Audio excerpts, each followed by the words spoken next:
Alright, let's hit the beep boop button, huh? Huh? Is anybody even out there? Alright, let's hit the beep boop button. Sounds good. Everything sounds good. Sounds great. How are you on this fine day, my friends? We have a tournament today for new players and new players only. It's about time to generate that bracket, so let's make sure everybody's checked in who's going to be checked in. We lost Dr. Nerd, Galinjo, and Dragonborn. You will be missed, my friends. Generate bracket. Do it. Boop. Alright, shit's outside my hands now. Hopefully everything got taken care of. I know Salinator was going to be a little late. But I'm not a super expert at Total Tavern, so I don't want to fuck with things too much. Yeah. So this seems fine. Okay. We'll just tell people they're good to go.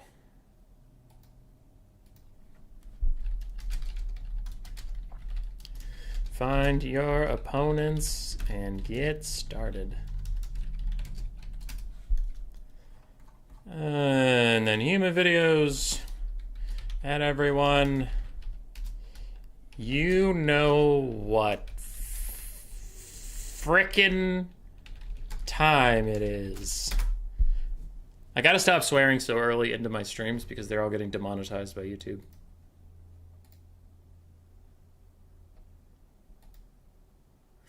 Classic fracking YouTube. So we got to catch some people. As with most new player tournaments, I'm going to try and catch people I haven't gotten to see before. Stead and Rambler seems like a good contestant. I don't recognize either of those names. Stead and Rambler. Ooh, I might have cast Stead once. But I definitely haven't seen Rambler. So, sure. We'll do it. Yeah, Stead looks familiar, actually. I might have cast some of his stuff. Before you're out there and you're like, what? You don't remember? Dude, I cast a lot of shit. I start remembering people after like 4, 5, 6 times of casting them. Alright, they both said fine.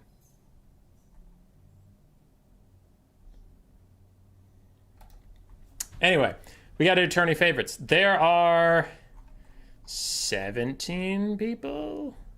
1, 2, 3, 4, 5, 6, 7, 8. So 16 plus 2, 18. So 18 people signed up. All right, 18 people. That gives me 2 tourney favorites and a dark horse. Easy peasy. I think for my 2 tournament favorites, I am going to go with Alexander, Lord of the Undead.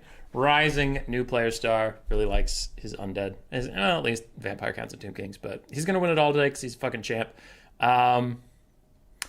With our other tournament favorites, I am going to go to the other side of the bracket and go with Losaurus.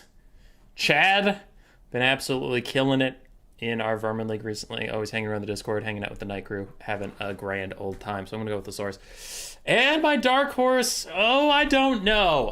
Let's take a look at these names. I think we're going to have to go with the old classic Longboy. It's Longboy for the 45th tournament in a row. I'm always going to root for Longboy. He's always going to be my dark horse because how can you fight somebody so long? You don't know where the blows are coming from. You're looking at one side, you can maybe see his head out of the corner of your eye. All of a sudden, a hand comes out of the side of your vision, hits you in the side of the face. You can't even block someone so long. So I'm going with Longboy. All right, Alexander, Longboy, and Losaurus. One of those 3 is going to win it all. Fuck yeah. We'll start off the stream with Stead and Rambler.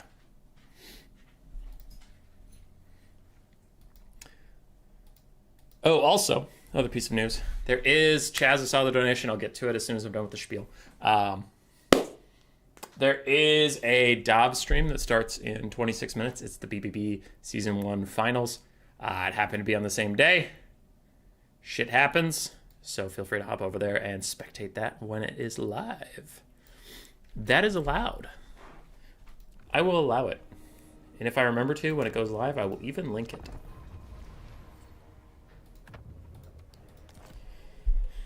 Okay, I have a blocker up, yes, before I enter this room? Yes, I do. Yes, I do. Yes, I do.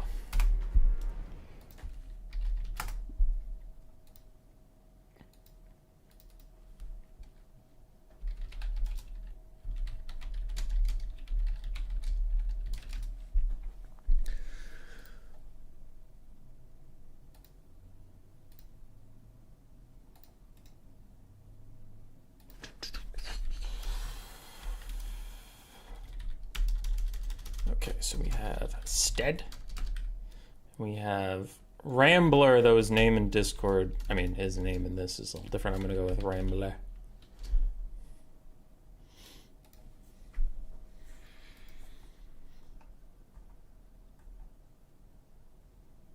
The Forgotten saying, let's go. Ant. Sad? Yeah. You were going to be in today's tournament, then you got busy, my friend. Blood for the Blood God, Skulls for the Skull Throne, and then a fun little ghost. Thank you, Chaz, for the $10. How you doing, my dude? How you doing, Chaz? And Chaz, are you one of the Bone Rippers? I'm trying to remember if you're a Bone Ripper or not. Did you win one of these things?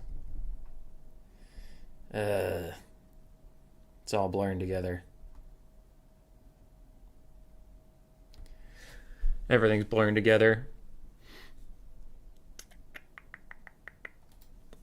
Where is the easiest place to find Chaz? Because I don't know who's hiding offline and who's not.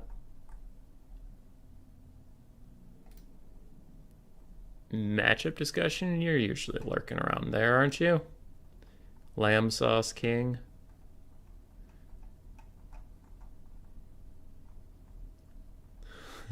Go to a Chaz. Why can't I find you?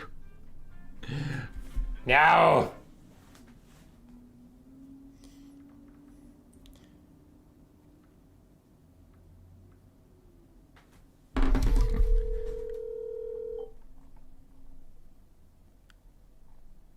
Hey. Hey, what's up? Hey, are you streaming? Yeah, why? Oh, okay. I had a question and then I forgot that I remembered that you had a stream at noon, so. If it's a quick question, I got time. If I called Subaru, because my check-in to the late is still on, if I called them, would you be able to either help me drop it off, like today, if they can see it tomorrow? Hell yeah. Okay. Alright, I'll text you and let you know what they say. Thanks, bye. Okay, bye. Fucking Grace. Need to take her car in for stuff. Anyway, Chaz, if you're still out there, remind me if you've won one of these tournaments or not. Because I know you're fucking killing it recently, but I don't know if you actually officially won one of these. Do you have to be good to get into these tourneys? No, Ben Weasel. These tournaments are specifically for self-identified new players. Now, that does mean the skill range varies quite a lot. There are some of these newer players that can push me pretty hard in a best of 3 and even beat me. That's a thing that happens. Or these new players can be trying to figure out what their units do. Either is fine. Either are welcome. The advantage of a new player tournament is at least we cut out like the obviously strong tournament players that we all know that will play every tournament that exists, like myself. So you at least get rid of some of the scrubs and then have a better chance of having closer games. So, yeah. Dark Horse Rainy Frog for you? Hell yeah. Bravo for hosting so many new player tournaments. Spirit of the Gorg. We're trying to do one a week. Trying. I like your content. Thanks, Aaron. €2 from Spirit of the Gorg. Thank you for the donation. Congrats to the 6K subs, my man. Next stop, 69K. Why stop at 69K? Why not next acceleration at 69K? Why not next rocket fuel added to this business, 69? Why stop? Seems mean. Just checking the stream. You're not a Bone Ripper yet? I see, Chaz. Well then, the next time you play, you're definitely going to be my tournament favorite, because you've gotten real good real fast.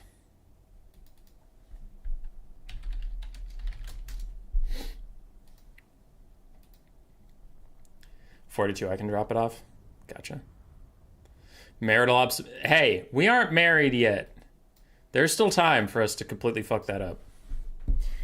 First match of the day does have some Skaven in it, and it even has Skaven versus Empire, which is traditionally considered a very Skaven-favored matchup, but this is not a traditional Skaven build, so I'm going to need to think on my feet to see who this favors, because that is not the Skaven build that I would take to consider this Skaven favored.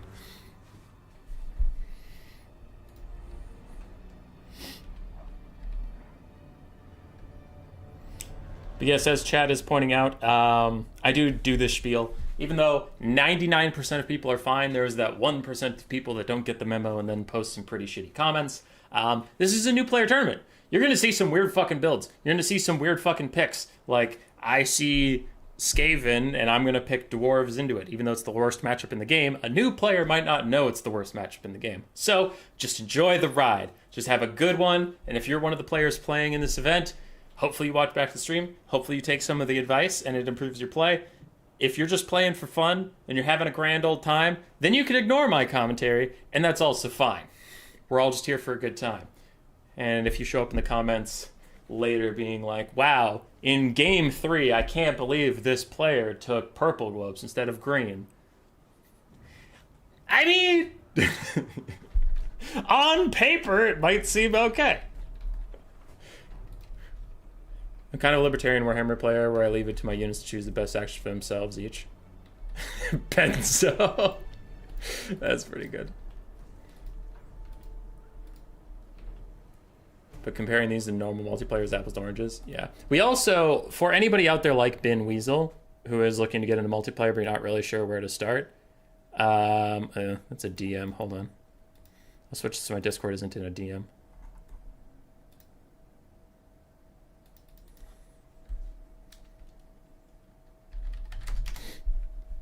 Okay, sorry. I just didn't want to put DMs. What was I going to do? Oh yeah, if you are a new player, you can join our Discord. It's in the description of this video.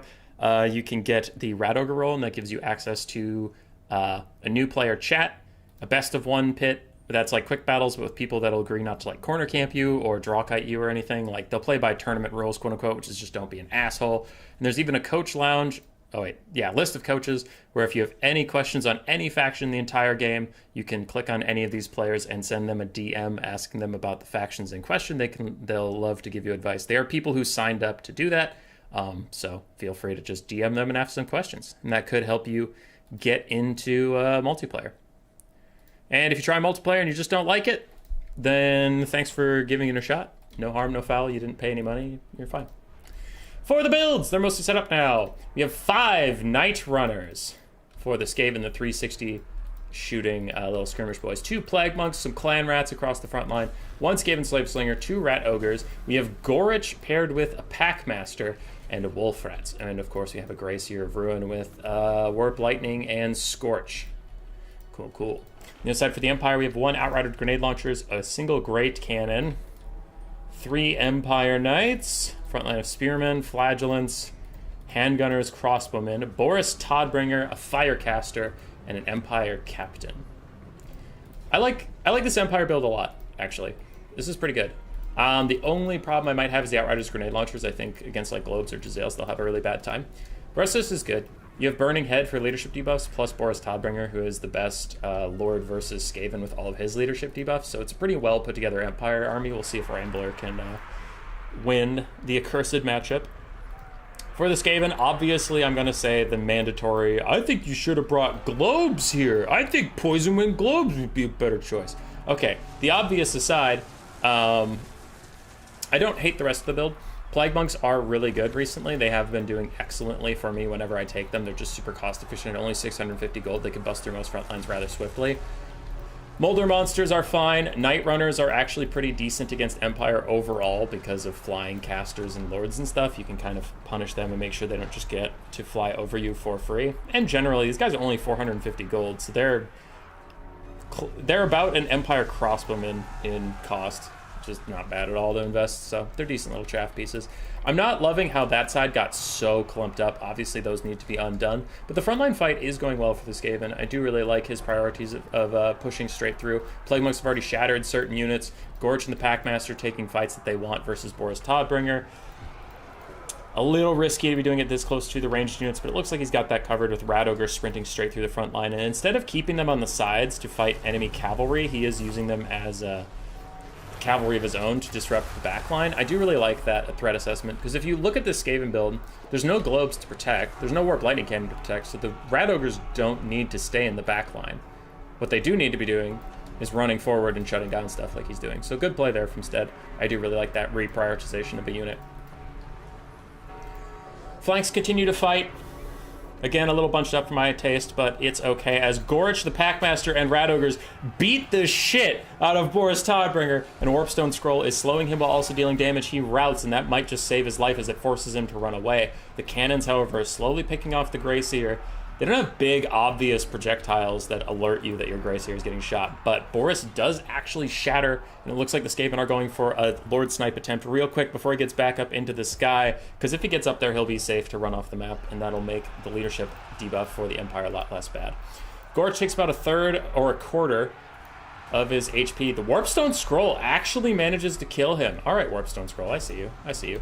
Anyway, Gorge takes a lot of damage from being shot, and the damage value and the bounce power is about equal, though I am worried about the Empire after losing their Lord. We have a bit of a lag spike, and that would be incredibly unfortunate considering what just happened. Can you turn off the webcam? I'm trying to watch the stream, but you kind of rubbed me the wrong way. I'm not gonna do that. We lost Stead. That makes me sad. That was a good game.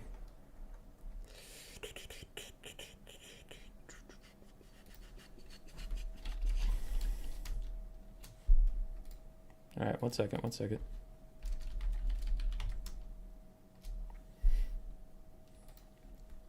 So we had 0 lag until a very sudden crash. I think we should give it another shot.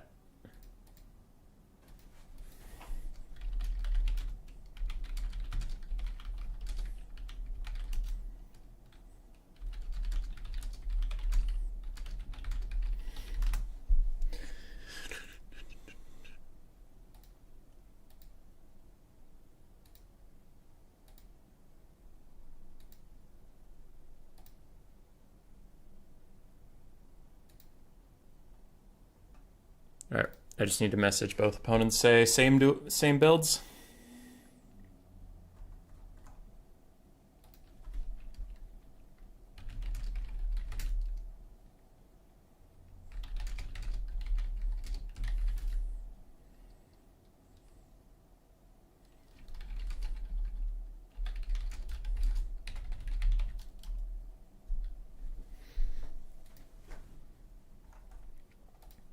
All right. I can't remember what I said out loud and what I just typed, so for anybody out there wondering, we are just going to get right back into that game. Same build, same everything, just go. Because while the Empire did lose Boris Todbringer, and that was a very obvious thing that happened, you might be like, that's fucked up. 2 things. 1, it's the Skaven player that dropped, not the Empire player. So it's not like, I lost my lord, fuck, rage quit. And part 2, the bounce power and the damage value was rather even, and I would actually agree with that, because all the Night Runners were compromised. Even if they weren't dead yet, they were all compromised.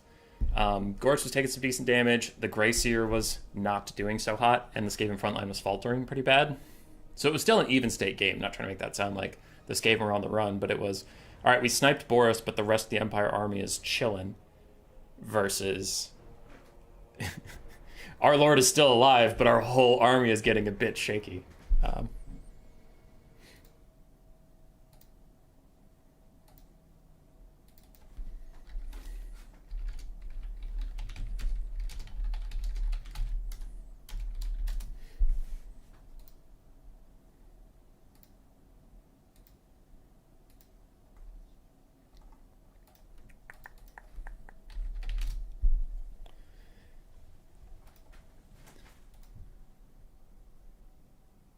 Wrong player for the rage quit? Yeah. Rats. We're the rats. We stalk at night. Private night. We're the rats. When stream Dark Souls? When I want to. No, probably next week. Probably next week. I'm not putting a blocker up because these builds should be the same, so there should be nothing to hide. That does, in fact, look like the build. And that's Bretonia. That is not the right build. So let us get his shit together. Oh, wow. Write it up real quick.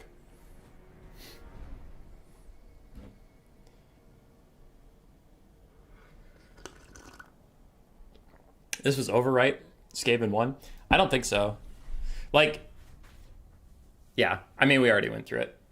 I think the Skaven had certain advantages, but the flanks were going pretty well for the Empire. The Grey Seer wasn't doing so hot on HP, and I think there was still an Outrider grenade launcher that was like full HP in the distance.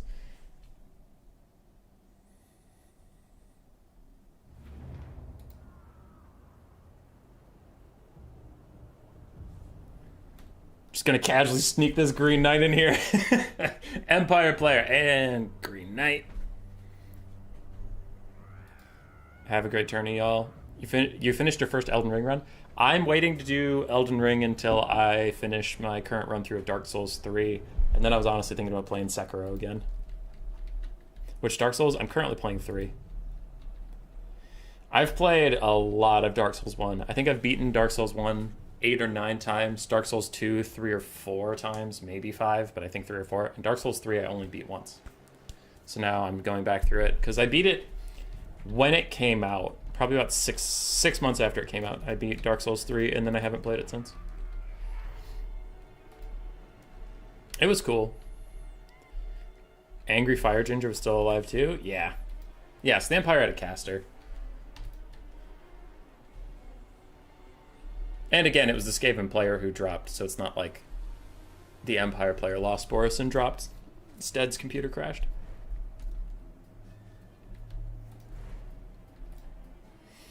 We're getting into it. So for round 2, I'm sure both sides have things they want to correct, like Boris should not fight Gorich to the death, because Gorich specifically wants to fight Boris. That's all he's here for, is that Lord duel. Gorich is generally not considered a great unit. He is okay or bad, depending on who you talk to. Gorich is an incredible duelist. He will fight infantry, he'll fight large monsters, he'll fight anything very, very well. His problems that make him not great is his price point and his lack of healing. Because his only heal support can be Throt, who's a dog shit lord right now, and a Packmaster who gives him slow regeneration only when he's fighting next to him and in melee. So it's extremely tough to keep Gorich alive. And he's very weak to a lot of small arms fire. So that's a lot of negatives, but like, yeah, if he gets to the target he wants, like Malice Darkblade, Boris Todbringer, hell, even Malekith if he lands on his dragon in front of Gorich, like, Gorich can fuck you up real bad.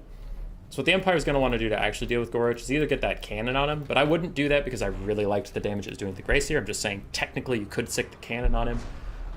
Or you'll want to kite him out with these Huntsman handgunners, get him bogged down in chaff, and just make him grind through stuff, because that's what Gorich doesn't want to do. Gorich just wants to find one guy, beat the shit out of one guy, and call it a day. Outriders grenade launchers, getting poked a little bit by the Night Runners. They want their heavily armored and shielded Empire Knights to be taking this damage for them, not the Night Runners per se. Other Night Runners are skirmishing a bit with the Empire Knights. Once again with the front line, and the double Scorches, because he has a Bound Scorch and he has a Winds of Magic Scorch, so it looks like they're going to do pretty good damage against those handgunners this time. And I imagine he has a second one coming out for these Flagellants soon.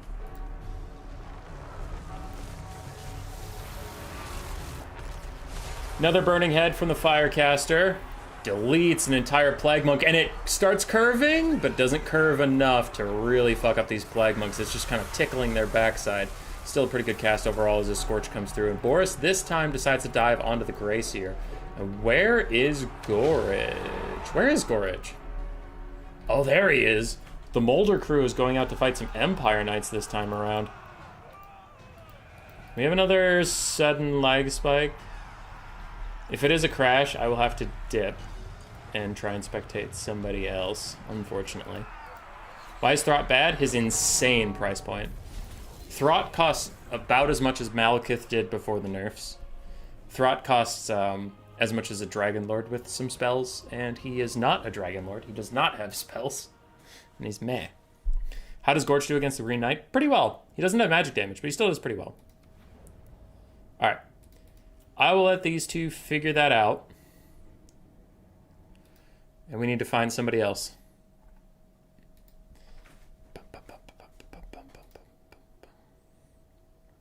I'll message Wyatt. He's usually pretty responsive. Yo, you in game?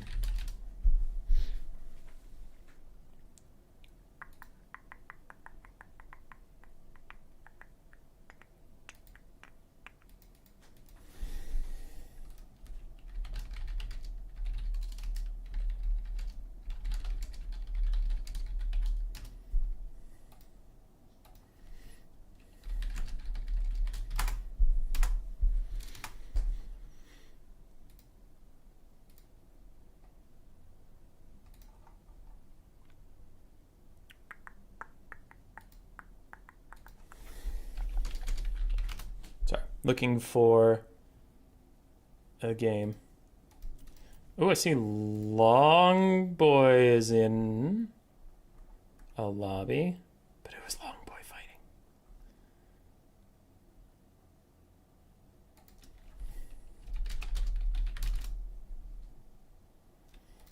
Long Boy versus who? 80 Ruda? Okay, I'm pretty good at finding that guy.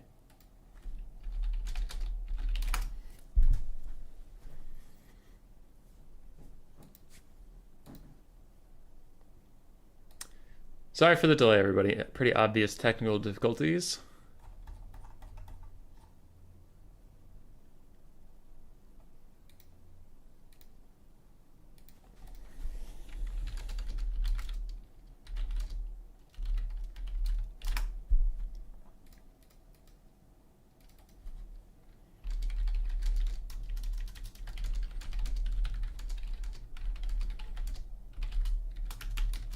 Okay, found a game. 80 Ruda versus Long Boy. The longest of boys. 80 Ruda is actually pretty decent. I worry for Long Boy.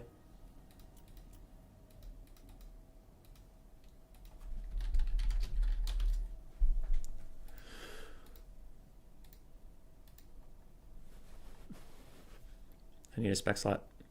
Give.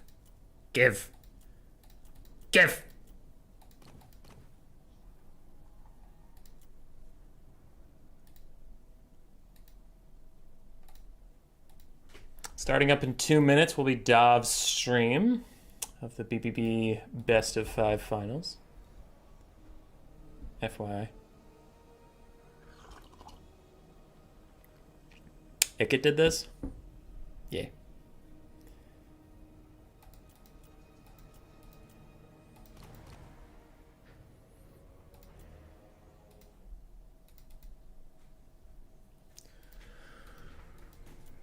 Okay.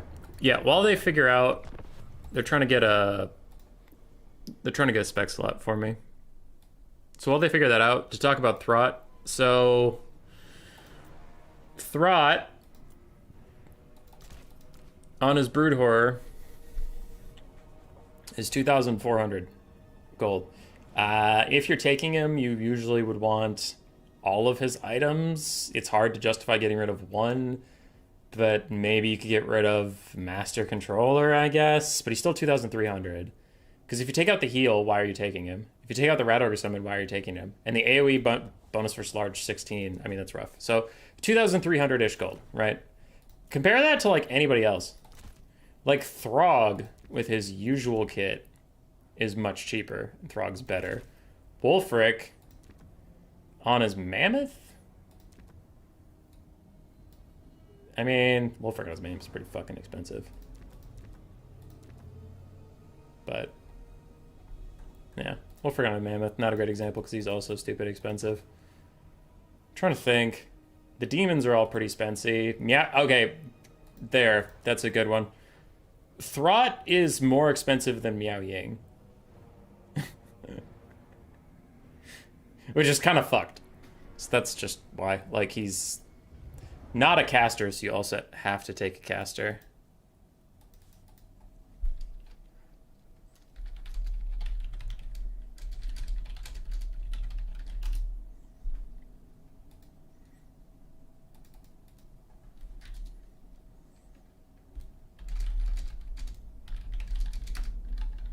Okay. I should have a spectator slot now in that game. Long boy, spectators up.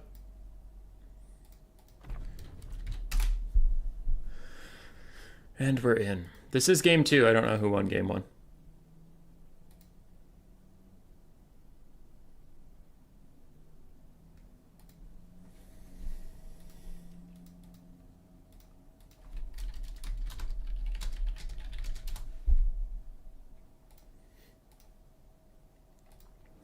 Is Queek a good lord in multiplayer battles? No.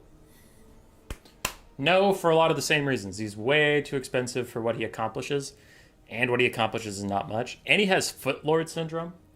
Gorok.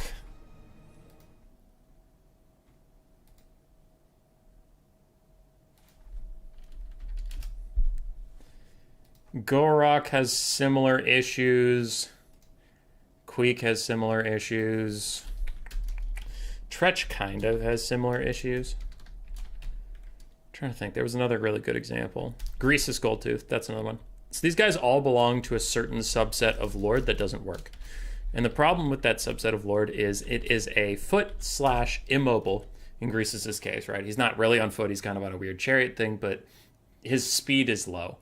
They don't have a net. They don't have any way of picking a fight, so they're this stat stick. That's like, man, Grease's melee attack's so good, his bonus for large is so good, his arm-piercing weapon strength is so good, why does this character suck? Well, he's really expensive, and it relies on your opponent to fight him. Like, your opponent has to take their expensive, large character and throw them at Grease's Goldtooth, and then sit there and let them die. Because if at any point they decide to leave that fight, they can, and Grease's can't do shit about it. And he's very expensive. So I was proposing a fix to these types of characters because Gorok's the same, Queek's the same. There needs to be a give and take, whereas if you don't want to fight them, there needs to be a punishment. Like, for Queek, for instance, since I know his lore the best, it would be like, as Queek gets kills, let's say, because they added a bunch of those in Game 3, right? So give Queek a map-wide passive where as he gets kills, his units get leadership, maybe melee attack or something. That scales with how many kills he gets up to a certain cap, because in his lore, Queek like leads from the front, which is just not a Skaven thing to do, and his minions are more scared of him than they are of the enemy, so they're like, fuck, if I don't follow Queek into battle and go absolutely ballistic, he's going to find me afterwards, he's going to kill me. So like, pretty much all of Clan Moors has Frenzy, which would be way too much of a buff. I'm not suggesting that, but like in the books, they're all just kind of foaming at the mouth, fucking lunatics running at you. And then that would force a choice. Either you need to deal with Queek early and snipe him, but then he gets to duel your lord like he wants to, or you don't engage in that at all, and you try, you're racing against the clock before the Skaven army is going to get more and more melee attack and stuff. So those are like, and you could do that for like Grease's Goldtooth, maybe something from his lore. Gorok, maybe similar thing, and it's like scaling with melee defense and armor, because that's more of his deal. So it's like the Lizardman army gets tankier and tankier the longer Gorok's just left alone. Because then there's, and before you say, well, then there's no counterplay, because you're forcing me to fight the best duelist in the game. I mean, like, Queek sucks against non-lord targets, because Trophy Heads doesn't work on anything, it just works on lords and heroes. So if you just get like a mutant rat ogre to fight him, it's like, this is an armor-piercing, anti-infantry, large target that Trophy Heads doesn't work on. Queek's fucked, right? And similar things with like Gorok. Gorok isn't an anti-infantry duelist, so if you get, ironically, Queek, if Queek gets to fight Gorok, yeah, you'll kick his ass. So these guys are beatable, they have counters. Whereas like Sigvald, you might say, well, Sigvald's good. Yeah, Sigvald's cheap and he has regeneration. That's an entirely different class of unit.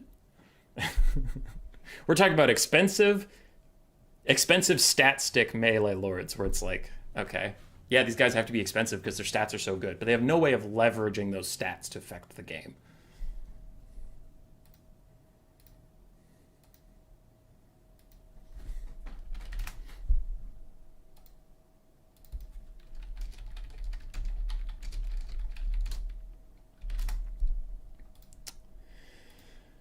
All right, waiting on these two. It looks like we have more Skaven today.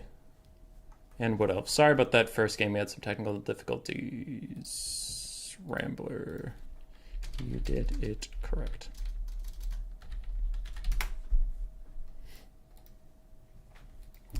Quick kick you, Chad Skaven. Warhammer is the best lore. His lore is about hate, murdering infantry, though, right? Yeah. Yeah, you just have to give people a reason to fight foot characters.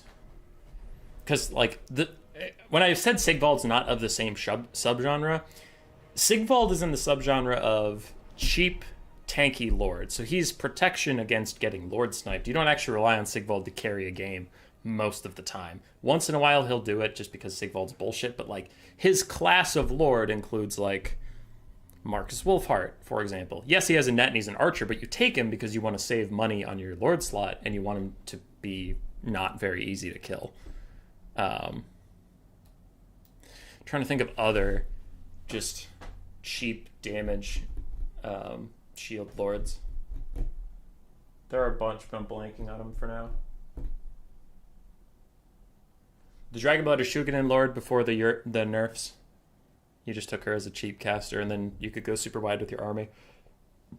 Dark Elves kind of have it right now with the Sorceress. Now, a lot of people take her on Dragon because Dragons are a little busted, but some people just take the Dark Elf Sorceress on Manticore, and then you have a cheap, tanky-ish caster lord, and you can spend the rest of your money going super wide. So I would put, like, Sigvald and Tretch in the cheap and hard-to-snipe category rather than the carry category. Like, Queek, Greasus, Gorok are kind of designed... not Gorok as much, but Queek and Greasus are designed to be carries, and they have zero agency in carrying a game. It's like, yes, if my opponents file into me one by one, I will carry the shit out of this game, but that's just not going to happen.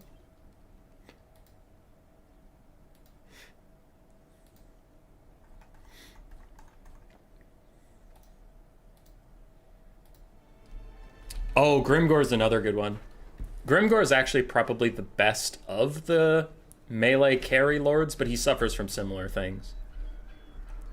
But he's the closest to that playstyle working. Queek also gets yeeted nonstop. Yeah, he's sad. Do you actually say you're next on activating his ability? Yes, you have to. Thoric? Oh, God. I don't want anybody balanced like Thoric. So, for the Skaven versus the Wood Elves are mostly set up. Their army is quite a bit smaller. Behind me, we have a pretty decent vanguard of Dryads, the Hawkeyes of Jakira, Waywatcher ROR, some Glade Riders of Spears, and 3 Dryads, the Waywatcher ROR, and a Glade Rider. We also have a Way Stalker with just Arrows of Khorne. We have a Life Caster with Awakening of the Wood, Flesh of Stone, and Regrowth. We have the Sisters of Twilight on their Dragon, a front line of Eternal Guard, and some more Glade Riders and Dryads in another Vanguard. On the Skaven side, for the longest of boys, we have some Wolf Rats with Poison, Skaven Slave Spears, the Council Guard, Clan Rats, and I saw them. There they are. We have a Storm Vermin, Sword and Board. Here to stay, here to kill, here to kick some serious ass. Let's fucking go. Skaven Slave Spears, Clan Vulcan Tail Slashers. We do have Lord Skrulk. A little less snipeable than certain Skaven Lords, but he will have to be careful. He has a chieftain to offer him a little bit of protection. We have 2 Warplock Jezzails and some Night Runners plus Skaven Slave Slingers for a little bit more deterrence.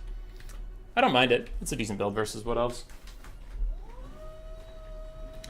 I'll say the usual shit. You probably need, like, 2 globes because they're just so strong right now. It's very hard to justify not taking them.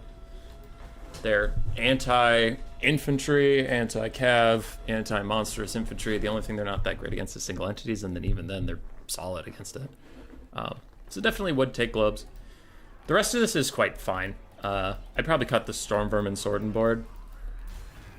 As fun as they are, I think they are a trap. You have most of the stuff you need. You have dogs. You have a good shooting core.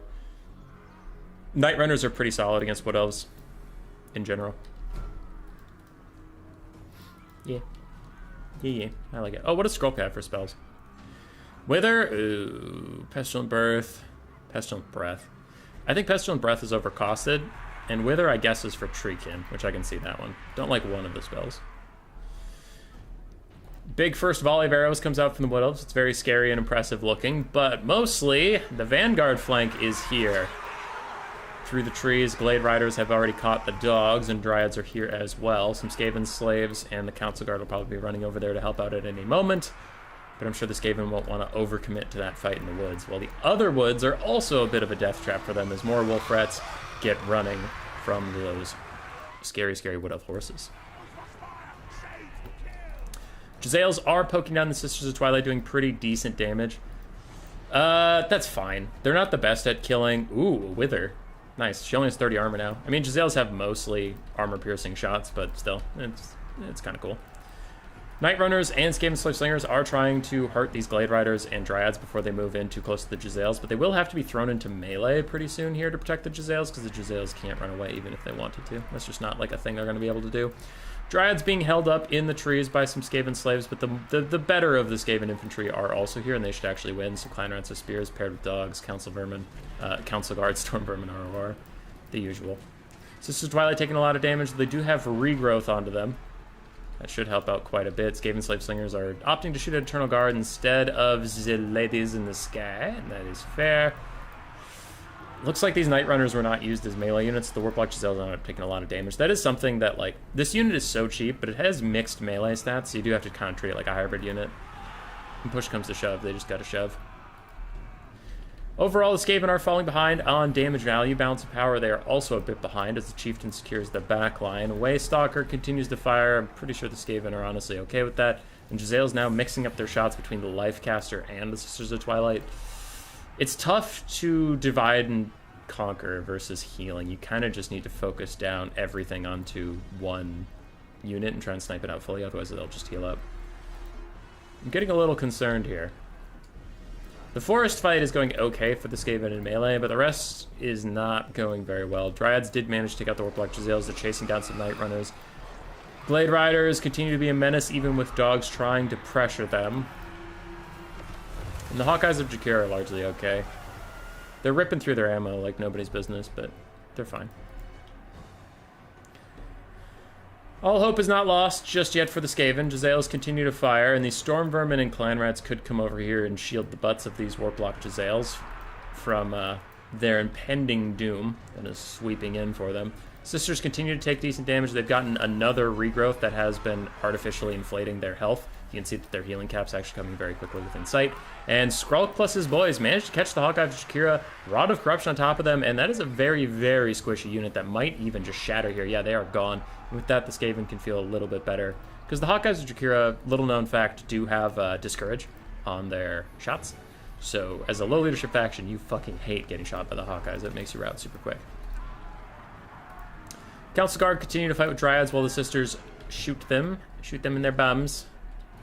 And Dryads will finish off these Warplock Jezzails. Unfortunately, our Clan Rats and Storm Vermin friends were distracted by the tasty, tasty bait of Eternal Guard.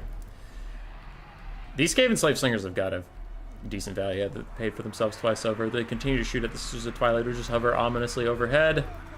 Another Wither? That'll be really good. Okay, if the Sisters sit here in front of these guys with Wither on them, they're actually going to take a ton of damage. It's not overcast. So just a lot, not a ton. Chieftain and Skrulk are rolling through these Dryads in the backfield for now. And I think the balance of power is being a little unduly harsh on the Skaven. Because it's treating the Sisters the same as if the Sisters were at that much HP and had a ton of healing left, but they're getting kind of close to heal capping. And to be fair, I would think that the Wood Elves are favored in the current state of the game. I'm just saying I don't think it's that doomed. Because they're running out of ground support, honestly. We have a healthy-ish Dryad over here. Mid-health Dryad, almost dead Eternal Guard. Nasty breath attack onto the Storm Vermin. Ooh, that's a lot of damage. Yeah. The Wood Elves are mostly relying on their 3 single entities for balance of power right now. While the Skaven have very disparate forces, which they'll need to regroup, to be fair. Because, like, if these Skaven slaves get caught out with no support, even the Eagle Lord just landing on them will rout them off.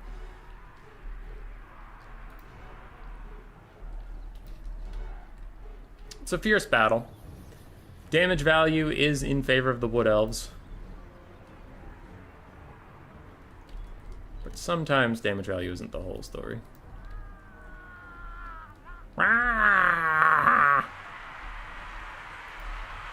Bounce Power hates you, so hates Skaven because you are their lord. Still a full health Plague Monk? Oh, that's a summon. Okay. With the full health Plague Monk out of the equation, I guess this is a little spookier for the Skaven. Again, it's still not looking amazing for the Skaven. I was just saying, I think that Bounce Power was getting a little ahead of itself as the Storm Vermin continue to bump and grind with these Dryads. I think they're about to get breath attacked again. Oh, no, Sisters are shooting them. How are you guys doing on ammo, you fucks? 4 shots left, which for the Sisters actually means 8 in a way, because I remember their ammo was really screwy. Okay. Plague Monk summon fades, Bounce Power ticks away from the Skaven just a little bit. And how's Skrulky Wulky doing? We still have 2 Rods of Corruption, so I'm not really worried about that healthy Dryad, because if it comes in range of Skrulk at all, he's just going to murder it. Libra Bubonicus, Regrowth, and Wither all competing for the attentions of the Sisters of Twilight. And it looks like our little slinger friends are going to poke away. Waystalker is out of ammunition, so he'll just be a subpar melee combatant now. The Sisters continue firing away at the Chieftain, it looks like now. Skaven do have some rallying forces, and the Wood Elves, the last of their real strength is coming in as Skrull throws out a Pestilent Breath onto them. Actually does pretty decent damage, and he's sprinting up. These Clan Rats are going to get free damage, so the Dryads will have to turn and fight, and if they do turn and fight, Skrull's going to walk up with a Rod of Corruption and get rid of them post-haste. Sisters of Twilight are officially heal capped as another Wither hits them. Good God, that's a lot of spells being thrown up from Skrull. Calm the fuck down. It's not a tactical analysis. I don't think he should actually calm down. I just think it's funny how aggressive he's been on these fucking spells. Sisters of Twilight, only 2 shots left. They are sitting in front of 2 slingers who are trying to punish them while the Wither was active. But a flank attack from the sneaky Waystalker will make those Skaven soon run for the hills as they again start shooting at the Bird Lady. I think they should really focus on the dragon at this point, because the Bird Lady's problem is if she has extra winds and magic, what the fuck's she going to do with it? The Sisters of Twilight already heal capped, so then focus on the Sisters of Twilight. Turning your attention onto someone who isn't heal capped just means if you damage her, she can back off and heal herself. Speaking of leadership in Wood Elves, they have a following campaign that gives -5 leadership in the region. I had a lot of battles where the AI started out with 0 leadership on paper. That's fucked up. Alright, Chieftain dives in, and oh god, the Spellsinger of Life actually committed to the fight, which could be a mistake. She does throw out an Awakening in the Wood, but it really doesn't matter that much. And Flesh to Stone, 60% physical resistance onto the dragon. Skaven are gonna have to try to ignore that. Big rout from the little ratties. And Balance Power is tipping danger close on army losses as the Sisters dive their way back out of the fight. It is just these 3 single entities. I think if the leadership wasn't so bad, / Balance of Power wasn't so bad, the Skaven would be okay here. But the Balance of Power is going to army loss him pretty soon here as Skrull continues to get knocked out. And that is the armiest of losses. As the last little Council Guard continue to poke. Poke, poke, poke.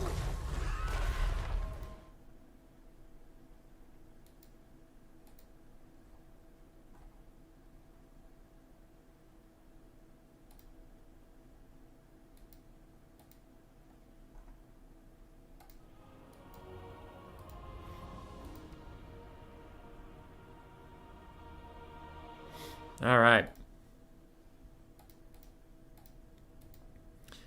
Lord Skrulk and the Storm Vermin did okay. Chieftain, wow, did not get as much value as I honestly would have thought. Jezzails did well. Dogs, mixed. Clan Volcatil Slashers did well. Night Runners did fine. And Clan Rats did okay. Skaven Slave Slingers did quite nicely. On the other side, Sisters of Twilight did very, very well. Hawkeyes of Jakira, Waystalker, pretty mixed. Dryads, mixed overall fine. Glade Riders, good. And Eternal Guard, meh. GG, well played.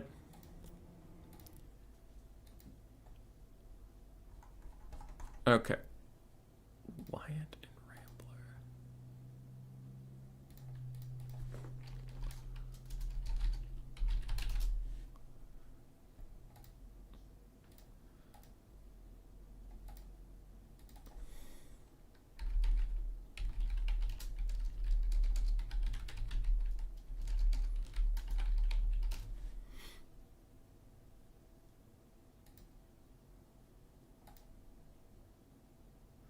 I will find you another game.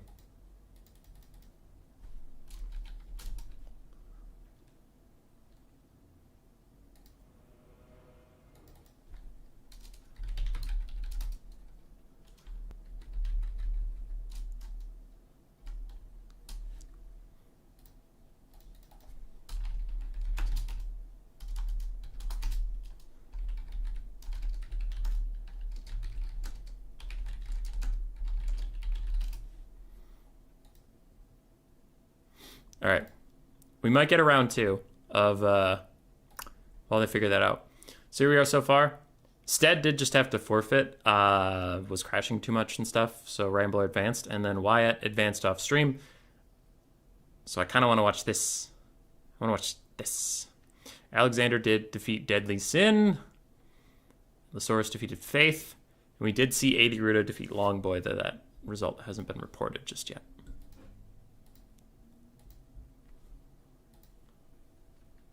Losaurus is sending me replays. But why?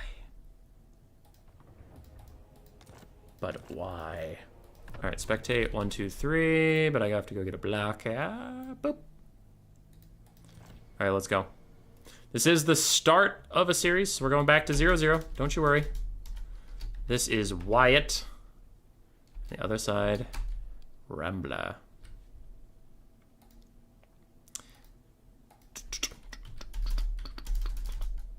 Rambler. Hopefully no lag issues. Hopefully. What if my campaign really got out of hand in your game? All of Athlorn by like turn 30 and 3 armies. Damn.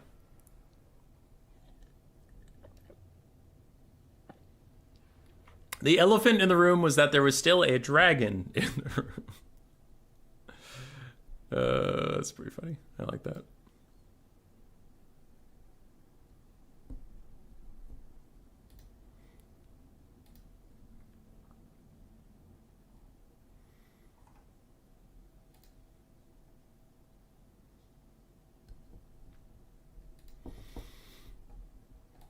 Queek has the true Warhammer? If he turns his war pick around, then sure.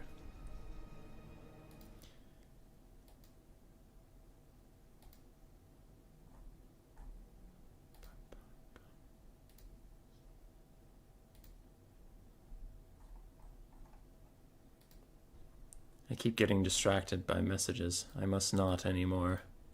Greasus gains stacking health for every paperback Rebs he eats. Losaurus, that would be actually kind of funny.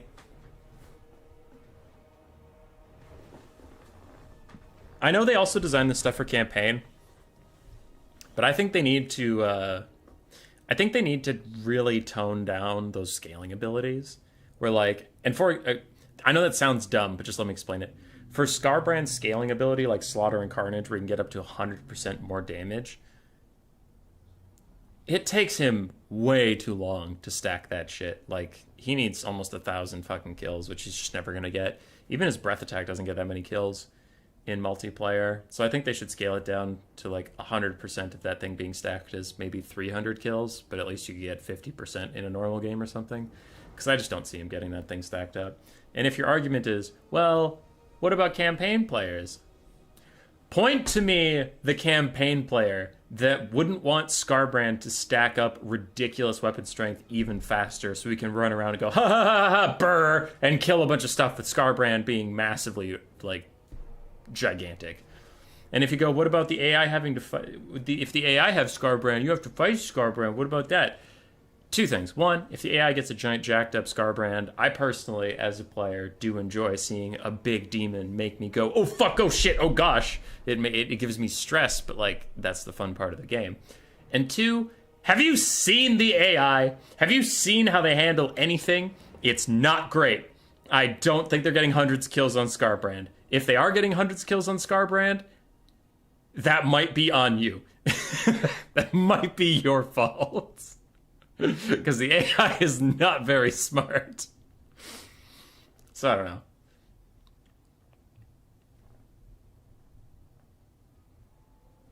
Plague for everyone. Skrull is the best rat. Yeah, you're incorrect about that one. Queek is actually the best. I kind of want to do lore videos. Kind of. Because at least, if you don't, that's fine. I like talking about the lore because I think I describe it in a funny way. Like that fucking Malekith rant I had a bit ago. I like talking about the lore. And I feel like not a lot of people know what Queek actually does in Skaven society. Queek is not actually very good. He's a good Skaven fighter. He's not even the best Skaven fighter. Snitch is better. Snitch is factually better than Queek at fighting. He's a good Skaven fighter. But Skaven themselves, 1v1, are some of the worst fighters in the universe. In the Warhammer universe, not like the global universe. So he's a good but not the best fighter on a melee race. So he's not actually that skilled. What makes Queek a legendary lord, what makes him so feared in Skaven society is, one, he's fucking insane. But two, it's because Lord Nodwell, the leader of Clan Moors, just throws money and armies and everything at Queek. So Queek has more resources than any of his opponents ever will. And he's courageous. And the reason that makes him so scary is like, if it's a two-way street. That makes him really scary, but also he's fucking insane, so he'll just chuck an army at you to get the job done. He doesn't scuttle around and wonder how it affects his political standing or how he can get an edge out of any situation. He just wants to go fight you, and that's why Lord Nodwell even likes Queek. Queek's an insolent little prick, and Lord Nodwell doesn't like talking to him, doesn't like hanging out with him. But what he does like about Queek is if he says, go do this, it's getting done. It's getting done very quickly. Because Queek's just like, sure, and just goes for it immediately. Doesn't stop to think about anything at all. Doesn't stop to plan. Doesn't stop to scheme. He just fucking goes. So if Nodwell sets up anything, he's like, okay, I've gotten the resources. I've gotten the army together. I've gotten all the things. And hand it to Queek. Go take that. Boom. It's taken within like literally a week. He just goes. And in Skaven society, finding someone who just does what you tell them to do is so rare that he like kept, he just kept Queek close at hand, and now Queek is like super powerful and stuff. But like Queek himself actually sucks. Like he's not very good. And I just find that really funny in his lore. And I love Queek, and I'm saying that, but yeah. Even in his books, like he fights, and for everybody getting mad at me right now, he fights Gorfang Rotgut, a dwarf character that doesn't even have a book of his own. Like a side dwarf character is trying to fight Gorfang. Queek gets in the way. Gorfang one-taps Queek, slams him against the wall, knocks him unconscious briefly, and then fights the dwarf for like 5 pages. And Gorfang Rotgut's not even the best greenskin fighting character. And he bodies Queek in one hit. It's so funny. Anyway, I digress. We have a game in front of us. Not just talking about random lore shit. Tomb Kings versus Khorne. Skeleton Horse Archers for Wyatt on the far side. Then we have 2 Sprockle Stalkers on the inner area. A Tomb Scorpion. Double Tomb Prince. Arkin the Black with Spirit Leech and Fate Abuna. We have the Kepler Guard plus 2 Nahakar Warriors and 5 Skeleton Warriors across the front line. A very interesting Tomb Kings army. For the forces of Khorne and Rambler, we have Skull Crushers of Khorne paired with the Hounds of the Blood Hunt, ROR Fleshhounds. More Skull Crushers on the far side, and the Chaos Warriors and Marauders mixed throughout with 1 Exalted Bloodletter in the middle, a Cultist of Khorne with just the Bloodletter summon, and Valkia the Bloody up in the sky with her spear and her shield. We don't talk about the end times. Have the Malekith rant again, please. Nagetsky, after this game, I fucking got you, dude. I love talking about that Malekith thing. It's so funny to me. Okay, anyway. Chaos Warriors, Marauders pounding through the front line. The Tomb King's front line is not going to last very long against the Khorne one. The Marauders' dual weapons, the Chaos Warriors are all like infinitely better. So we'll see what damage the Sprockle Stalkers, Skirmish Cav, and such can get out, or if the secondary line, the Kepler Guard and the Nahakar Warriors can do well, because that's really the only advantage the Tomb Kings have. Their Skeleton Warriors just aren't really what they're doing. This could be bad. Arkin and a Tomb Prince caught out alone against the Skull Crushers. Does Arkin have his summon up? Because he needs it right now. He needs to throw a Skeleton Summon at his feet. There it is. Pretty good timing on that summon. Also interrupts the Fleshhounds. I would have liked it to be a little more central on the Tomb Prince to try and protect him, but overall it was pretty good timing on the summon, so hard to really complain. Khorne is up on damage value, but only by just a little bit as the Tomb Kings attempt to stay in the fight. Skullcrusher's getting shot by Sepulchral Stalkers on the far side. These other Sepulchral Stalkers are coming over, but it is too late to help out the little Tomb Prince that could. Thankfully, Arkan did get away. He slipped out, and losing one Tomb Prince is bad, but losing Arkan would have been infinitely worse. So if Arkan and the remaining Tomb Prince can fuck off from this fight for a little bit, that would just be preferable for all parties. Sepulchral Stalkers getting run down. And Skullcrusher's getting a nasty downhill charge onto them. Takes off about a fifth of their HP just on impact, and now slaughtering through them. Already down to half HP and falling for the Sepulchral Stalkers, who are getting a little bit of damage back, and they have Horse Archer support, but still, it is looking like a great trade for Khorne, and Valky even dives in to get that crumbling to start happening even faster. Tomb Kings on the north side of the fight have all fallen apart, literally. On the south side, they're doing much better. Fleshhounds of Khorne, not doing great. Bloodletter's not feeling good, and the Kepler Guard bodied some Marauders of Khorne real quick. Spirit Leech onto who? Valkia? That's fine. That's fine. Though at this point, I think we might need some Fate of Muna technology over here, because that healthy Skullcrusher is making me nervous. What do we do, Tomb Kings? What do we do? Balance of power and damage value-wise, Khorne is advantage, but not end-game unwinnable advantage. But looking at the state of the game, like the actual battle, I don't know what Tomb Kings are going to do. Kepler Guard are fighting to their last breath over here as the Tomb Scorpion attempts to help out, and Shopti Summon can do some decent damage to these blobbed up units, but like, how are we going to stop two Skullcrushers, lads? Because we need a plan to stop two Skullcrushers. Bloodletter Summon is out, so both sides throwing down a pretty expensive one-time summon. We'll see which can get more value as the Spirit Leech onto Valky is whittling her down. Looks like they've been timing those without the Demon Shield being active, so she can't just block that. Valky is at half HP. Skeleton Horse Archers trying to offer some support, while Sepulchral Stalkers half crawl away, half take the fight to the Skullcrushers of Khorne. They're going to have to pick a lane, but probably don't want to fight on top of the Bloodletters like that. Kepler Guard continuing to battle, and somehow... Oh, these are Exalted. Okay, I was going to wonder how these Bloodletters are still around. The Exalted Bloodletters are hanging on. Their Demonic Instability is close to popping, but has not popped yet as the Kepler Guard continue to fight. Ushapti Summon is entirely dead. And the Tomb Prince has been abandoned by his people. Sepulchral Stalker is going to attempt to shoot at Valkia rather than shooting to help the Tomb Prince. I think you should take the guaranteed value on the Tomb Prince, probably. Not shooting at a tiny little figure like Valkia. Though, he is going to use Arkan to actually lock this guy in place. The Demon Shield will be up for a little bit. I still think you should shut the Skullcrushers, but it's fine overall. Bloodletter Summon is gone, making the balance of power a lot less hellish for the Tomb Kings. Skullcrushers continue their crusade against these Sepulchral Stalkers, and the Tomb Prince left technically alive. Not super alive. Spirit Leech onto the very wounded Skullcrushers, trying to buy the Sepulchral Stalkers a little bit of space to work their magic. Tomb Scorpion is about to get sniped out by Valkia, and still the Khorne units are holding on to their leadership. So, good for you guys. Killing it. Sepulchral Stalkers get a big shot off onto the Skullcrushers of Khorne. Relentless Rage plus Horn of Khorne, giving them good stats and Unbreakable. But it wears off now. They are going to break, and the Sepulchral Stalkers' last volley might just shatter them outright. They've taken too much damage in too little time. No, negative 22. They might come back. We'll see. Cultist Khorne is nearly routed off. And our Skirmish Cav here is running out of ammunition.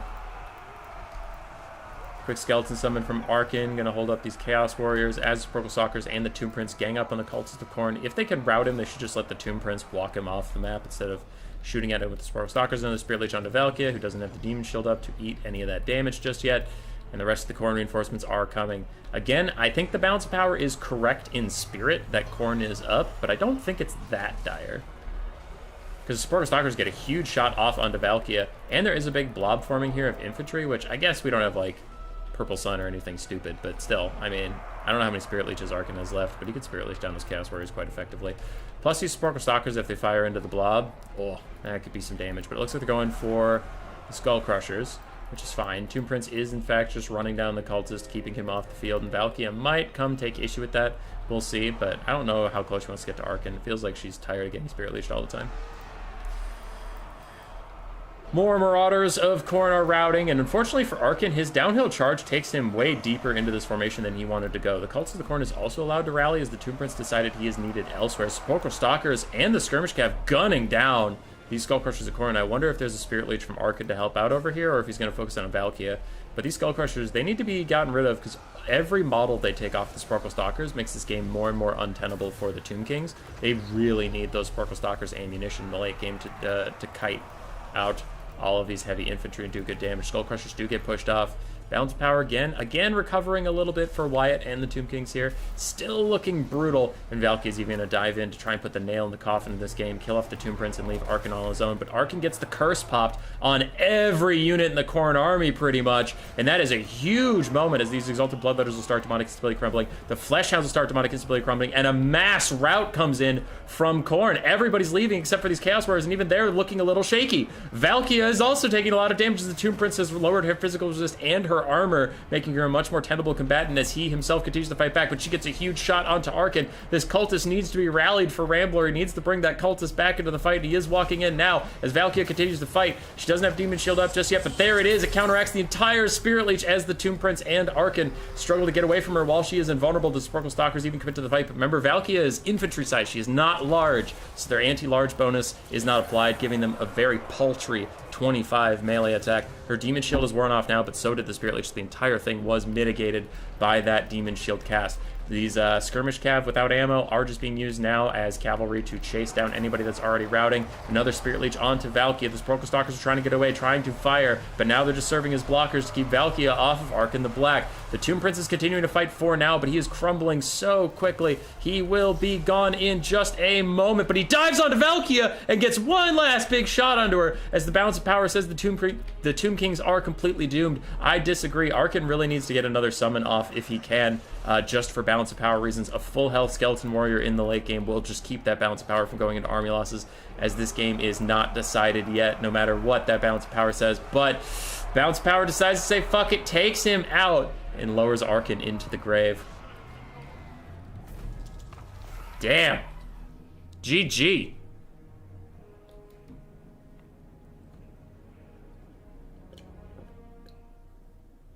GG. That was very good. Very good scrap. 2,000 on Arkin, 1,200 and 700-ish on the Sparkle Stalkers. Kepregard did well. Tomb Prince, one of them got murked right away. The other one stuck around and got some pretty decent value out. Tomb Scorpion did okay. I don't love the Tomb Scorpion, but that's just me. Skeleton Horse Archers did well. Skeleton Frontline got murdered. GG. Valkia did fine. Skullcrushers of Khorne did really, really well here. They carried this game on their back. Exalted Bloodletters and the Flesh Hounds also did fine. Cultists of Khorne and the Marauders were nice. Overall, the whole Khorne, everything on this build really did just fine, so I have nothing negative to say. I think in the Wyatt's build, the Tomb Princes were surprisingly good. There was just that big catch out earlier that really fucked them over. I don't think that's the unit fault. I think it was just a mistake where Arkin and this Tomb Prince were on a walk without any support, and the Skullcrushers surrounded him and beat the shit out of him. So that was just a whoopsie, and I honestly don't like Tomb Scorpions as a unit, but aside from that, both armies were really good.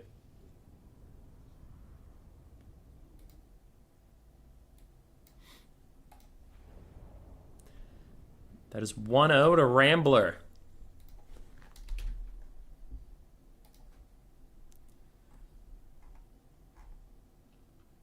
Thor's fun. Oh yeah, I have to do the Malekith rant. Yeah. If you're getting hundreds of kills on Scarbrand, it's because I'm feeding him 100 gold free peasant mobs. My knights eat skewered Khornate Berserker for dinner.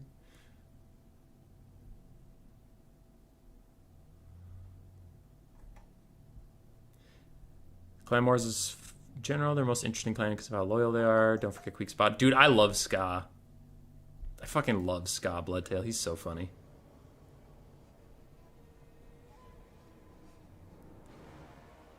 Just read What Happened to Queek in the End Times. I actually haven't read that yet, but I did hear about it on the internet. I'm still working my way through. I'm on the last book of the Malice Darkblade series, which I now have to rant about. All right, Nagetsuku, if you're still out there, the Malekith rat's coming. I'm just catching things up. The End Times is fake and Grimgor is alive. Can be a bit better if Tomb King's constructs are more viable. Yeah, Tomb Scorpions need some love.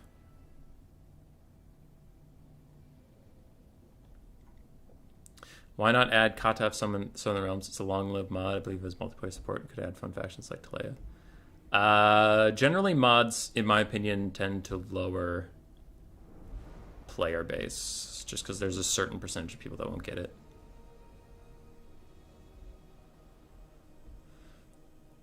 Would you prefer a tourney with no balance of power mod? I wouldn't, because balance of power, for all the shit we give it, it's usually correct. Like, most games that happen, balance of power just ends a game. That shit is over, but, like, I don't know. Because in a perfect world, where everybody handshakes, and, like, when this game is statistically just over, there's no shot of me winning, I will surrender. Cool, fine. Don't have balance of power. Totally fine with that. But we live in the real world, and even some tournament players, like in our community that are in lots of tournaments, I've gotten mad at them, and I've yelled at them in Discord, and I even have stopped some of them from participating in my tournaments further because they wouldn't surrender. Like, for example, if you took, like, the Council Guard, the Storm Vermin Halberds are that's unbreakable, and if you got down to 3 Storm Vermin, like 3 models of Storm Vermin, everything else is dead, and the enemy had a full army, these players would make their enemy kill every single model, no matter how long it took. So, like, that's why in most cases, like, the balance of power does a good job. It obviously fucks up. Obviously. But there are so many games that would go minutes longer than they needed to. Because certain people just, like, don't want to handshake and call the game over.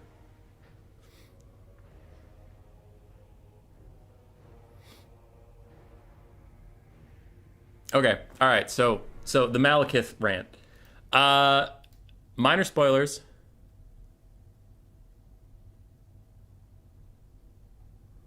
Okay, somebody answered that. Cool. Mild spoilers for the Malice Darkblade books if you haven't read them. So, 3, 2, 1. Malekith is the dumbest fuck in the Malice books. In the Malice books. I have not read any book where Malekith is the main character yet. I don't know the books where Malekith is the main character. I'm working on it. It's on my list. But in the Malice books, Malekith is a dumb shit. Reading the fruit rules, what's a fun setting?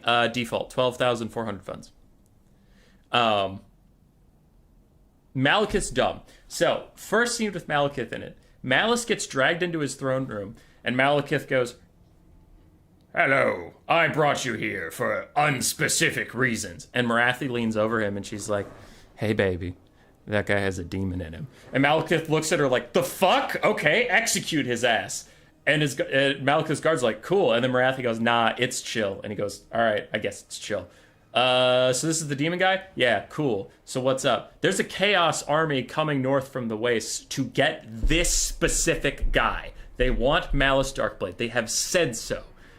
And Malekith goes, "Huh." And Morathi and a guy named Noirk, where I love Noirk. He's a great character. But Noirk is Malekith's, like, right-hand man, his, like, general guy.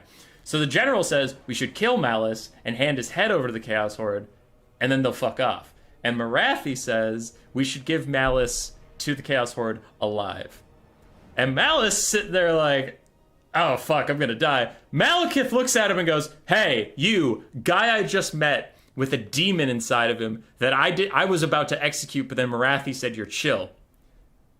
Take an army north." And Morathi and Noirk look at him like, "The fuck are you doing?" And he's like, "Take my army north and go battle the Chaos Horde and protect the land of the Dark Elves."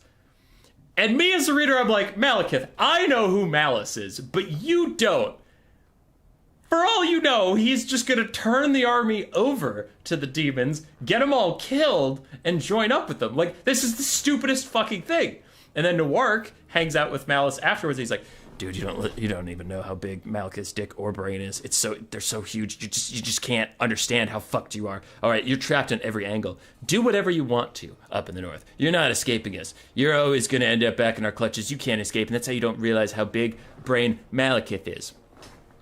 Fast forward to the actual siege. Malice doesn't fuck them over, surprisingly, but Malice doesn't fuck them over. 3 main problems show up. 1, Malice gets kidnapped during the siege. by the Chaos Host army. So Malekith's big fucking brain scheme that's you can't even comprehend how good it is didn't factor in if the enemy army that was looking for their target found their target. They found him, they took him, Malekith couldn't do shit about it. Now, for all they know, they could have strapped Malice to the back of a horse, rode him into the Chaos Wastes, war's over, Druchii lose. But they didn't. They wanted to keep him right there in front of the siege. Fine. Normal, supervillain, stupid shit. Whatever. So part 1 of the plan that doesn't make any sense is what if the enemy army actually finds Malice? Part 2 of the plan that doesn't make any sense. Malice escapes from the demon host army through his own shenanigans. He's a clever little Druchii. He has spite. He has all of his relics. He has everything. He's outside the walls. He could just ride away. He doesn't, because he actually feels a sense of belonging to the Dark Elves, and he wants to save the city. So he goes back to save the city. But there's part 2 in your plan, Malekith. What if Malice ever got outside the walls? Like, when he was leading this army you gave him, what if he said, army advance, I'll be back in the command post, and he just left instead of going to the command post? What would you have done? Nothing! You would have done nothing! And again, the demon guy escapes, you lose. Okay, part 3 is Malice goes back to the city, fights the crazy big bad demon, saves the Dark Elves. He is in front of a crowd of people, everybody. Malekith's up in the sky on his dragon. He's busy dealing with some of the demon stuff. But there's tons of people watching Malice. Malice looks at them, says, "Good day, mate," and runs away after winning the siege for everybody. He just leaves. So that's part 3 of your plan that doesn't make any fucking sense, Malekith. What if he just leaves? Like, just goes. You can't stop him. Like, what are you gonna do? Nothing, because you're busy. You're not just sitting there watching him. The only person that could catch him is you on your fucking dragon. And you're not there. You're not doing anything. So he's so fucking dumb, man. He's so dumb. Like, the book tries to get you to believe that Malekith has this big fucking strategy, but there's so many holes in it. It's goddamn, like, Strainer as for how many holes there are in this dumbass plan. And the Siege of Khorne is a disaster. Like, Malekith just sits there jerking himself off, watching his lords fight each other instead of fighting the enemy, and they lose 75% of the city before Malice just saves the day and wins the whole war. But, like, if Malice hadn't won the whole war for them, they were just gonna lose, and it was Malekith's dumb fucking fault. I don't know. He did nothing right. He's so fucking dumb in that book. All right. It feels like it could get an epic ending and it doesn't happen because of Bounce Power. Yeah, Bounce Power for sure has some dumbass shit. Also, Ed, you okay, bud? You're just kind of scratching your ear over and over again. Deja vu, yeah. Sorry, someone in the chat, Nagetsku, wanted to hear the rant, so. Zarkan's just a chill dude. Some of the Warhammer books, some are just lazy. Malekith's secretly a Slan and saw the future. Yeah. Dude, I had such whiplash, man. There was a comic book series, apparently, that explained what happened to Malice in between Lord of Ruin and Deathblade. But in the omnibus that I have, so all the information I have, he gets rid of Tazarkan. He's like, I'm finally free. And then literally the next page is the start of Deathblade, and he's chilling with Tazarkan, and Tazarkan's talking to him like a friend. And he's just like, hey Malice, how you doing? Oh, I'm pretty good. How are you doing? Oh, I'm pretty good.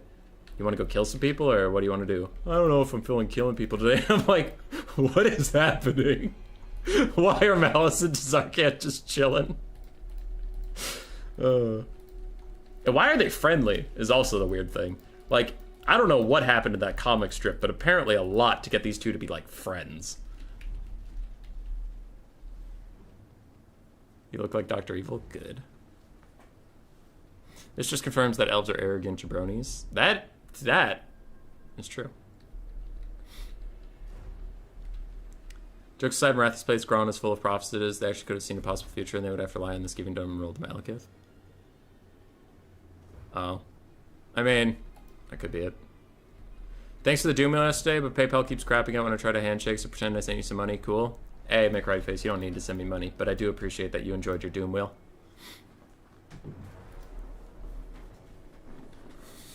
Grieven, if Marathi just said my seers told me Malice is cool.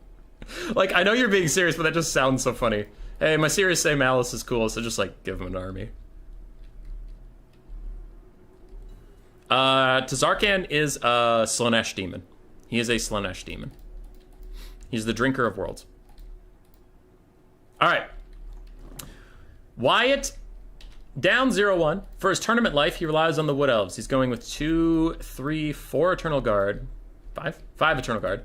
2 Azurai War Dancers. Azurai Spear War Dancers. Triple Blade Singer.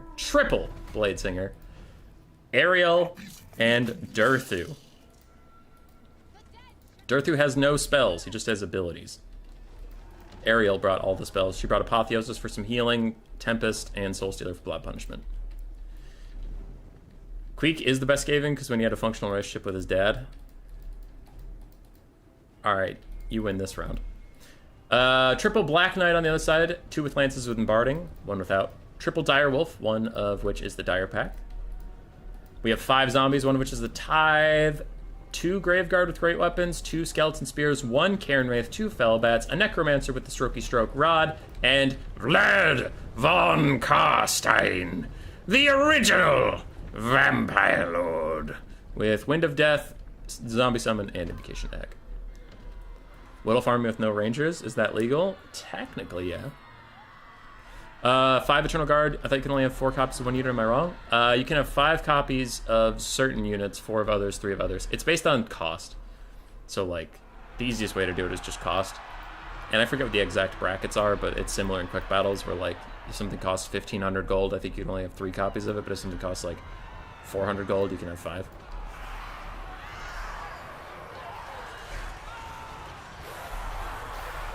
Alright. Zombies piling on to Blade Singers. I'm sure Blade Singers are just going to be happy to get a fight wherever they can. And a Wind of Death from Vlad is trying to go down the line, though it is arced a little bit away here, so it'll just destroy that Blade Singer. And okay, that was the biggest brain angle I've ever seen, because I thought it was going to go way away from these guys, but it shatters a Spearman and kills a Blade Singer outright. Good God, that was damage. Meanwhile, elsewhere, the Wood Elf front line is doing very well. Damage value doesn't say so, but that's because zombies are a hell of a drug.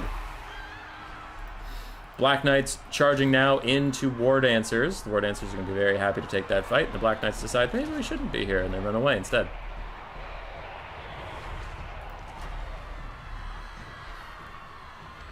Eight on variance. Queek does not have a functional relationship with his dad, though. His dad hates him for being too honorable. His only friend is Bloodtail. Ooh, that thing. The Lamentation of Despairs did more damage to the Blade Singers than it did to the zombies.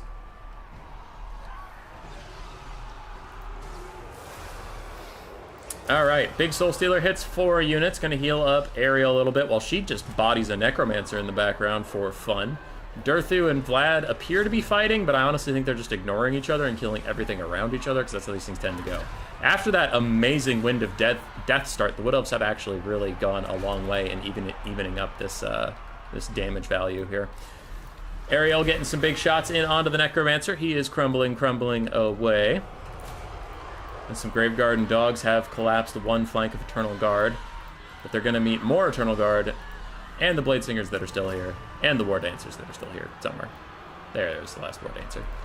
Hell, this Blade Singer even got some healing, apparently, and they're just chilling. This is the one that got hit by the Wind of Death. Big ol' clump of Black Knights. I wonder if Durthu has a Sword of Daith up. He should definitely use it right there. That would be huge value on that Sword of Daith, but looks like he's busy fighting Vlad, so he doesn't give a shit. And the Wood Elves are pulling ahead on the balanced power. They're pulling ahead on the damage value. Ariel has finished up her mission to kill that Necromancer. Another Apotheosis onto the Blade Singers. What does she have? Berry Wine? 1 more use left? It can go on anything, though. Okay, she might use it on those Blade Singers, to be honest. Wouldn't be shocked. Vampire count's blobbing up pretty hard. I really want to see a Sword of Daith just, like, fuck up all these guys. Ah, Sword of Daith! Ah, Sword of Daith! Yeah, Sword of Daith! You might be like, these are underwhelming damage values. Hey, fuck you. I'm allowed to get excited. And a Soul Stealer! Oh, the Vampire counts are in trouble now. Durthu is still smacking the shit out of Vlad. Durthu doesn't give a single fuck. Ariel rear charges all these guys. I probably just got demonetized by YouTube again. I need to stop swearing so much so I can get money, but okay. These guys are all crumbling. Things are looking a little doomed. Dogs piling into the Blade Singers, trying to help out. And Vlad is continuing to fight Durthu, but I don't even know how the battle's going for him because I haven't even seen Durthu getting heals. For all I know, he hasn't taken any damage from fucking Vlad. But he's slapping fools over there. He is slapping kids. Aloys, I will warn you, you're asking about the general tournament rules. Remember that everything in the rules is written to deal with extreme situations. The largest takeaway you can have from the rules, and you'll be fine, is always be attacking with something somewhere. You don't need to attack with everything, but something needs to be trying to start a fight. Don't white line camp and don't forest camp, and you'll be largely fine. I know the rules can look a little oppressive, but it's like, I mean, most of those rules are like, in the case of you being too close to the white line after 5 minutes of engagement and all this stuff, it's like, it just comes up like every once in a while, and we need to have something on the record about what to do about it, but it's not like this happens every game. Also, most of the pages in the rule book are just, there's 24 factions, there's 24 pages to show you what you can and can't take on your faction. So, yeah, the rules aren't that bad, they just look scary. Durthu absolutely slapped. 2,900 on him. Ariel did fine. Blade Singers also did really well. War Dance with Azrai Spears did okay.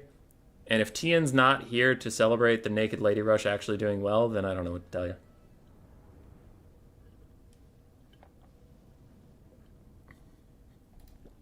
All right, Wood Elf build did very well. Vlad von Karstein honestly did okay.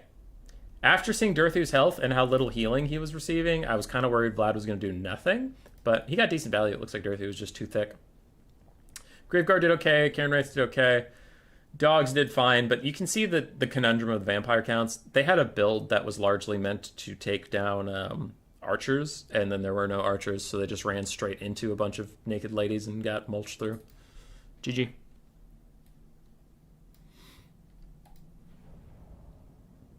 It was a good attempt. Game 3!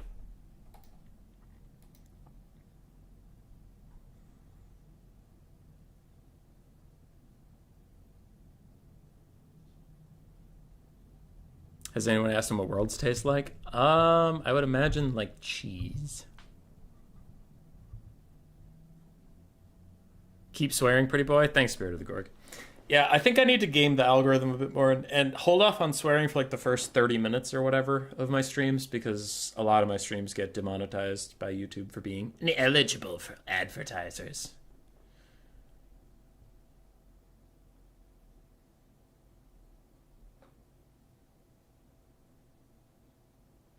So that's why they didn't take archers. Yeah, I mean, it's a reasonable strategy if your opponent's just going to run your archers down, not take any. You can kind of do... you know, you can do the old switcheroo. Like, I'm trying to think, Beastmen normally have, like, all Vanguards super hardcore rush, so then people prepare for the rush. I don't like this playstyle, but I know certain people like to take double Cygor for that reason, where it's like, oh, you're super ready for, like, this melee rush blob thing, and then I have 2 giant artillery pieces that are sniping you out, and it can kind of catch people off guard. I don't usually play that way, but certain people do, and they like it. Ryan G, am I allowed to join this? Or the spot's full? The tournament has already started, I am afraid, but if you want to catch any future tournaments, we would always be happy to have you, and you can just join our Discord, and we ping whenever there are tournaments going on. Vamps have pretty good dives, so not taking archers. 2 for the swear jar. Thanks, Arako. Yeah. We'll try to, Ryan, if you're looking for more new player tournaments, we try to host one every week. So next week will probably be a North American time zone, so late at night. And then the week after that will be European again, or weekends. I try to do weekends when I can, but normally weekends are a hot commodity in the Warhammer community. It's hard to get in there.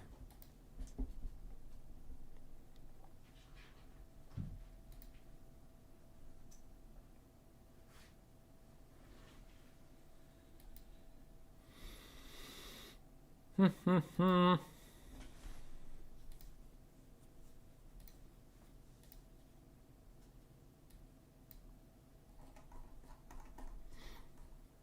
not get distracted by Discord chats, hummus boy.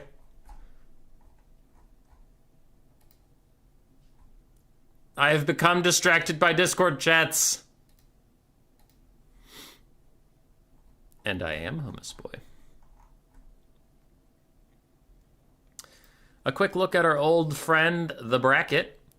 Bran Harley is awaiting the winner of KDW and Losaurus. Edie Ruda is fighting Segos. Rambler and Wyatt we are in the middle of right now. And Salinator versus Alexander. How are my tournament predictions doing? Longest Boy gave an honorable attempt versus Edie Ruda. Losaurus is still in it. Alexander's still in it. I'm feeling good. 2 out of 3 still alive. I will message Bran Harlandy telling him to wait for us. So that hopefully we have a game to go spectate after this one without an awkward pause.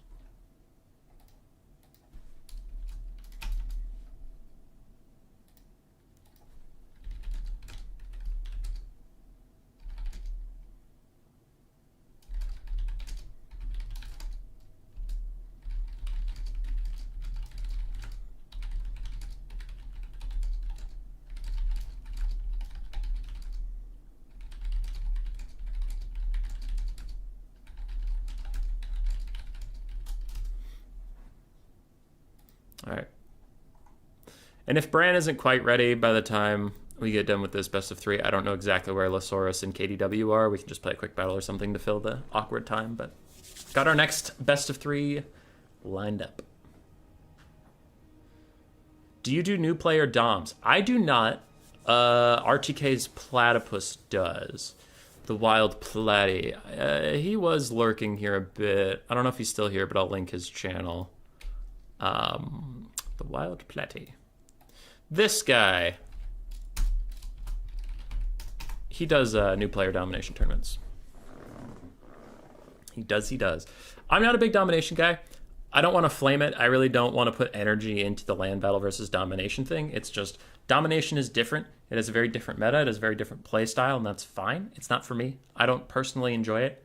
And I'm not very good at it, so I don't really want to host events or cast events that I don't know what I'm talking about. So it's just not for me. But Platy does a good amount of domination events. He casts them, and he's a very, very good domination player. So that's your man.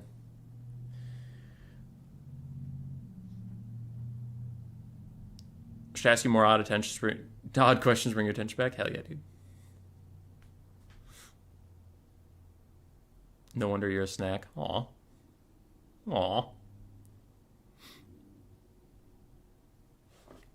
But no, I am a land battle focused channel, as that is both what I am best at and what I enjoy most. That's okay. You can have preferences. I feel like land battle would benefit from a cap point to prevent corner camping and draw kiting. For quick battles, sure, dude. Umais and Gojira have been working a lot on a capture point mod that I really hope goes live in CA. Like, maybe make it a King of the Hill mode for like a third game mode, or just put it in quick battles. But like, I would rather play quick battles with the capture point mod than vanilla land battles. I would rather play tournaments on vanilla land battles, but if I'm just trying to have a good time and I'm facing blank random player who could be a complete asshole for all I know, domination or the capture point are so much better to just like force something to happen. You know what I mean? But at tournament play, I really enjoyed land battles a lot more. Personally, I just think it's more decisive. You're not allowed to have such a nuanced view on something. Please trash talk. You missed the Warhammer 2 land battle days. We need more free-for-alls. Yeah, the reason I don't go harder on Dom is, like, even if I have a negative opinion of it, it's just like, if you aren't aware of the drama that happened in the community when the game launched, I just have no energy left for fighting Dom versus land battles, which is better. And it's like, okay, we need to just enjoy both, because the community got really divided up, and like people would join the scene and they would play domination, and like a lot of content creators or like people that they would talk to in discords are just like, land battles suck, land battles are trash, and then they wouldn't give land battles a shot. And then like a similar kind of thing happened from the other side, where it's like people who had been playing Total War for a long time and enjoyed land battles didn't want to try domination because it was different than the thing they liked. And it was like, I don't know. So we kind of, as a community all together, we kind of shot ourselves in the foot growth wise by fighting amongst each other, rather than just like saying there are two different game modes, and if you don't like this one, you might like the other one. It's just like, okay. So I'm kind of just out of energy for that sort of fight, and I'm like, just try, like, just play a couple land battles. If you don't like it, super. If you do like it, our Discord is for you. You know, try some domination. If you don't like it, super. If you do like it, Turn's Discord's pretty good for that. Platypus has his own den. It's just like, I don't know.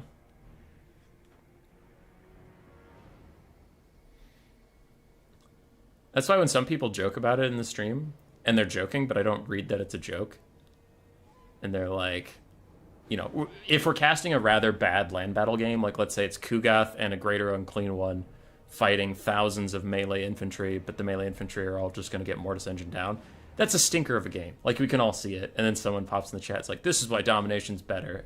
And even if they're joking, I just immediately get irate, where it's like, this is one shit game. Like, domination has shit games too, where like both armies don't want to capture points, so they both just spawn infinite amounts of things and sit in their own fucking corners till their whole army's on the field, then they run at each other and the game's over, but nothing happened for like 7 minutes. That's a shit game too. Land battles isn't all shit games. And then that person goes, bro, I was just joking. And then I feel really bad that I just went off on this fucking guy.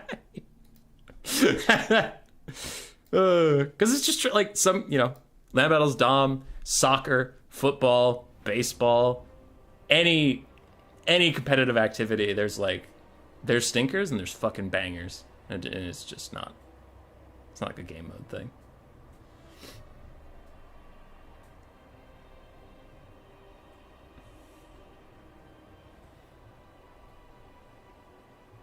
They're both great in their own way. I hate X, screw X. Ben Weasel, that's the attitude. There you go. Is there a home Discord for 2v2 FFAs? There is a 2v2 Discord I know about. It's Cuden's Discord, though. He's been playing Crusader Kings recently, so you might not get a lot out of him. Hirako? Yeah. That was tough.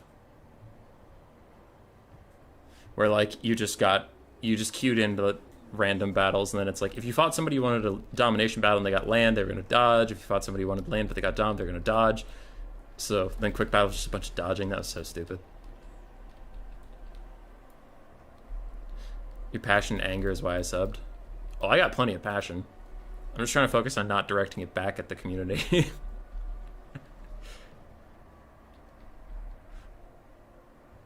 FFA tourney would be fun. Yeah, I think the biggest problem for that would be lag. If I did that, I would have to cast the replays of it. Oh, we got Marauder Champions. Oh, we got Marauder Champions.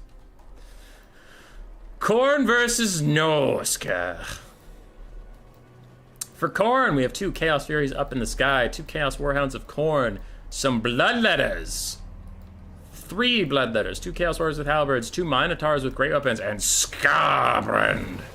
Oh, fuck, he brought it. He brought Slaughter and Carnage. All right, let's see how much he can even charge this in this battle. I am betting under 10%. That's how little I believe in fucking this charging ability, man. He also has this AoE Rampage, his Self Rampage that gives him more damage, and his Breath Attack. I like Beef. Who's the worst Warhammer YouTuber player you have met? Tactical Itch. Tactical Itch, that guy's an asshole. That guy's an asshole! And you definitely shouldn't go check him out on YouTube. YouTube.com/tacticalich. You shouldn't, you should never subscribe to Tactical Itch. He's an asshole, Tactical Itch. TACTICAL space LICH. Do not check out that guy. All right.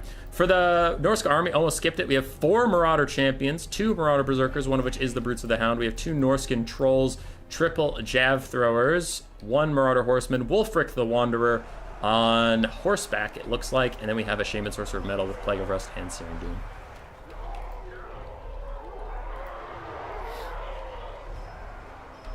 No, Tactical Lich is he's a good guy. He's a real good guy. I'm sub to him? Good. Lich has been popping off recently. We fucking love to see it. All right.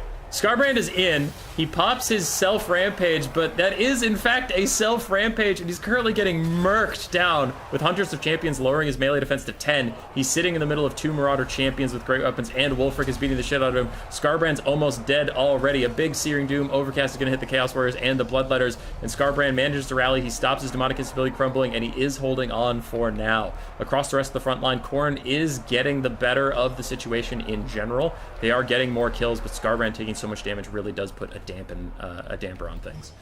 Chaos Fury is trying to kill off these javelins without crumbling themselves. Fleshhounds, wait, no, just regular Chaos Warhounds are back here to do the same thing. And Scarbrand somehow managed to survive his ordeal. Rampages Wulfric back into him and gets a huge shot onto the Wanderer. And the Wanderer can't opt out of this fight, even though he really, really wants to. He stumbles to his death, taking another huge shot and terror routing off. Khorne is catching back up on the damage value. Minotaurs are continuing to fight against Marauder Berserkers and the Marauder Champions. Chaos Warriors. Khorne continuing to push through.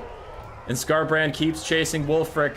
But Wulfric is faster than the big demon boy by 1.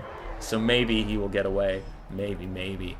Can the Shaman Sorcerer of Metal and the remnants of Norsca really hold it down or not? Scarbrand opts out of chasing Wulfric, which will allow that boy to rally.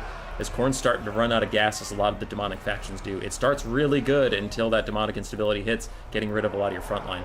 The Minotaurs of Khorne have taken a ton of damage, even with the dogs trying to protect them from those javelin throwers. It's just not entirely enough, though we do have some trolls rejoining the fight with their regeneration. That will be good for them. Relentless Rage stops any of these Bloodletter models from dying from that Searing Doom, and Scarbrand's even going to throw a nice breath attack down the side, though it does very little damage. I don't know why his breath attack is so shit, but it is. Khorne is up on the balance of power. I would tend to agree, though this is not over. We still have Wulfric charging in. Hunter of Champions is not enough to save his own life as Scarbrand just dumpsters him. Wulfric doesn't get a single shot onto Scarbrand as the Minotaurs also surround him and kill him off. Scarbrand, what are you at for charging your passive? 8%. 8% in a 3-minute game where he has 42 kills. Just saying that shit, it takes way too long to charge up.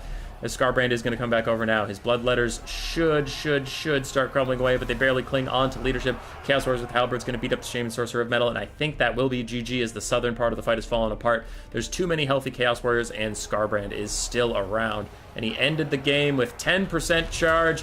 11. He technically got to 11. Oh, you can't tell if he's kidding or not? No, Tactical Lich is a bro. Love that guy.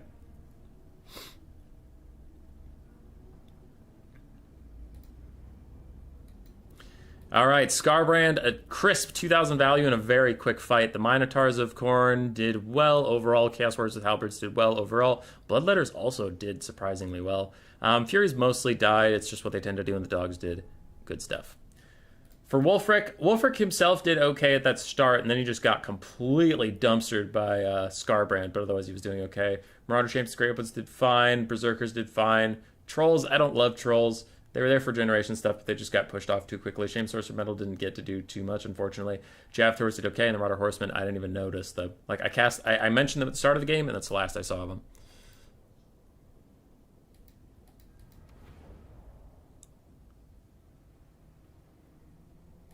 Why bother going to 100% if 10% does the job? Like, I get that, but I just think there's a lot of games where 10% doesn't do the job, and it costs you money to bring this, so I usually don't bring it. It's just my opinion, though. Do you think Scarbrand should get the option to bring Gorefeast to multiplayer? He seems squishy currently. You could. Yeah. He could get Gorefeast. Though, like, I do wonder about regeneration creep. If, like, everything in this game gets healing, then nothing is special. I would personally prefer Scarbrand not get healing, but instead get a cost reduction or better splash damage so he can kill more infantry and cavalry units more effectively, rather than just be a good 1v1 guy. Personally, I would prefer that over regeneration, though I think like with his current iteration, if they're dead set on leaving him as is, I do think they should give him some regeneration or something. But personally, I would prefer a cost decrease and better splash damage. Personally. Okay, our next series is ready for us, so let's get hopping over there.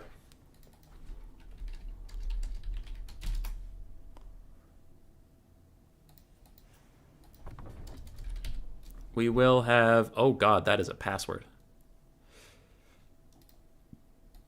It is not 1, 2, 3.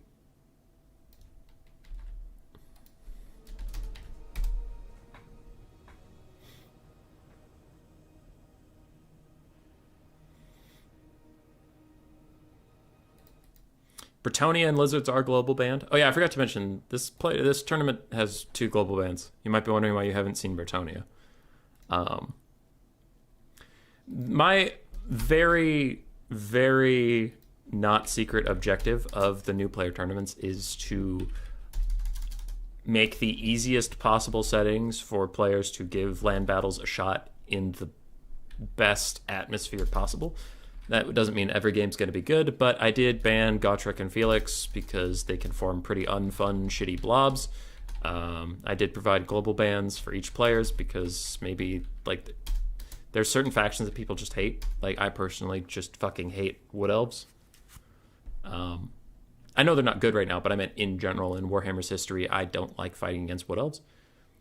So if I was a new player right now, I'd probably want to join a tournament and ban Wood Elves or ban Dwarves or something that I just don't find fun.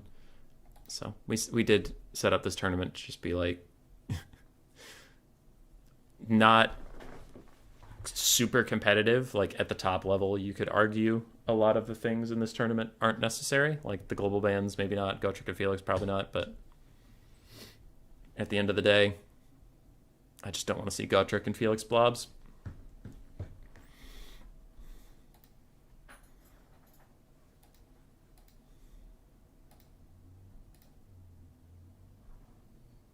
Did Khorne bring a caster? Of course. Best of 24s for the rights to each other's channels. Ooh, yeah, cool umbrella. That's a good one. That's a good one. I'm going to watch back Dobbs' BBB season finals later, umbrella, but did you see it? And if so, was it good? I saw some of my admins in our admin chat on the Discord are talking a lot about the series, but I obviously haven't had time to watch, unfortunately.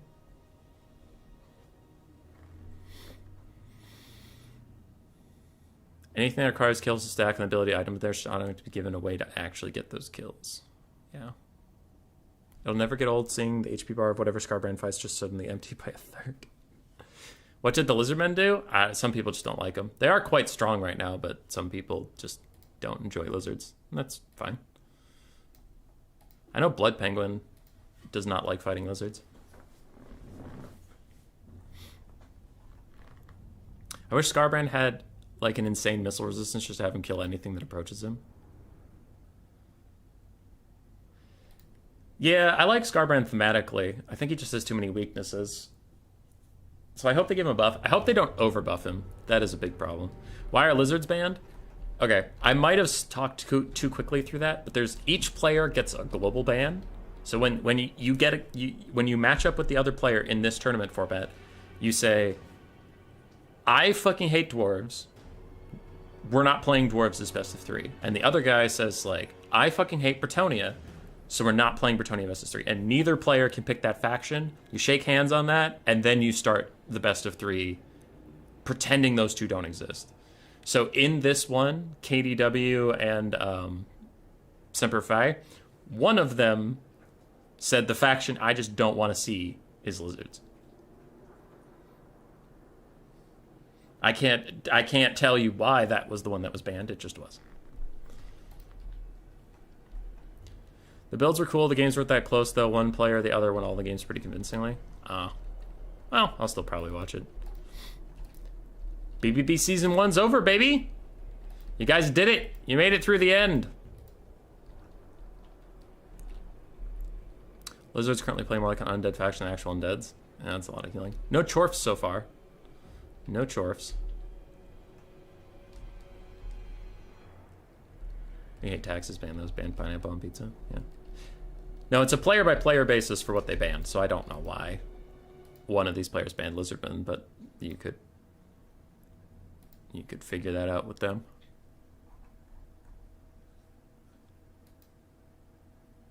All right.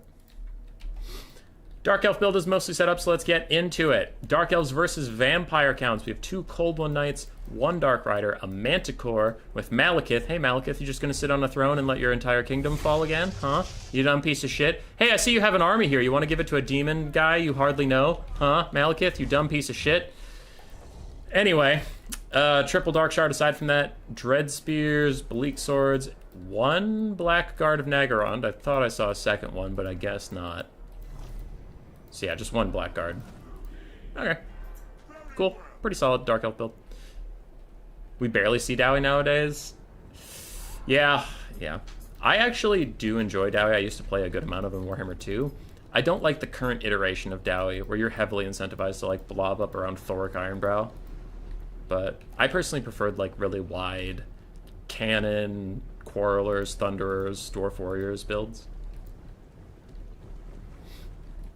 On the other side, for Semper Fae, we have Manfred von Karstein with a zombie summon and a heal. We have a Deathcaster with Fate of Buna and Spirit Leech, and then we have a Shadowcaster with Pit of Shades. God damn, that is a lot of elite clearing stuff. Though I suppose the vampires did have to be ready for like a 4 Blackguard of Nagarond Witch Elf kind of blob thing. So, pretty smart to bring those extra spells. We have Skeleton Warriors, Skeleton Spearmen, and Zombies. It looks like we have 2 Graveguard, a little bit of a lag spike. Please, please don't crash. Don't you fucking crash. Don't you do it. We have 1 Corpse Cart with the Unholy Lodestone for AoE healing, but also I think a lot of players are not appreciating the Vigor Mortis. Perfect Vigor on things near you, plus melee attack, melee defense. It really matters a lot in a long game. And I've seen a ton of Vampire Counts players just foregoing Corpse Carts entirely because of like healing nerfs. And it's like, yeah, but healing is only like half the story. Corpse Carts in general just give really good stat buffs. And a Blood Knight. Hey, Blood Knight. They banned lizards because they hate Saurus. I hate Saurus. Oh, those Dark Shards taking their day out on those Corpse Carts, though. I imagine we'll have to get a Pit of Shades back there pretty soon, because these Dark Shards are even in a good formation for Pit of Shades to hit them. Malekith is getting chased by the Goon Squad. His Gaze of Malice will hit those skeletons and zombies, doing a good amount of damage. I think you can still play them. You can, yes. I was just talking about spectating dwarves. Usually when somebody picks dwarves, I groan internally, because I don't want to cast a dumbass blob thing. Blood Knights are trying to charge through their own infantry, but there's too much infantry here. They do manage to get to the Bleak Swords, but they're not going to be able to really penetrate through, and I would have preferred them to just take the longer route and get back here, because with their anti-large and stuff, they want to fight Cold One Knights, they want to fight Dark Riders, and instead, they're not around to do so. This could get real risky real fast. Malekith is going to get down a huge Soul Stealer on all 3 of these single entities, but the risky part is these Dark Shards. The Dark Shards are looking like they're trying to turn and fire onto Manfred, and they could do insane damage to him if they're given the time. This could be a huge mistake for the Vampire Counts. These Blood Knights need to get out of the frontline fight, and they need to get back here. They either need to be killing the Cold One Knights, or need to stop these Dark Shards from fucking up the Vampire Lord himself. Good dodge attempt here from KDW. Starts to get away. The Pit of Shade still nicks some of the Dark Shards due to its just like solid aim in the center of mass, but it was overall pretty good. Manfred's doing that super cool dragon animation with Malekith right now, but that's honestly maybe trying to save him. Yeah, damn it. He lands back in some Dark Shards, but for a while they're having a hard time shooting at him as he was whipping through the sky. The Undead still trying to push through the Bleak Swords, but they're taking too long, and Manfred dove too greedily. He dove too deep, and they called it a mine! A mine! Now he gets out of here, which is good. He really did need to, but he just has to back off. He really needs to heal back up before ever committing near these Dark Shards again. He just got punished really hard for his positioning there. KDW and the Dark Elves are up massively in gold damage value, over double. But the game isn't over yet. Balance of power is slightly Dark Elf favored, and I would agree in the slightly aspect, as Malekith is getting worked down. Quick little chill win from him is fine, but that just keeps him further away from another Soul Stealer. So as Malekith's getting worked down, if you can maybe finish sniping him out, that could put the Dark Elves on the back foot. And these Dark Shards have a lot of damage value in them with those full ammo bars, but a big breath attack from Malekith across the way hits, but oh, I didn't realize that those are Blackguard. Oh, God, okay. The Vampire casters got caught in the Blackguard, and then Malekith the Manticore just beat the shit out of him. Damn.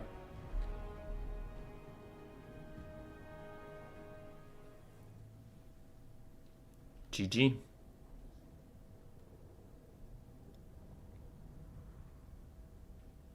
KDW knocked you out in the second? I see. Okay, sorry. I'm trying to catch up on things. I hate taxes. We're trying to ban those. Purge the Xeno, the Heretic, the Faithless, and purge Nurgle.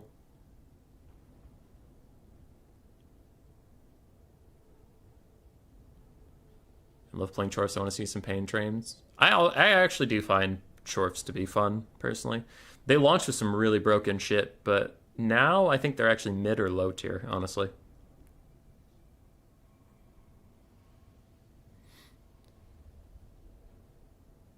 Pretty good other than those few bested units. How's the meta feeling? Yeah, meta's good. I've been enjoying it a lot. I was preparing dinner, but I had to stop. A mine!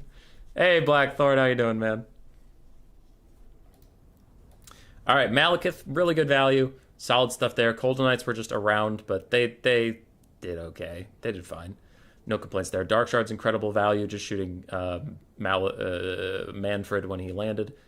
Blackguard did fine. Manticore did well. And Bleak Swords and Dread Spears held until the earth crumbled over, which was great. Does Warhammer 3 even have any sync animations? Yes. Yes, it does. I believe there's some it's between the game 3 lords, though, so you have to get, like, Miao Ying fighting Zhao Ming or Kugath fighting Scarbrand. I think Nikari has quite a few, if I remember correctly. Anyway, Manfred, not great value, all things considered. His vampire casters did better than he did. They actually did do quite nicely. The front line did okay. Not a ton of value, and Blood Knights did fine. This is something, and again, if you don't want the feedback, feel free not to take it. That's fine. I'm noticing a lot of Vampire Counts players are way over investing in chaff infantry. And then we see games like that where they tend to pile up on each other, but they don't really get the DPS to get through the front line. I'm not a great Vampire Counts player, so I don't have an answer of, like, here's what you should be doing. But I can say I've seen a lot of this type of build, and I've seen it just not work over and over again. It's like the multiple iterations of chaff, because skeletons are also chaff. Like, zombies and skeletons are both chaff, unfortunately. Like, the multiple iterations of chaff slamming into each other and not getting through the front line, just, it doesn't feel very efficient. Now, another plug is you could go onto our Discord and get the Rat Ogre roll, and then you could go to list of coaches and talk to one of the people listed under Vampire Counts who are actually very good Vampire Counts players, and they could tell you the correct thing to do. I could just tell you what I'm seeing, and, like, this hasn't worked like the last 4 times I've seen it. Because I tried playing Vampire Counts versus Blood Penguin the other day, and all my units felt like trash, so I'm not exactly the right guy to ask. I know Norm's pretty good. Blood Penguin's pretty good. Those two I could just list off the top of my head.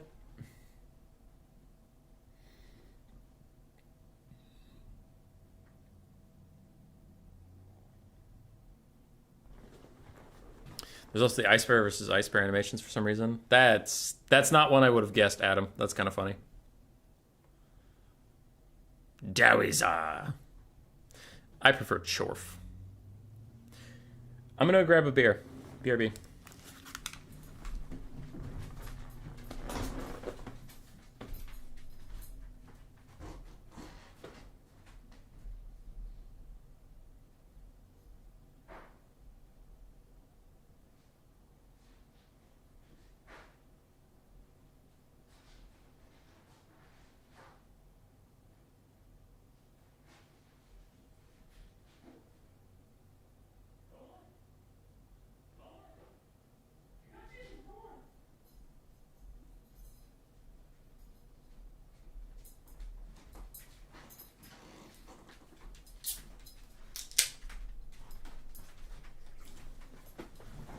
All right.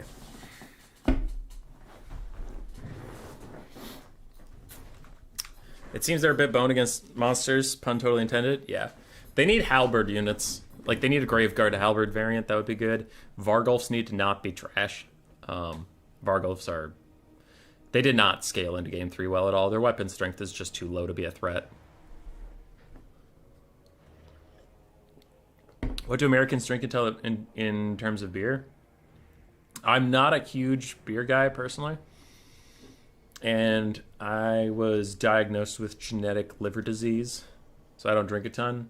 I have non-alcoholic beers that I enjoy, and one is like this. I don't know if they're local or whatever, but it's just non-alcoholic well-being Hellraiser Dark Amber beer is pretty good. I've been enjoying it. I also enjoy the same well-being brands like Golden Wheat. It's pretty good. Other than that, I'm a pretty basic bitch casual. Before I realized I had liver problems, I used to... Oh, one, I like wine. I drink red wine way more than I drink beers. But when I do drink beers, it was like Bud Light. Garbage. What about mead? I actually never got around to trying mead. I would like to at some point. It's not a huge thing in America as far as I know.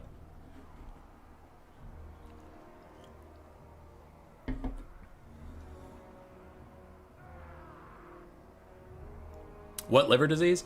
So my grandfather, when he was passing away, he was sick, and they were just kind of throwing the book at whatever it was. Like, they're like, well, we need to figure out what's going on with this guy. And he turned out to just be 90. Like, we prescribe you with 90 years old. So there's nothing they can do about it. But while they were doing all this testing, they found a recessive genetic marker for hemochromatosis in him. And they said, all right, all your kids should get checked. So then all his kids did. My dad had the same recessive gene, just one of them, one of the two. So neither of them was sick. And then, so my dad had it, so me and my brother both had to get tested. Alex had none, and I had two. And then they turned to my mom and they said, all right, so you apparently have one too. And I'm like, neat. So I got both. So I'm the only one in my family who has it. Hemochromatosis is later in life, not right now. My liver will accumulate too much iron, and then it'll suffocate itself and die. Now that we know it's happening and I'm young, I'm fine. I just need to be nice to my liver so later in life it is healthier and better able to take care of itself, and I give blood 3 times a year to force my body to keep churning through that iron supply I have instead of letting it sit in my liver. So we know about it and I'm fine. That also just means I shouldn't go on a bender and like get mega fucked up and destroy my liver, because later in life I'm going to need that guy.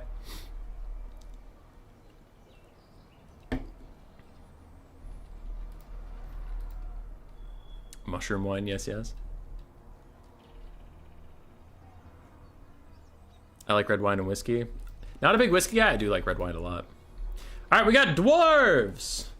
Dwarves, and honestly, pretty respectable dwarves. I know dwarves are a divisive faction, but this is more of the dwarves I actually enjoy playing and watching. Sure, you have Thoric. Wow, he's even on foot. Bold. Anyway, you have Thoric, but no Gotrek, Felix, Blob, no like Ironbreakers, Blob, and 50 gyrocopters running around. It's a pretty standard build. We have Thunderers, Slayers, Giant Slayers, and ooh, 2 Organ Guns. Bold, my lord, bold. Some Quarrelers with great weapons, Dwarf Warriors, Quarrelers, great weapons, more Dwarf Warriors, Miters with blasting charges, and 1 Gyrocopter with a Brimstone Gun. For the Warriors of Chaos of Semper Fae, we have 4 Marauder Horse Masters. Interesting. Something in the woods? The Cold Voider Frostworm. Oh, this isn't Warriors of Chaos. It's just a Norsca flag I didn't recognize. Okay, so we have the Cold Voider, Wolfric the Wanderer with Sea Fang, and he is on horseback. We have a Metals Caster with Final Transmutation, Searing Doom, and Transmutation of Lead, interestingly enough. Marauders, Marauder Spearmen, a couple Marauder Champions even in here, and the Brutes of the Hound, Berserkers. So a lot of melee infantry, skirmish cav, and a big scary dragon.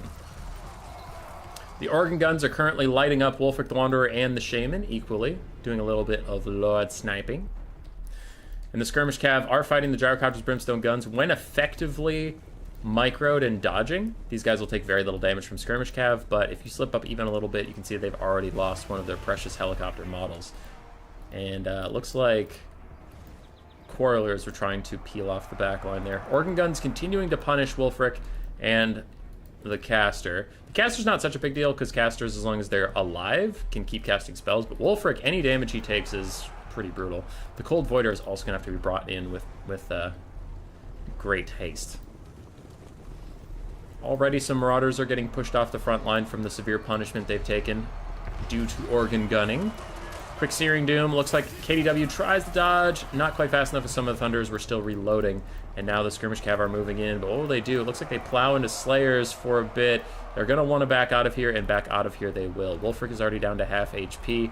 Shaman Sorcerer is almost routing, and the Cold Voider has been remembered. He is coming back to the fight for now. But the Dwarves are up 3,200 damage value to just about 1,000. A rough start for the Norscans here. We'll see if they can turn it around once the melee actually gets joined. Marauder Champions fighting, but they are getting shot in the side by these Quarrelers. Great weapons. Organ Gun's still punishing Wolfric as he just tries to get in melee and get out of their sights. Maybe he can get obstructed from that. But, ooh, big charge in here. The Skirmish Cav found their way past the Slayers and actually got to the Organ Guns. If they can rout those guys off, that would do a lot in bringing the balance of power back and the damage values back, because Organ Guns are rather expensive if you can actually kill them. Thunderers firing into the soup of Norscan infantry. I wonder what the Cold Voider breath attack's at. I wouldn't be shocked if he breath attacked at the Thunderers, but he also doesn't want to just sit above Quarrelers and Organ Guns for too long, so really nice breath attack, and now he's got to move. He's got to stick and move, and it looks like he is. Very nice play there from Semper Fae. I do like it. Dwarves still continuing to grow their lead, though, and North's going to have to do something about the situation rather quickly. One of the Organ Guns finished off the Shaman of Metal. I just don't see him on the battlefield at all, so he either shattered or is dead, but same difference at that point.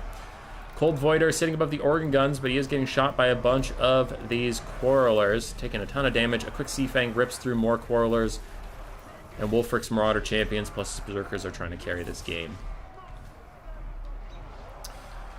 Norsca has stopped the bleeding. They've kind of kept this damage difference at about 3,000. I mean, it's still bad, but it's better than it getting worse, right? Slayers running around the back line. Where are those Slayers with the great weapons? Oh, there they are. They're fighting Marauder Champions. Yeah, it's okay. They're armor piercing. Their anti-large goes a little bit to waste, but they're armor piercing. They'll do okay versus Marauder Champions. Organ Guns continuing to fire at Wolfric even while under attack by the Cold Voider, and Marauder Quarrelers are going to keep firing in at that guy as Slayers have also joined the party. And I worry this might be the death of Norsca. I don't know how much more they can really do about this. Wolfric continues to fight, doing his best. Organ Guns, due to a little movement in his position, the Organ Guns actually just slam a quick tunnel through their own Quarrelers. And the Cold Voider was not able to rout them as Thunderers and Quarrelers continue to harass him. Skirmish Cav on the backline is trying to participate in this fight, but they are so low from the constant harass of Quarrelers and Dwarf Warriors. They're just not having a good time. Cold Voider's back up in the sky, gets another really juicy, really nice breath attacks here from Semper Fae. But he's just taking too much damage in the meantime. Yeah, Wolfric's already routing. Cold Voider has one more breath attack left, but it is on cooldown for now. Marauder Champions and Spearmen trying to get through these Slayers to stop that last Organ Gun. I don't think it's going to be enough, so the Gyrocopters even keep shooting at this guy. And they have fire ammunition. He has fire weakness. So the Cold Voider is not enjoying being shot at all. Marauder Horsemasters dive in on a great play to take out those Organ Guns once again, probably sacrificing their own lives to do so. They might even rout a Quarreler. And I have also liked Semper Fae's play around his Skirmish Cav. He made a couple mistakes, but not a ton. And overall, he has kept them around the late game doing what they need to do. I think KDW's just been really good about dodging and really, really good about ranged priority. His range units are always shooting what they need to be shooting. So GG. Horsemasters O fun. I don't know. I think we have not seen a lot of Marauder Horse Cav since the nerfs. Organ Guns did really well. Gyrocopter did fine. Thoric did okay. Slayers did fine. Thunderers and Quarrelers did nicely. Dwarf Warriors and Miners just held, but those Organ Guns actually showed up.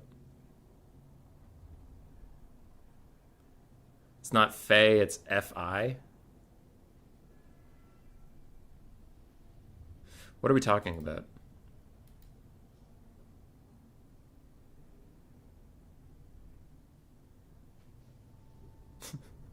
What are we talking about? What was I saying, Fae? Oh, it's Semper Fi. Yeah, you're right.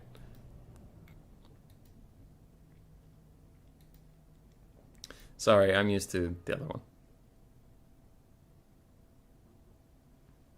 Anyway, Wolfric. Not a lot of value on him, unfortunately. The Shaman caster got sniped out immediately. Marauder Champions, the Brutes, the Hound did all right. Marauder Horsemasters did okay. And Base Marauders struggled a bit. Cold Voider did well-ish.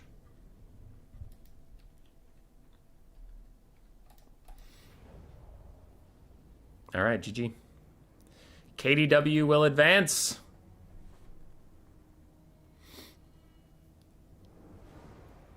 Itchy face. Who is next?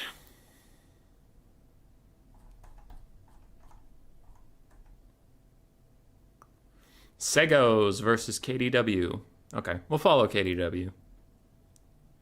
We'll follow. And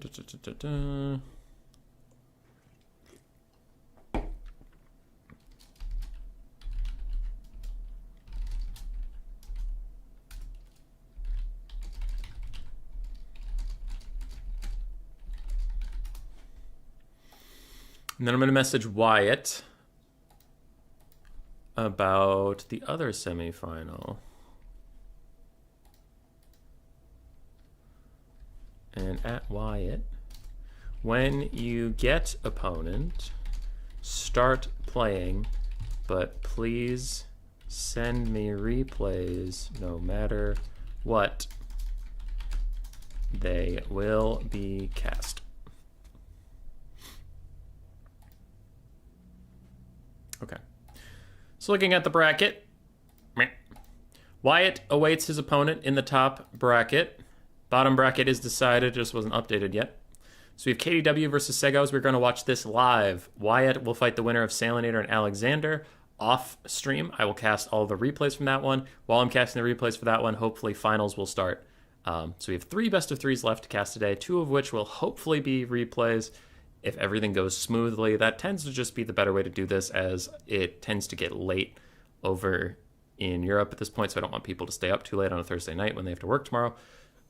And we get to cut out lag or any build phases or whatever, so I don't know. It's a new thing we've been trying out like the last 4 streams, and people haven't complained about it yet, so we'll continue to do that. How are my predictions doing? Alexander's still in it. Losaurus has dropped to KDW, who has actually been playing very well today. And Longboy was beaten by Adiruda, who Segos avenged us. So thank you, Segos. Thank you for taking out Adiruda. How dare you? So all my hopes rest on Alexander. Let's go, Alexander. The Undead March. Show us how vampire counts are meant to be played. Though, cards on the table... Alexander was one of the people that I watched take way too many, like, skeleton warriors, skeleton spearmen, zombies, and then they ended up all blobbed on each other. Because I was mentioning that earlier with Brand's build.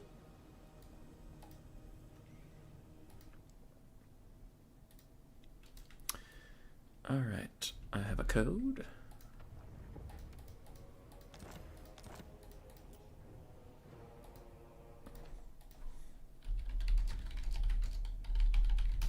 I think we got to watch Segos once.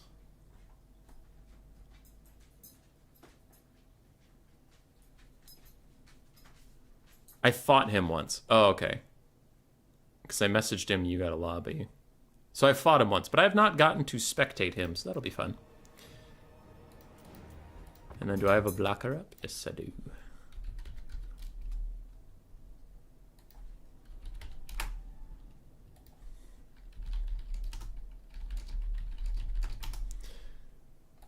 Segos and KDW. I might be entirely incorrect about this, but if I remember correctly, KDW played a lot of domination mode, didn't he? I recognize that name from a lot of tournaments, but not mine. So I think he played a crap ton of domination mode and has recently started giving my land battle tournaments a try. Which, if I'm correct about that, that would track through his gameplay, because he seems like pretty on point with what his units need to be doing. So that makes me think that this isn't like his first rodeo. He might have just been playing the other game mode.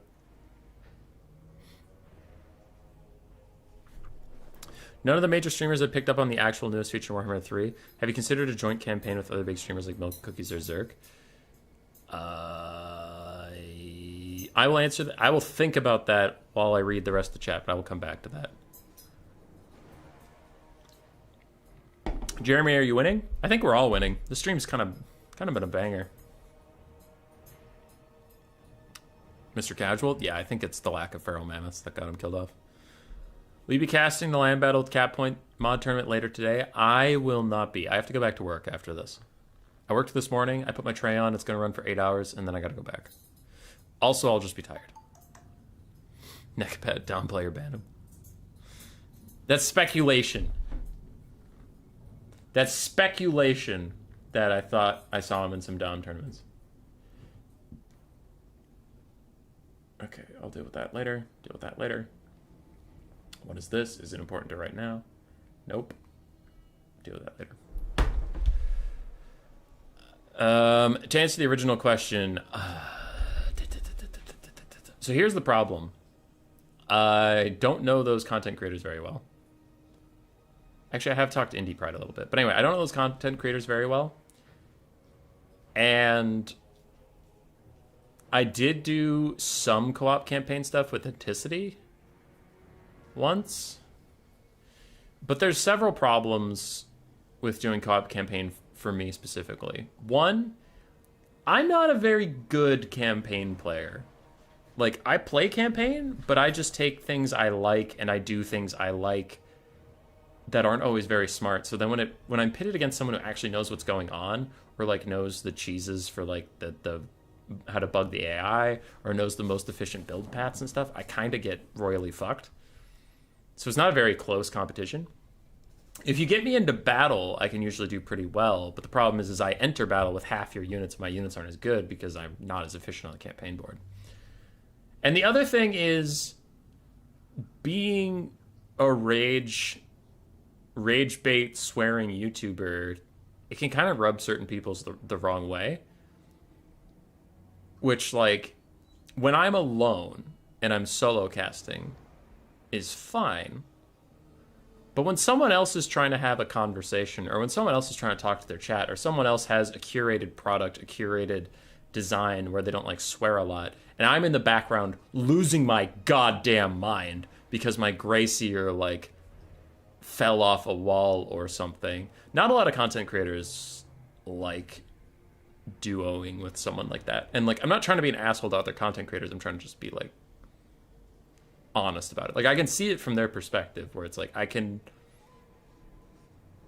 have a very defined personality, and it's not one that's like, you either roll with it or you don't. And there's a lot of content creators that don't.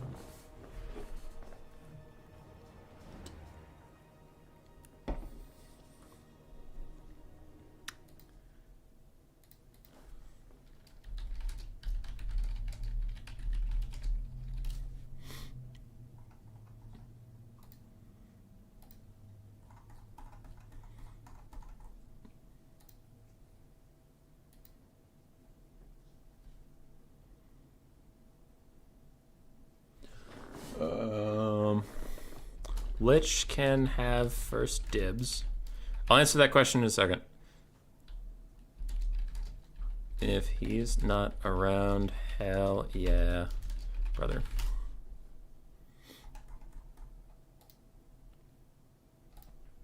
Okay, someone asked me a question. What do you do for work? I work at the Mayo Clinic. I am a development technologist, so if there's a new test that comes out, I need to get it up and running for the clinical setting. For example, I have a test right now. The easiest one to describe, it's called leaky gut. And it's a new test, like no one has this test out. But it tests for three things, really. You drink a shake of radio-marked sugars that are made in a factory. Like, your body doesn't produce them, nothing in nature produces them. And your body doesn't recognize them, so you don't digest them. So they go straight through you. Okay. So we give you this shake. And then you pee into a cup at 3 different time points. 2 hours, 8 hours, 24 hours. If those sugars are present in the cup at 2 hours, you have a hole in your stomach because it went through you way too quickly. Like, you didn't digest it properly. You didn't do any of that stuff. Like, you have a physical hole in your stomach. It's for people with ulcers. It's for people with injuries to their stomachs, people with undefined stomach pain. We would run this test on them to see if they have a physical hole in their stomach. The liquid will leak through into your intestines way quicker than it should, get into your bladder, you pee it out. If we see it at 8 hours, that's normal. That's how long it should take. And if we still see it at 24 hours, that's testing for a different thing where your bladder isn't emptying completely. So every time you go to take a piss, you empty half your bladder, and then your body tells you you're done peeing, but there's actually a ton of liquid in there, which could be bad. You don't want urine to just sit in your body like that. So we're developing this test, and then they go to me and they go, hey, here's a bottle of pee. Here's the molecular structure of these sugars that we made and we put into people. You need to find out how to find it in this pee. And that's what I do. So then, we run it through, we add some phosphates that'll precipitate out proteins because we don't want those proteins gunking up our machines. I want to make it as clean as possible, get it as close to water and the sugars as I can, then run it through the machine, have a column that'll separate out the sugars, get all that water out of there, and then just the sugars go through, and then I can quantitate how many sugars there are. Because if after 24 hours you have 1% of the sugars we originally gave you, that's not a problem. That's normal. Everybody has that, right? So it's about the amount that's in there. If you have a significant amount of sugars after 24 hours, yeah, then something's fucking wrong with you. So that's what I do for work. I mostly work with liquid chromatography and mass spec. I make tests. Shameless plug for tomorrow's Friday Night Fights tournament. Hell yeah, Umbrella. Do it. It's called liquid retention. Yeah.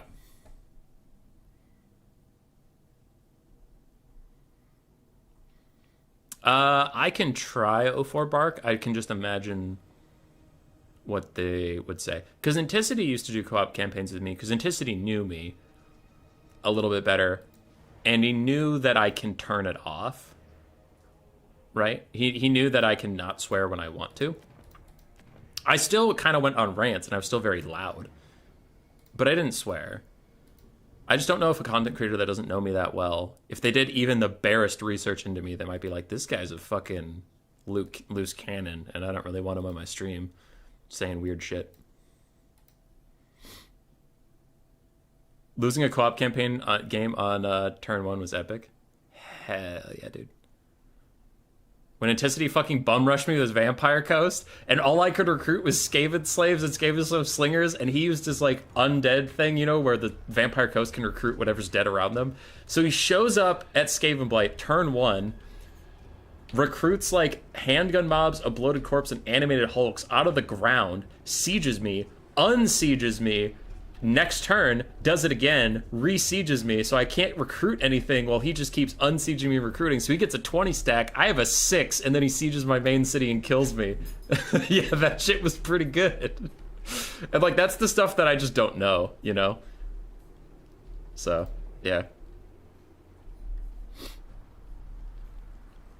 We should get a group of shitty campaign players together. Umbrella? Now that's a good idea.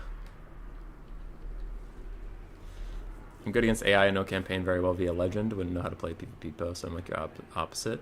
Grieven, we have to team up.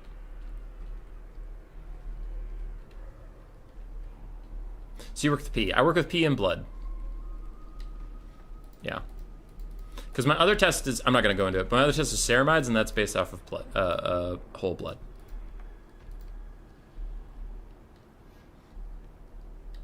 Alright. Let's go. We have Dark Elves versus Ogres. A long debated matchup on this channel that recent history has proven that it is very favored for the Ogres in extremely high tournament level play. Now, with newer players, the meta is very different. The units they take is very different. Player to player takes a lot of different builds. But still, in general, I would say the Ogres probably have a leg up here. 2 Sabertusk packs, 1 Mournfang Cab with great weapons, 2 Man-Eaters with great weapons. Oh, Tactical Lich would be so proud. We have 2 Lead Belchers, Slaughtermaster of the Great Maw with Bone Crusher and Troll Guts. We have 2 Noblar Trappers, 3 Ogre Bulls with Iron Fists, and Noblars, 4 of the melee variant. I see something in the corner. We have 2 Harpies in the corner for the Dark Elves, one which is the Crows of Cain. Back with the main line, we have 3 Cold One Knights. So 3 Cold One Knights, 1 Dark Rider Peter Crossbow, 4 Dark Shards, a Blackguard of Nagaron, 5 Dread Spears in the front line, and a Supreme Sorceress of Death with Fate of Buna and Spirit Leech. Humo's job, kinky AF. It's very clinical, but sure. Is it up on your or his channel? It should be up on our channels, yeah. I think it's on mine. It was back in the Warhammer 2 days, so it was a while ago.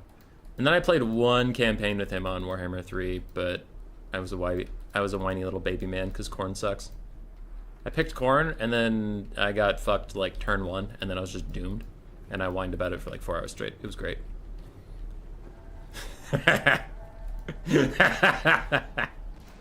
I know what I am. I don't pretend not to be me.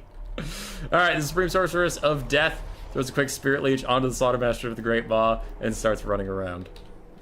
Do Ogres have any magic to punish? They do have an Iron Fist, and Lead Belchers can punish those block formations a little bit. So the Dark Shards probably want to be spread out more. Because when the Lead Belchers fire at the Dark Shards, if they do, like, each cannonball that rips through, you can see it right there. Yeah, each cannonball that rips through is going to hit multiple units and just tear them apart. Huge Lead Belcher volley onto the start. So the Dark Shards will want to be in more of a line formation. Because when you're in a line, right, like 5 Dread Spears are going to get hit here with each shot, while here we have like 1, 2, 3, 4, 5, 6, 7, 8, 9. About 9 Dark Shards can get hit with each Lead Belcher shot, so it's fucking brutal.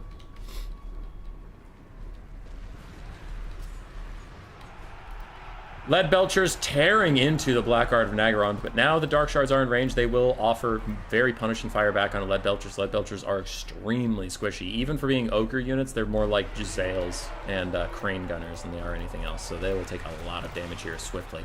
Mournfang Cav fighting the Coldwood Knights. While Coldwood Knights generally underperform what I want them to do, they should do okay into Mournfang Cav, and while I say that, they are getting their asses completely handed to them on that far side. Good God, you guys are getting murdered! As the Man-Eater with Great Weapons and the Mournfang Cav team up to just delete those cold ones.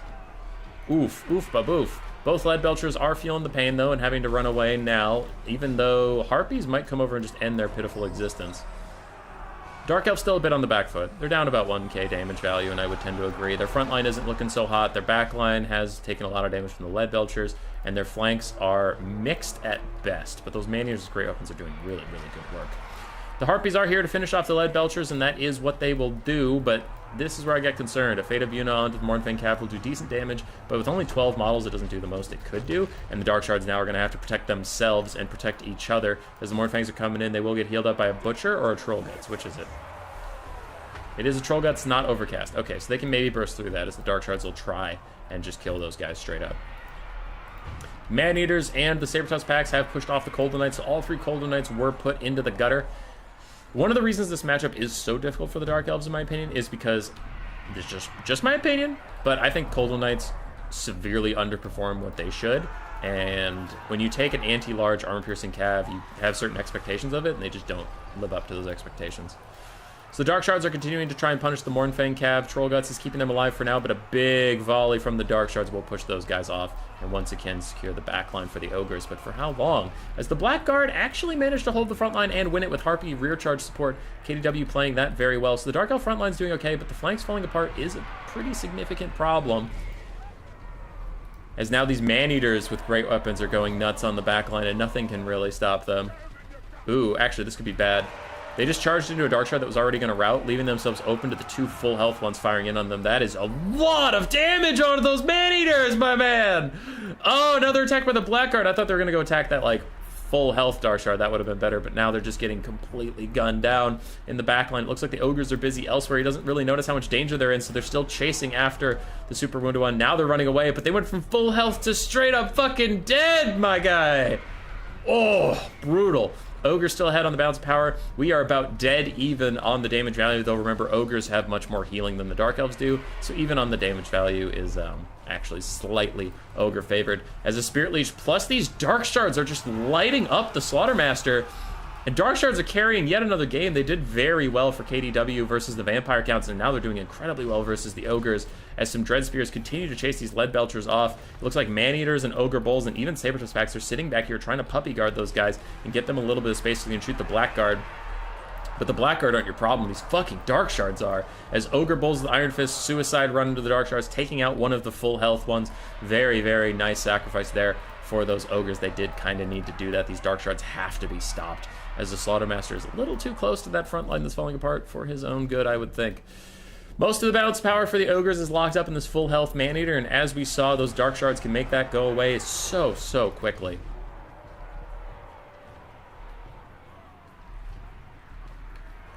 The Man-Eaters of Great Opens have rallied. They have a Butcher onto them, healing them, and this is what we like to see. They get onto those Dark Shards at last. They're going to shut them down. And without a full health Dark Shard nearby to just karate chop them into the dirt, they will be able to actually finish off this fight this time. Ogre's relying super heavily on one last Man-Eater that is currently charging to the Dark Repeater crossbows. Lead Belchers offering some sluggish fire occasionally into the Dark Shards, doing what they can to support that fight, though it's honestly not a lot. Another Spirit Leech onto the Slaughtermaster. Does he have any healing for himself, or is he going to get sniped out? Because if the Ogres take a sudden leadership spike, I could see the Dark Elves clutching this game out and pulling it for themselves. As some Dark Shards try to rejoin the fight, but these Man-Eaters are going nuts. And, ooh, no, this might be a mistake. The Deathcaster lands on the Lead Belchers, trying to rout them off, which is fine, but she's about to get surrounded by Man-Eaters and the Slaughtermaster. And she's not a Soul Stealer caster. She can't just Soul Stealer her way out of problems and heal up, so she's stuck with the health she has got. Dark Elves are falling further behind on the balance of power. Those Man-Eaters that rallied in the backside have gotten rid of all the Dark Shards and the Blackguard. Everything's starting to fall apart for the Dark Elves, and all we really have is some Harpies trying to bail this out, but it doesn't look like the Deathcaster is escaping, and as soon as she routs, it's probably going to army loss all of a sudden. And that game was super close, 95% of its runtime, and the last 5%, everything fell apart for the Dark Elves at the exact same time, which is brutal. That's probably GG. Crows of Cain, the last non-routing thing for the Dark Elves, besides that, Dreadspear, I guess. It's not enough to deter the army losses. Unless the Deathcaster actually rallies. They threw a Dismember onto her to slow her down, but there's nothing really chasing her. I guess Lead Belcher is trying to get some free pot shots off onto her. She does rally, and that'll keep army losses at bay, but then she routes again to the Lead Belcher shooting her. And the Crows of Cain routing as well. I think army losses will finally kick in. There it is. GG. I wonder if Sisters in Slaughter would be good. Insanely high melee defense, poison, 20% shield, and 20% physical resist.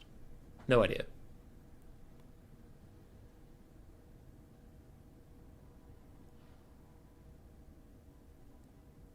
That story seems so cool. Frustrating, but 10 out of 10 content with live comments. Priceless.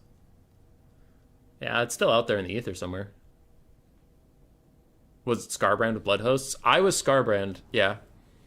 We were playing like 4 people. I forget who was there besides me and Anticity, but I am not the best campaign player, and Khorne is very momentum-based. So in a competitive multiplayer environment of campaign, I think Anticity fought me like round 1 or something. Someone came and got me round 1 because they didn't want me to get rolling, which is understandable, but then I just got completely cucked.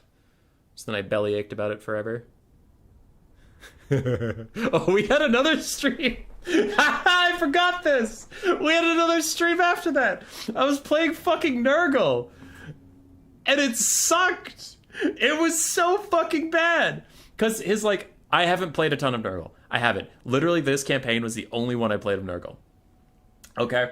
So, I have, like, one city, and I can recruit one Nurgling every 4 turns or some shit. I can't just get a building that lets me recruit Nurglings. There was a building, and it's like, you can recruit one Nurgling every 4 turns, or a cycle or something. And it's like, you have to slow growth your way up, and you have to get a bunch of cities. That shit wasn't happening. Anticity came from the north as Tzeentch completely destroyed everything I had, and I had like 3 Nurglings, because it's like turn 6. What the fuck am I supposed to do with this bullshit-ass recruitment system? So then I ran away. And so what I started doing is, I hired as many lords and heroes as I could, and I ran away from Anticity. And I started conquering, like, greenskin stuff, and he got distracted by one of the other players on the co-op stream, because there was, like, 4 people there. And they all ignored me for a while, and eventually, because I've had no time to build anything, I have, my army is 12 lords and, like, 3 heroes. And I have, like, 12 armies. Just lords, walking around, taking out greenskin settlements. And then finally, Anticity uses like the Tzeentch army, the Tzeentch thing where he can see all of my settlements. And he comes over and like goes, oh shit, Human Boy has like 9 settlements down there and they're all level 1, but I can't let him scale up. I was like, no! So I started running away and he came down. He just like took all my settlements. And I was like, no, fuck you, man. And I just kept running away. Oh god, it was so funny. All right, you saw the values there. I got distracted by the story. Dark Shards did insanely well. Meanwhile, the Man-Eaters did great. Leadbelchers did great. Mornfen Cav also did quite nicely. Really good stuff, but I do have to hurry up and get here in case they wanted to start the next game, and if I was still on the previous screen, it definitely would not work. So that was an Ogre win for Segos. Now we have Bretonnia versus Skaven. I am curious what was banned, if not Bretonnia, but this is a matchup. Honestly, the Grail Knights don't just win the matchup. They're very strong. But this went from being an awful matchup for Bretonnia to being honestly an even matchup. Like, Skaven have stuff that can deal with this. Globes are still really good. Honestly, Gorch is good in this matchup. Eshin Triads are great in this matchup. Rat Ogres are great in this matchup. So Skaven have tools to help deal with the great Grail Knights. Is this Realm of Chaos or IE? It was Realm of Chaos. It was like on Warhammer 3 release. Fat Kid at Recess, I am sorry I am waking you up from your nap. Hey, Coops. How much difference is there between your Tier 2 and Tier 3 Patreon? I think my Tier 3 is $10, though I don't... So here's my conundrum with Patreon. I don't have anything to offer. So my Tier 3 Patreon, I'll send you a copy of my joke book that I made. And it's not like a book of jokes. It's a book. The book itself is a joke. It's called Derp Deepest Kills a Guy. Where it's like I explained this on the previous stream, but it's like a children's book, but for adults about like Harry Potter. Because in Harry Potter, they're casting all these dangerous spells, but then they always just shrug it off and whatever. And I'm like, no, casting a fireball at someone like fucking burns their face off and they die and it's traumatic. So it's just kind of a silly book. So I offer that. I'll mail that to you if you're a Tier 3 patron. Otherwise, there's not really a difference because the Patreon's just there to support the channel. And I know it's smart, but I am not a smart individual. I'm not great at locking off content or whatever, because the smart way to do it is like, oh, you get videos 2 weeks early or something, or, you know, if you're a Tier 3 patron, like there's private streams just for you or whatever. And it's like, we're a fledgling, struggling YouTube channel that's trying to just get as many people to watch as possible. So if I have a brilliant idea for content, I'm putting it out. I'm not locking it behind any paywall or anything, because right now we just need subs, right? We just need subs, we need views, we need momentum, and all those things. So yeah, my Patreon right now is pretty much just we'll give you a Discord role to make you feel special. I'll put you in the post video credits thing, and I occasionally have votes. Like the single faction tournament we did yesterday was a patron vote. So sometimes I have my patrons vote for what tournaments they want to see. Like I don't just shove them under a bus. You know, I try to do what I can for my patrons, but I don't really have a ton of great tier things because right now we're just on that grind. Trying to get any content out the door we can.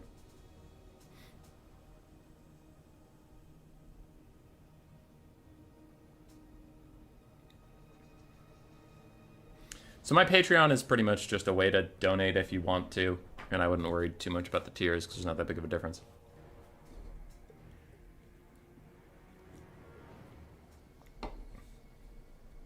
JB Crocuda.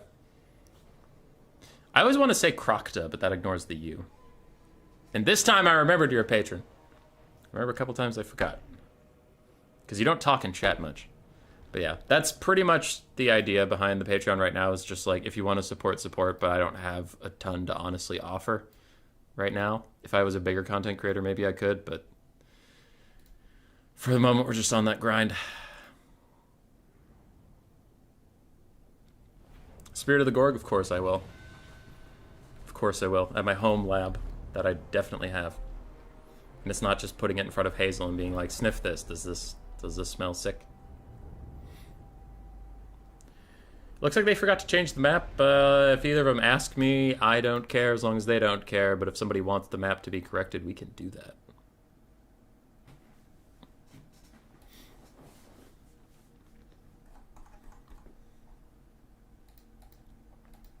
I miss when Hub is streamed. You know what, Fat Kid Actress? I know it's Fat Kid at Recess, but his name in my Discord is Actress, and I find it very funny.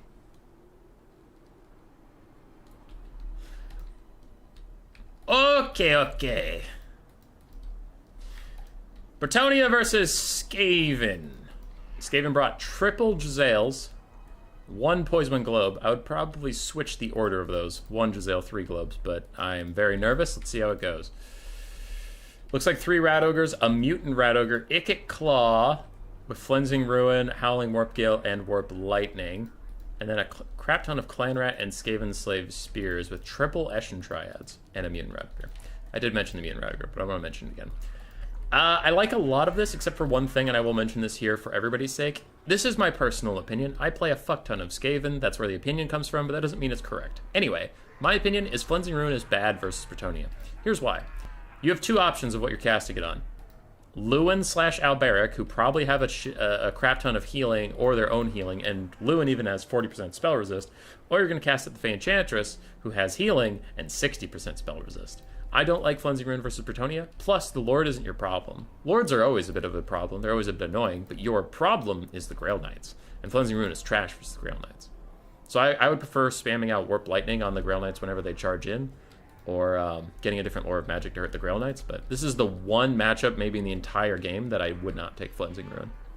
Just a thing. On 4K, D4 doesn't like when the browser is up. D4? Diablo 4? Oh, okay, I see. Okay. Can't talk much when playing Diablo 4. Is it fun? I've been kind of curious. I wasn't a huge Diablo guy. I hopped in with Diablo 3, and that was pretty fun. And then I checked back out, unfortunately. But it's one of those games that I'm, like, casually interested in.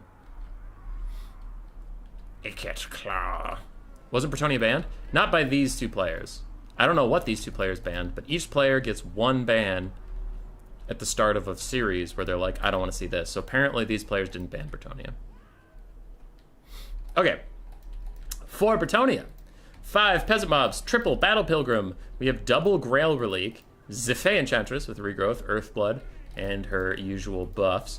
3 Peasant Bowmen, 2 of which have fire arrows, 1 is regular, and then we have 2 Knights of the Realm, 2 Grail Knights, and the Defenders of Fleur-de-Lis, Knights Errant, ROR. Not perfect, but worth it so far. Diablo 2 was amazing, 3 sucked. I only played 3, and it was decidedly fine. I had fun with it, but I didn't think it was like an amazing experience or anything.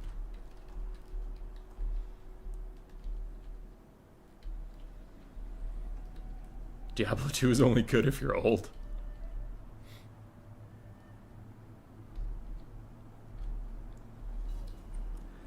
I'm trying to think what I played. I played a ton of like a ton of League of Legends. That was probably my main game. Other than that, I was pretty single player focused before I discovered League of Legends existed, like in early college. But through all of high school, I pretty much just played with a small group of friends in like co-op games, or played single player, like Mass Effect, Oblivion, Skyrim, shit like that. We played a bit of Call of Duty, but not a ton.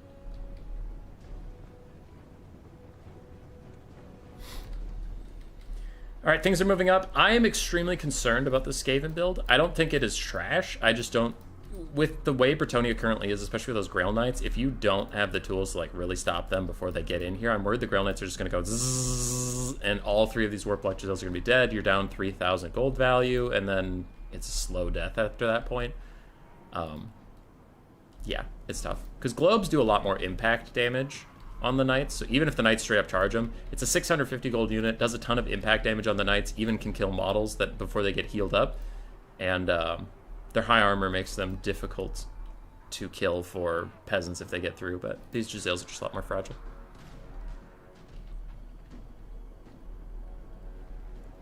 I miss when Hubbis was a League streamer. I would actually be down to play some League on stream sometimes when I'm not feeling like playing Warhammer, but I do feel that there's enough people that have strong opinions about League of Legends one way or the other that we might lose some viewers that think like, this is his new thing now, he's never gonna cast Warhammer again. It's like, no, I was gonna do one stream that's not Warhammer like once a month. Anyway, the game. Peasant Mobs are getting shot by Giselles. Plus, so is the Fey Enchantress. She's taking a bit of damage, but these Grail Knights need to die. And it looks like they're not getting targeted for now. Globes are going to throw on the way in. And the Grail Knights plow straight through that front line. They're going to compromise the Globes soon. And the Jezzails continue to shoot the Fanchantress. Now, this is the trick of healing lords in general. It's true for Kairos, it's true for the Fanchantress, it's true for Malekith, it's true for everybody. If you start shooting a healing lord, you have to kill them. You have to. Otherwise, your time was entirely wasted. And it looks like we're getting close to killing them, but we'll see if we can finish the deal. Because if you can't, they're going to slip away, they're going to heal up, and then you wasted your time. And look, now all the Jezzails getting fucked up. So it's like, you got to finish the job. These Grail Knights taking a lot of damage. The other Knights of the Realm, Grail Knights, doing okay. Overall, taking decent damage back and forth as more Knights of the Realm hit the Jezzails. Globes are trying to get away, and Eshin Triads are collapsing in on the defenders of Fleur-de-Lis. Skaven are up about 1,000 damage value, but most of it's on the Fanchantress, who can just heal. Claw throws out a quick Warp Lightning onto 2 units of Battle Pilgrims who are moving forward because the Skaven Slaves just routed in front of them. They mostly dodge the damage. Mutant Rat Ogre's going absolutely nuts in the backline, and the Fanchantress, the crazy, crazy lady she is, threw a regrowth onto the Grail Knights rather than herself.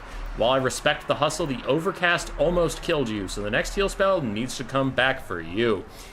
Claw and the Globes. Well, Claw is trying to rally the Globes and these Warplock Jezzails that have taken a bunch of damage. Rat Ogre's continuing to fight. They're not having a great time versus the Knights of the Realm and the Grail Knights, though one of the Grail Knights is actually straight up fucking toast, as apparently Eshin Triads were murking them in melee combat. More Knights of the Realm, defenders of Fleur-de-Lis are now roaming the backline, time to take out anything that rallies. So these Globes are going to have to get micro pretty quickly. These Jezzails too. If they do manage to rally at any point, the Skaven player is going to have to be on top of giving them new attack orders so they can at least defend themselves a little bit. The Enchantress is running away from the Eshin Triads. She will get away. She is significantly faster, and the Bretonnian infantry is now free to move into the backline if they see fit. But has Bretonnia taken too much damage? Some Jezzails are back. Jezzails are wandering into the fight. They now maybe get a shot or two off on these Knights of the Realm, but there are Rat Ogres and Triads on their ass, so the Knights of the Realm are going to have to finish that job quickly. More Globes are back. That's actually pretty crucial if this game is going to be a win. The last healthy Grail Knight is now mired down in Triads, Rat Ogres, the Mutant Rat Ogre, and Claw. This is no small feat. Grail Knights aren't that tanky when stuck in place. All of the complaints about them being OP is their insane mass and ability to path through units. As a big challenge to potions kills an entire Eshin Triad. Nice stuff there. Anyway, all of the complaints about Grail Knights is their ability to push straight through front lines and infantry and halberds and stuff, but if you actually just get in a 1v1 fight with them, Grail Knights go down like any other unit in the game.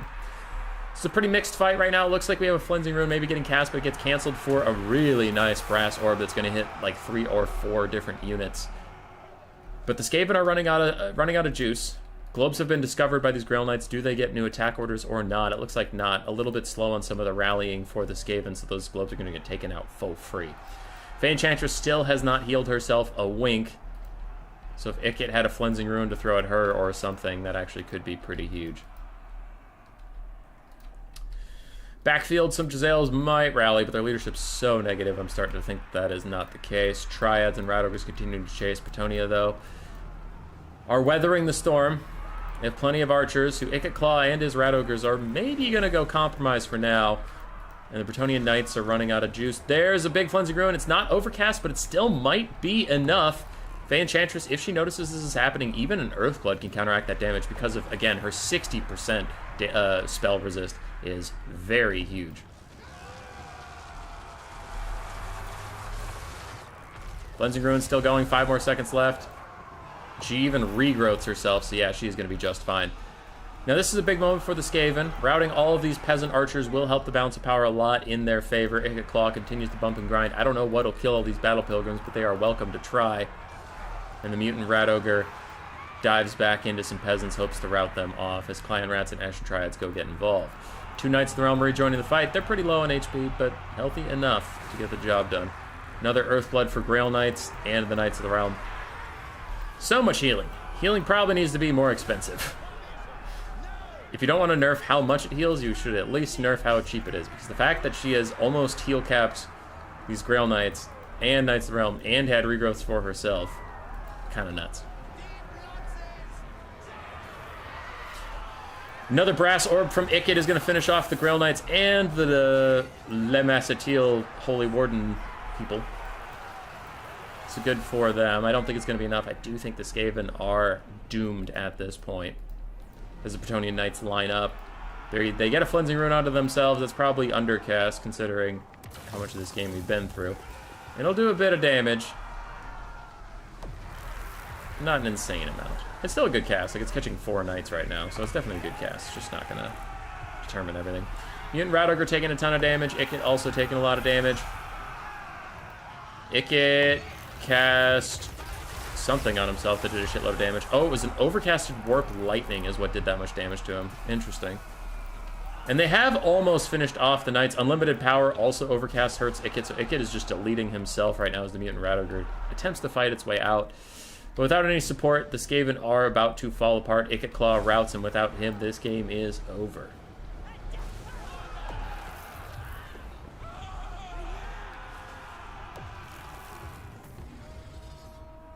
You just want to point out you saw me playing Dark Souls 3 the other day? I was playing Dark Souls 3.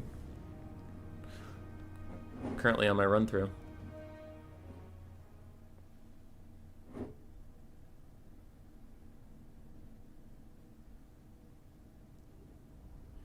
How am I supposed to kill that mob to get my stuff back, which killed me in the first place? Oh, yeah, just losing your stuff. Grail Knights, mixed value. Overall, Knights Realm did well. Knights Errant did nicely.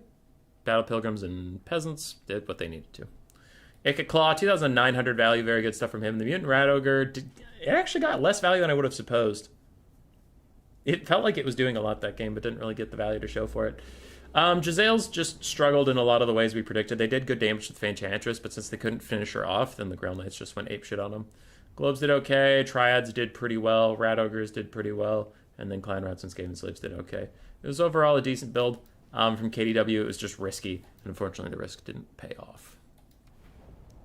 Because, like, Cleansing Ruin is so good against so many factions, but specifically not Bretonnia. They have some of the most spell resist in the game, which is funny because you think that would be Khorne, but no. Khorne has horrible spell resistance compared to Bretonnia.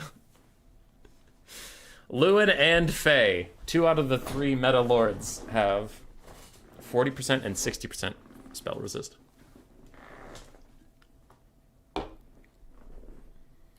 And hang on, it might actually be worse than that.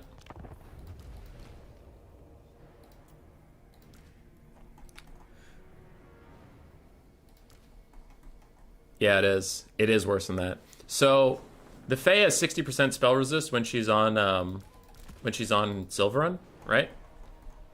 She also has the Blessing of the Lady, so she has 15% more flat damage resistance versus spells. So she has like 75% resistance to Cleansing Ruin, and Lewin with the Lion Shield and the Blessing of the Lady, he can get about 55% resist. So yeah, Cleansing Ruin against Bretonnia is just unfortunately like horrifically bad because of all their goddamn spell resist. Oh, the goddamn spell resist.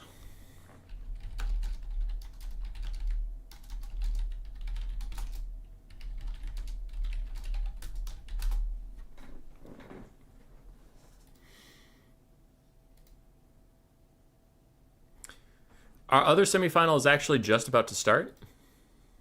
So we will be catching the other semifinal and the finals all live. She has 60% what? 60% spell resist and then 15% damage resist. So those two stack.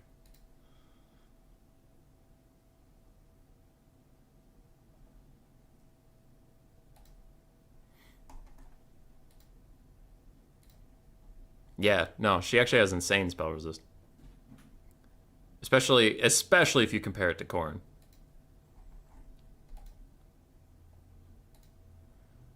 Like, if you wonder...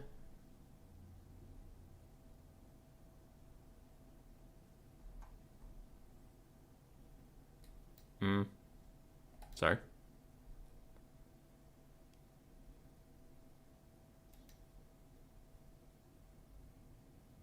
Sorry, I got distracted by a message. Yeah, if you wonder about people saying, like, Khorne needs more spell resist and stuff, and you're worried about that breaking the game, just know that, like, they have 20%, and fucking Bretonnia has... Bretonnia, with their Grail stuff now, they can have almost as much damage resist as Khorne gets spell resistance. Like, please. Why can't Khorne have, like, 35% or 40% damage spell resistance? Come on. Come on now. Anyway. I'm partially talking to fill the time until I get to find Wyatt versus Alexander. Let's go look at the bracket while they host something, huh? Come with me! So, Sigos has prevailed over KDW. Honestly, after watching that game, KDW and Sigos, like, no offense to Alexander. Before I say this, I am a type of person that I like to keep my predictions real. There are certain people that like to say everybody is equally skilled, but I think that undercuts upsets. So I call them as I see them. Alexander is pretty good for a new player. Especially like his undead play. Wyatt's also pretty decent. I think Segos or KDW, the way they were playing today, they probably both would have been favored if they entered the finals. Because I didn't know how good KDW was, but after watching him today, I'm like, oh fuck, my prediction for Alexander might be doomed. So I think Segos has a leg up on whoever wins this other semifinal, but we'll have to see. We'll have to see. We haven't seen Alexander play today, but I've watched him in the past. He's pretty solid on his undead. He's been working on his Skaven. I don't know how he is off of those factions, but he's pretty solid. He's pretty solid.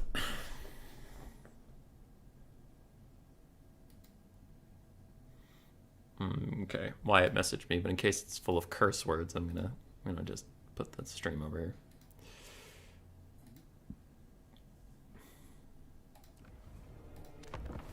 But I bet on Alexander to win the whole tournament, and we never abandon a prediction. So he's gonna fucking take it all. Let's go.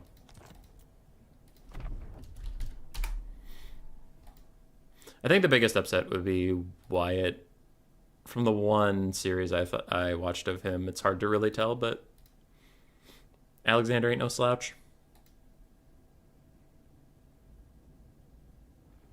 Closed my game right before Harry the Hammer got to kill Vlad von Karstein. His quest will soon be completed.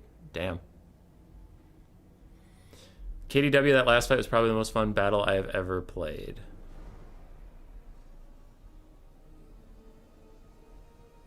It's hard, like, I'm not trying to imply anything. It's hard to tell if that was sarcasm or not, KDW, just because you were fighting Bretonia, who, like, everybody hates right now. So if you actually had fun, hell yeah, dude. It was pretty good. If you're just memeing on the fact that Grail Knights are fucking busted, my bad. Yeah, it was a pretty cool game. You almost killed the Fey Enchantress. And if you end up watching that back or something, you'll hear me talk about it. But it's so difficult when you're dealing with healing support lords, because it's like, if you try to kill him, you gotta finish the job, or it was not worth it at all. So I was getting real scared, but yeah, the Fey, the Knights were getting all the micro in the early game, and the Fey was left alone for quite a bit. So your Gisele's almost killed her. And then that Flensing Ruin you cast in the late game, I forgot she has the 15% damage resistance from Favor of the Fae, or the Lady's Blessing, or whatever the fuck. So I knew Flensing Ruin wouldn't do a lot, but it did even less than I thought it would. And it's like, Jesus Christ, she has 75% spell resist. Oh my god. Again, 60 plus the 15% ward save. Yeah. But effectively 75. All right, Alexander already throwing me a curveball. Insta-locking Dark Elves and readying up. As Wyatt's trying to make a greenskin build. Actually fun? Good. Hey, KD, since I have you here, was I right? Had I seen you play a good amount of domination tournaments before? Because I've seen your name, and I feel like you aren't in my tournaments constantly. I know this isn't the first one of mine you've been in, but I was meaning to ask you, whenever you started showing up at my tournaments, I already felt like I knew your name. Did you play a bunch of domination or no? Tian, you're here. You missed a Naked Lady, Azrai Spear, and Bladesinger Rush versus Vampire Counts that won. You missed it, Tian. Where were you? You always are in this chat talking about how the Wood Elf Elite Infantry needs buffs, and when they were here for you, you weren't here for them. The fuck, man.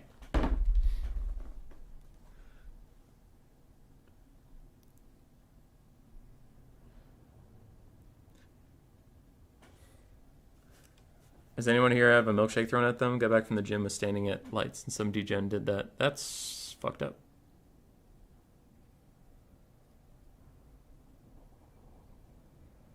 We close to the end of the tourney? Yes, this is the second semifinal. So we have a best of 3, then a best of 3, then we're done. You were at work? Yeah, likely excuse. You were at work. Likely excuse.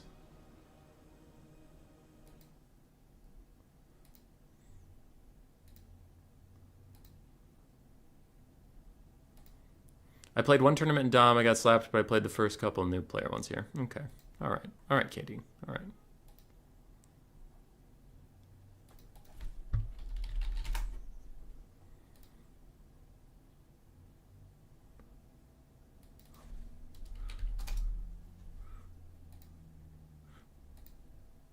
I'm getting memed on. I don't like it.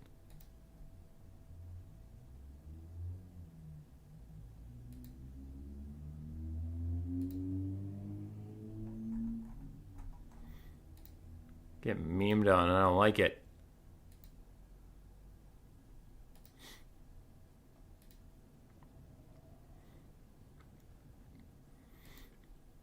Joke's on you fools. I have to go back to work after this.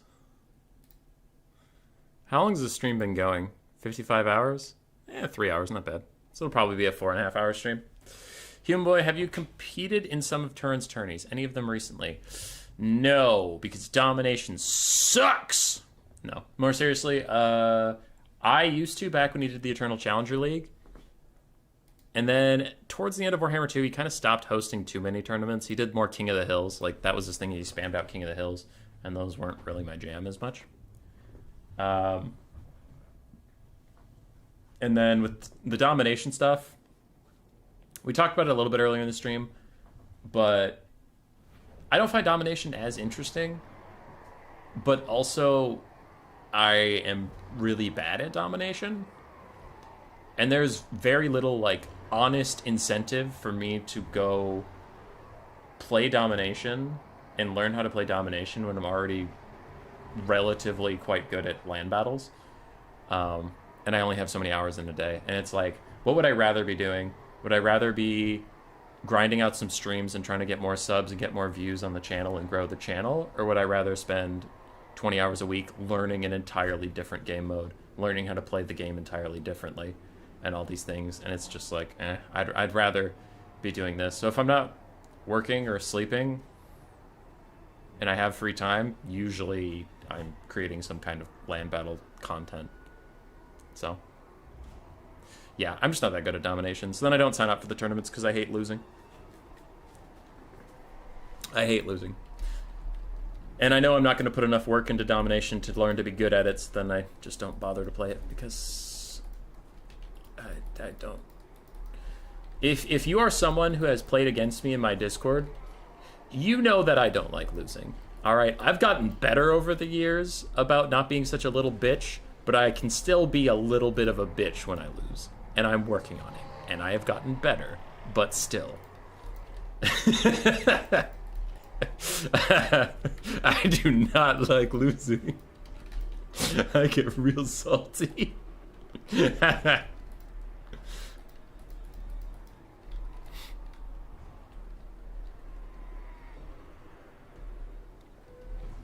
I stopped watching Tourney when we started doing domination only. I think domination is more fun to play than watch. That is one thing. Even though it's, like, not for me. I'll still, like, if a friend wanted to play some domination, I could. It's just, like, I just don't want to take the time to get good at it. Because it does take time. And I fucking suck. Human Boy being a bitch when he loses is literally why I watch. Is Turin and Flight the only guys doing Dom? I think they're the only streamers streaming Dom. There's more domination tournaments than there are land battle tournaments. There's just not a lot of streams for them. Some of them are just like run for fun and people play them and then that's it. Alright, builds are mostly set up. I can start talking about what is where. For the greenskins, we have 3 skirmish cav, 2 of which are spider riders. 1 is the ROR wolf riders with armor piercing. Then we have 3 orc boar boy biggins, 2 squig herds, 2 black orcs, 2 night goblin fanatics, and 5 orc boys with Wurzag in the backfield for the greenskins. On the other side, for Alexander, we have Coldwood Knights and Dark Riders. Looks like 3 Dark Riders, 2 Coldwood Knights. Sorceress of Dark with Soul Stealer and Breath Attack. Then we have Reaper Bolt Thrower, 4 Dark Shards, a whole bunch of Bleak Swords and Dread Spears arranged in a semicircle, with 1 Dread Spear left in the flank. Cool, cool. I personally prefer Goblins for the Greenskin front line, even if you have the money. Now, this is an opinion. Remember, this is an opinion. It's not a stated fact. But I prefer Goblins for the front line, even if you have the money to upgrade to Orc Boys, because Goblins have more models and they charge WA faster. That's why I enjoy them. Some people, Cool Umbrella, if he's still in the chat, is also a really good Greenskin player, so you might have a different opinion. But I personally, I never would go Orc Boys over Goblins. Is Wurzag dancing, though? No, he's on his pig. Hey, Floof, how you doing? All right. Greenskin Skirmish Cav did get caught next to the edge of the map. That was a nice little play there from the Dark Elves, hiding in the woods, waiting for them to creep up, and then attacking them near the edge of the map, where if their leadership falters, they will run straight out of the field. And the Greenskins manage to pull back. They only get 1 of their units completely caught. The other 2 get away. So while it's still a good play for the Dark Elves overall, the Greenskins did manage the risk quite well. Orc Boar Boy Biggins get a Fists of Gork, gives them 58-50 melee stats because we got the Bonewood Staff, but also the Fists of Gork, and they are going to catch this Coldwood Knights napping. The Coldwood Knights need to run away, but the Boar Boys are even faster, so at this point they are just doomed. That's probably an entire knight caught out. A bit of a misplay there from the Dark Elves. Looks like they were busy focusing on this flank. They missed that. Ooh, but speaking of mistakes, Wyatt leaving his Black Orcs way in the backfield. They need to catch up because Black Orcs are already a really slow unit. They're moving now, which is good, but they're already a slow unit. They need to kind of keep up with the pace as long as they can. Do the Night Goblin Fanatics actually use their Fanatics, or will they be forgotten? Because spending the extra money on this unit for the spin, if you forget to use the spin, is actually pretty tragic. That unit is entirely priced around that move. Don't Goblins have better shields than Orc Boys? They used to. They don't anymore, but they used to. All right, Squigs and Orc Boys getting pushed off by the Bleak Swords and Dread Spears. Night Goblin Fanatics have moved up, and there's the first of the spinning loons. Yeah, going right through those Bleak Swords! Nice. Didn't manage to hit the Orc Boys, which is a little bit of random. The other loons are used too, so that is quite good. That is very good. Glad to see that the Greenskin player, Wyatt, is on top of his shit with those. Orc Boar Boy Biggins on that top flank are doing very, very well against the Dark Elf Cav. On the near side, the Dark Riders and Coldwood Knights are giving these Skirmish Cav what for. Dark Shards, however, are shooting in, and we do have Murderous Mastery popped, the Dark Elf army ability that gives them more leadership, melee attack, and stuff like that. So they'll hold for a little bit longer as the Black Orcs are starting to get in now. Ooh, do we have Effigy of the Git? Do we have Effigy of the Git? We do. I hope Wurzag can use it. It's either on cooldown, he might have used it while I wasn't looking or something, but man, if that lady was stuck in those Black Orcs, that would have been fucking brutal. She does get back in the sky. She even Soul Stealers Wurzag and some Orcs to heal herself up. Morgo's Raging Marauders Suicide Dive on 3 Reaper Bolt Throwers to take them out as the Dark Riders chase them off, and the other Skirmish Cav of the Spider Riders is also going to get pushed off the map. Though these Dread Spears don't really need to be back here. This is an overcommitment for sure. The Coldwood Knights can handle that. Dark Riders getting run down by the Orc Boar Boy Biggins.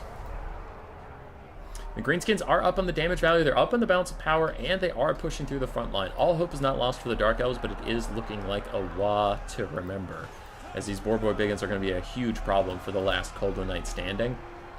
Nice breath attack on the Black Orcs. Does a little less damage than I would expect. Looks like it aimed for some weird off-the-cuff bottles.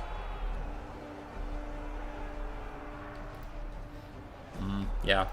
Now the Dark Elves, we've seen Dark Shards doing very, very well all day, but they do need space. They obviously can't do nearly as well with Black Orcs wawing in their face with buffs from Wurzag. These poor boys will get munched down. Dragon Lord trying to help out this back fight, and maybe this is a place for her if she can get a Soul Stealer onto all 3 of these Boar Boy Biggins. Maybe if she can get back up into this guy and get another breath attack down onto this area, maybe this mass break can help. But I don't honestly know what the Dark Elves are going to do about 2 healthy-ish Black Orcs, Wurzag, all this stuff in the late game. Big Soul Stealer onto Wurzag and the Black Orcs, just healing her up a bit. Looks like she opted not to do it onto the Boar Boy Biggins.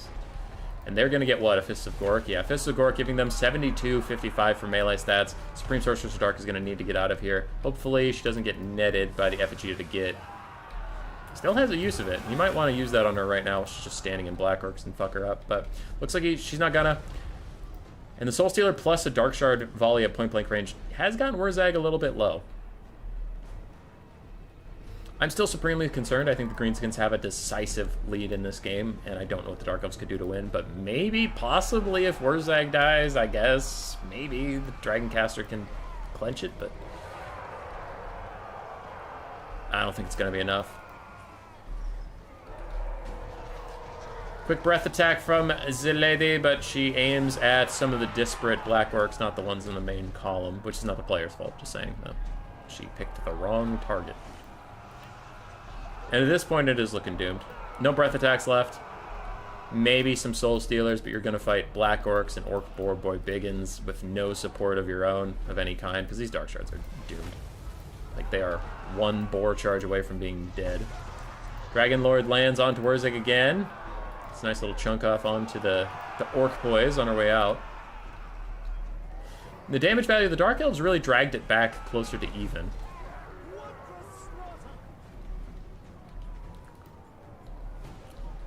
Another Soul Stealer onto Wurzag. A little bit for the healing, but I think mostly just trying to get him lower and lower and actually get him off this field. Alright, Florian, same abilities against you. Are you Salinator? My enjoyment of a TT or video game is directly correlated to how well I'm doing. Oh, tabletop game, yeah. Everyone needs a win from time to time. You just know Wurzag has a good playlist going on in his head. I think it's the Bee Gees. You can tell by the way I use my walk, I'm a dancing man. No time to talk. I don't know that song actually well enough to continue. That's all I got. Don't goblins have better shields than Orc Boys? I already answered that. My bad. I shouldn't read the question twice. Dark Elves did hold longer than I would have thought, but the flanks just went so well for the Boar Boy Biggins. Who's a better boys, green beans or ogres? I personally prefer greenskins. At this point, we are down to pretty much just the Dark Elf Caster Lord on the ground. She technically can just walk away because she has other units coming to engage in the fight. If it was just a dragon, the tournament rules say you just have to sit and fight. Why is that, you might ask? Because watching cycle charging flying units for 55 minutes straight just fucking sucks. Like, nobody wants to watch that, so. If all other Dark Elves are dead, she just has to stay in the fight and deal with it. Coldwood Knight's rear charge onto the Greenskin forces might rout some of them off, but that healthy Black Orc over there ain't going nowhere. And the fight is happening close enough to the edge of the map that if you get some of these actual routes going, Greenskins are going to run off the map. I don't see her heal cap yet, so she might have one more Soul Stealer in the tank for us. What is that? A Fists of Gork somewhere. Fists of Gork onto the Orc Boar Boy Biggins. Bonewood Staff pop for the entire army, plus giving these anti-large cav even better stats. I might have personally just thrown it on the Black Orcs with the most health, so that they actually stay in the fight. Because if these guys terror out right now, then they're taking your nice fancy spell with them. Greenskins grinding through. Dark Shards returning to the fight, just going to fire at some Orc Boys on their way over, but leadership is faltering on the Supreme Sorceress, and she's not Malekith. She doesn't have the physical resist or the amazing stats he does. So unless she has a Soul Stealer to cast right about now, then this game is over, as much as the Funk's so rubber. Check it out now. This game is so over. Soul Stealer! Can it keep the Dark Elves in this game? Big Soul Stealer hits 4 units, does not hit that Orc Boy. That was just on the outside. Not much the player can do about it, just saying it is true. She be healing. They be dying. Orc Boys, Boar Boy Biggins routing. She continues to fight Black Orcs. And Wurzag's wandering around. Watching Cycle Charging Kairos and Soulgrinder was Void's favorite. Yeah. Crazy it's not over yet. If the Green Boys blob and get hit by Soul Stealer, could be a turning point. Could be, but I think the Black Orcs are just too sticky. Like, they don't give a shit. Alright. This is over. The Greenskins and Wyatt will take game 1. And I personally, I don't want to influence anything, so if Alexander, if you're listening, do what's best for you. Don't do anything that I ask. Just do your very best. I hope to see Alexander's Tomb Kings, because I always thought he had a very fun way of playing the Tomb Kings. And it was always cool to watch. Dragon Lord opts out of the melee combat. I think he's trying to get into the air to go probably dive on Wurzag, which is fine. Like, technically it's a rule break. But this is one of those rule breaks that's, like, awkward. Because you are allowed to switch targets, but you would have to go straight for the target, not get back in the air. I don't think it's going to impact this game. We'll see. We'll deal with it if it's actually a problem. But also my new player tournaments, I try to be more lenient on some of the, like, whoops rules, as long as no one's just being a straight-up asshole. Because, you know, shit's fine. I still seriously doubt this Dark Elf Lord's going to win, though. What up, Edwin? You missed a pretty good stream so far. A lot of close games. Hey, Scroot, how you doing?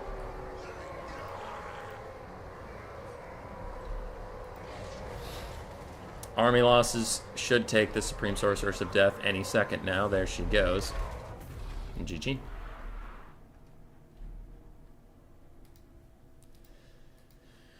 Wurzag, 1,200 gold value, but mostly just the support of his peers. Black Orcs did well, paid for themselves. Boar Boy Biggins did fantastically well. The Spinning Loons also paid for themselves. Skirmish Cav, the Morgos Major Marauders did fine, but the two Spider Riders got run down super effectively by Alexander.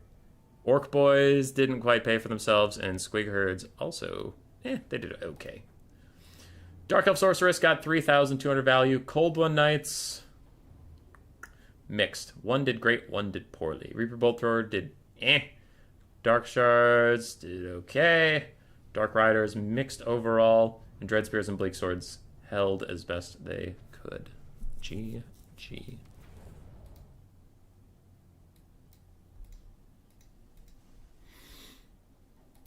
Why, it's up 1.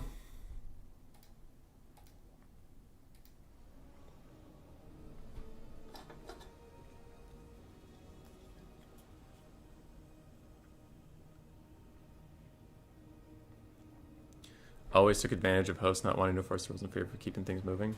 Are you talking about Void?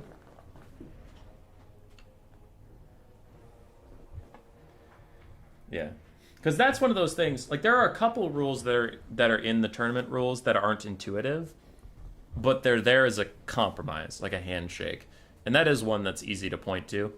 Like, that thing where it's understandable that he would want his Dragon Lord to get out of the blob and get up into the sky and fight Wurzag.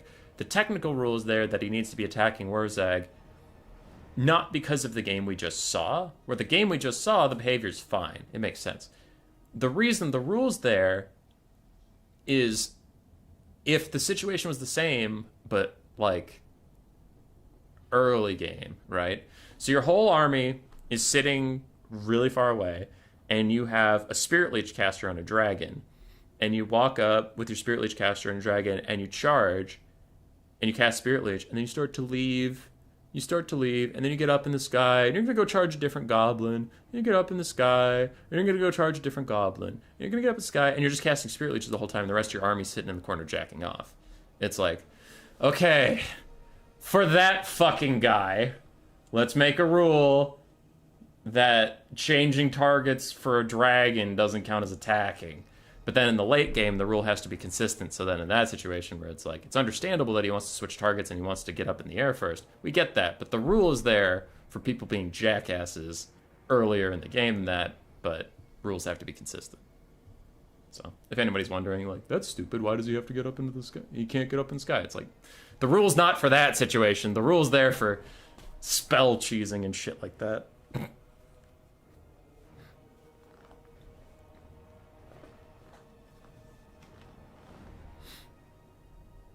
Faction numbers are significantly worse to watch every time. Yeah. Wyatt's on the Tomb Kings.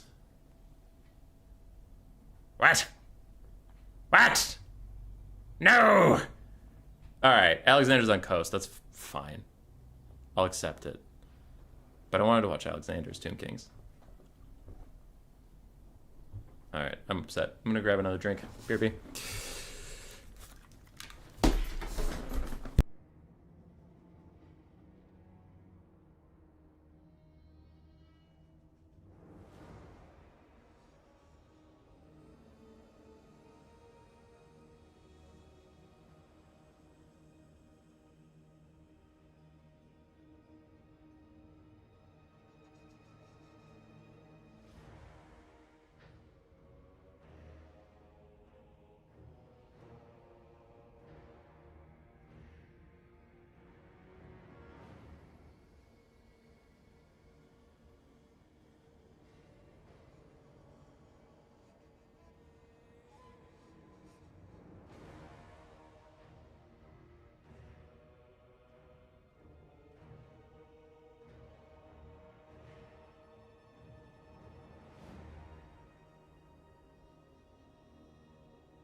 I'm back. I had to let the dog outside. Sorry about that.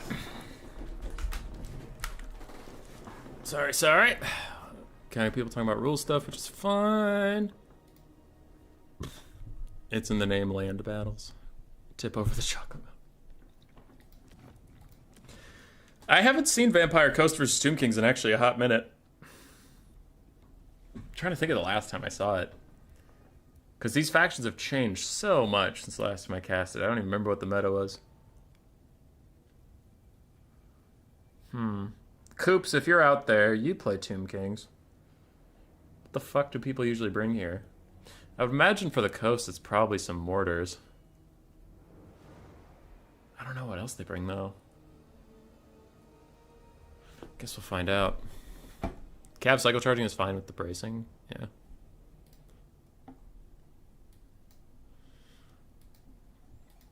All right.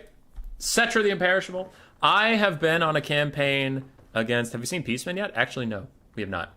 I've been on a campaign against Cetra for 65 years. I have been calling him overpriced piece of shit and a bad lord. But with patch 3.1, ladies and gentlemen, I am happy to announce that I now think Cetra is fine. I think Arkan is better in every single situation. I still think Arkan is a better lord overall. I would still always take Arkan if you want to win, but I have also been dabbling in the Cetra arts, and I have been enjoying him thoroughly. He is fun, he is viable, he is fine. He has problems, he has strengths. So if you're looking for a day to go play some Cetra, 3.1 is your patch, baby. He is solid. I won't say good, I won't say OP. He is decidedly fine. If he received nerfs, I would be upset. If he received buffs, I would be very curious about what the buffs were, because right now I think he is one of those very few well-balanced lords. Like, yeah, as I mentioned, he has weaknesses. He's still very expensive. He can be squishy if you get him in a bad situation, but if you put him in the right situation, he can do decent damage. He can be tanky on his War Sphinx, or he can do a lot of damage on the Chariot of the Gods. He's a caster lord. He's supportive. Like, he's good. You did it. You did good for once. Cetra, well done, Lord. So we have Cetra on horse with actually a lot of spells. Righteous Smiting, Protection, and Cursed Blades. Damn, aggressive. Aggressive. Triple Sepulchral Stalkers. I have been seeing a lot more of these guys recently out of Tomb Kings players. They have still burned me so many times that I'm hesitant to take them myself. Also, I think Tomb Kings are just in need of buffs in general, but a lot of players do like the Sepulchral Stalkers. 4 Nehekara Horsemen, a front line of Skeleton Spearmen, and Warriors. And then we have triple Skeleton Archers. Archers versus Vampire Coast in general are very, very strong. On the other side, for the coast, we have 4 animated Hulks. Noctilus up on his peg leg. Let's fucking go. He has his Summon and Invocation and Heck. We have a bunch of zombie pirate deckhands mobs. Some of them have polearms, some don't. We have a cannon, we have a mortar, triple bomber mobs, and 2 rotting Promethean gunnery mobs, one of which is the Arwar Lamprey's Revenge. Cetra is overpriced. You pick him for survivability. Yeah. But I think last patch he was more overpriced. Now, with the way... His big kitty cat still kind of sucks in my opinion, but the Chariot of the Gods actually does a lot of damage now since the Chariot fixes, so now it's like, okay, at least Cetra does damage. Because previously he was just overcosted for nothing.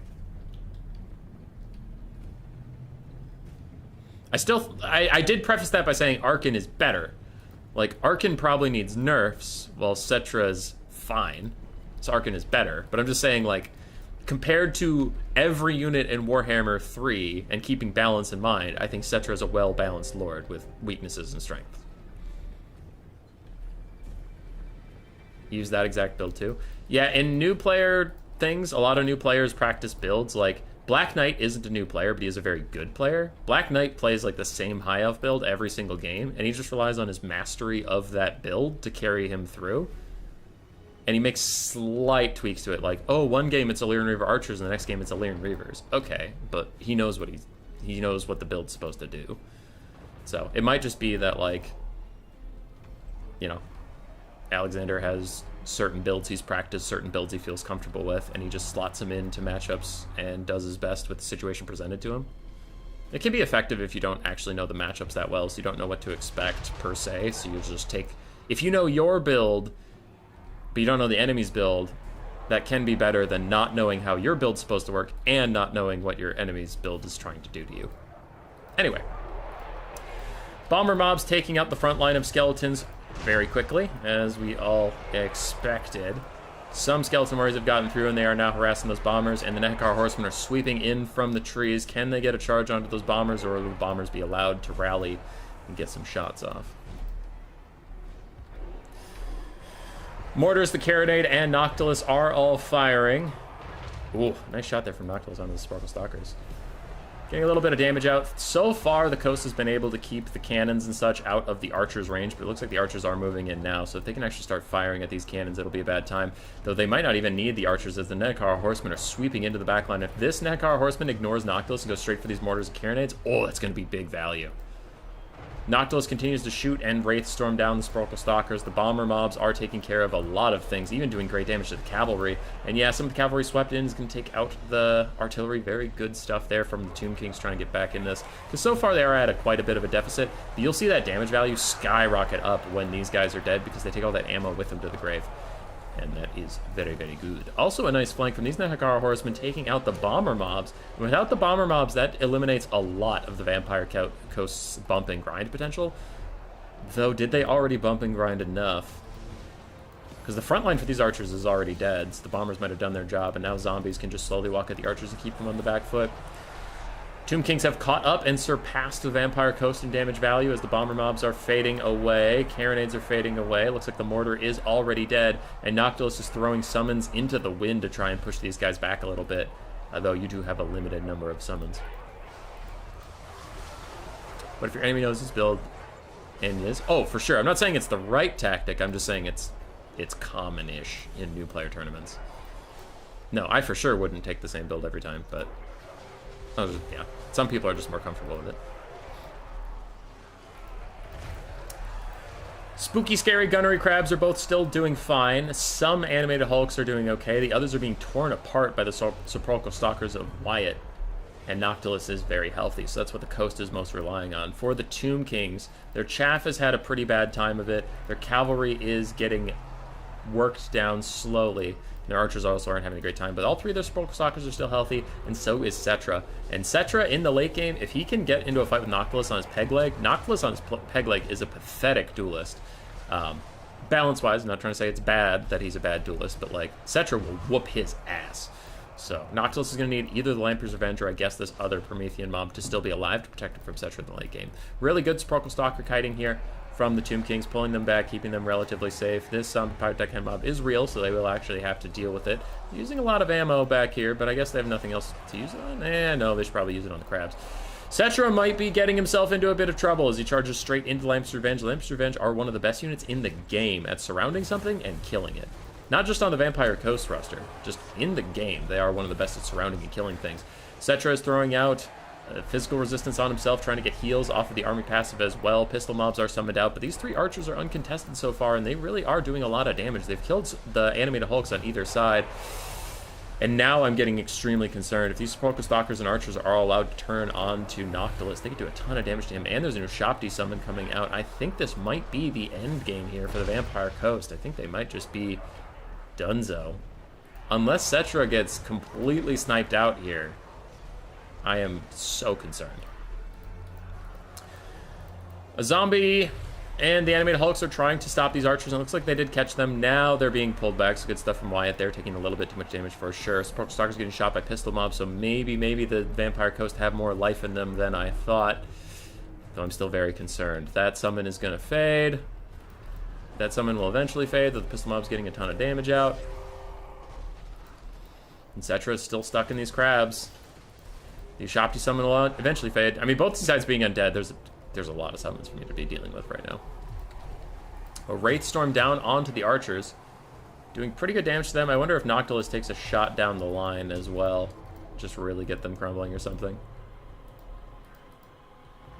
The pistol mobs, the Sepulchral Stalkers are all just running away. They're waiting for these two summons to wear off so they can just come back healthier and stronger than ever, but this does leave Cetra on his own. He's at half HP, even while casting physical resistance and heals for himself.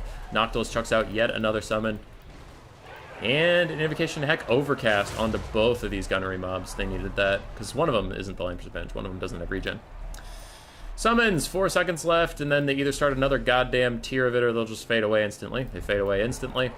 Archers are crumbling, but they're safe and sound, so they should actually rally pretty soon. They're now firing at Noctilus, getting good damage down onto him. Meanwhile, the crabs continue to bump and grind. That Ushopti summon is going to leave very soon, taking a lot of the armor piercing of this melee fight with it. So all of a sudden, the crabs are feeling a lot better about that melee engagement. But this is where it gets super scary, and this is what I was worried about. The Sporkle Stalkers are back. Now that all the summons have faded, they are completely free and clear to do what they want. They'll shoot Noctilus, or they'll move up and shoot the crabs. And this is a big problem. I honestly don't know how the Coast are going to solve it.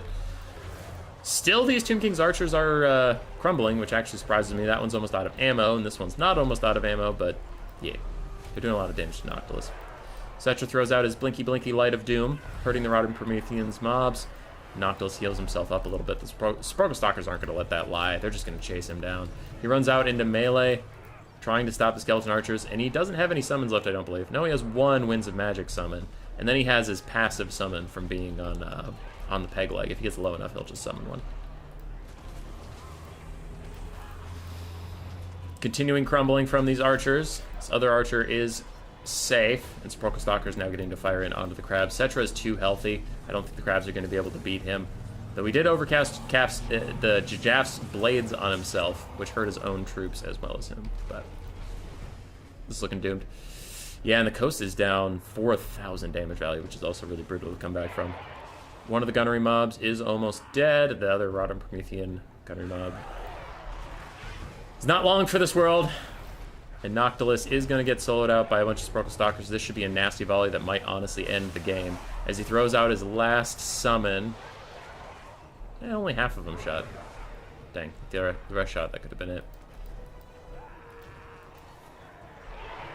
Cetra finishes off those Lamprey's Revenge. That is it. GG to Wyatt and Alexander. It was a banger, but Wyatt will be advancing.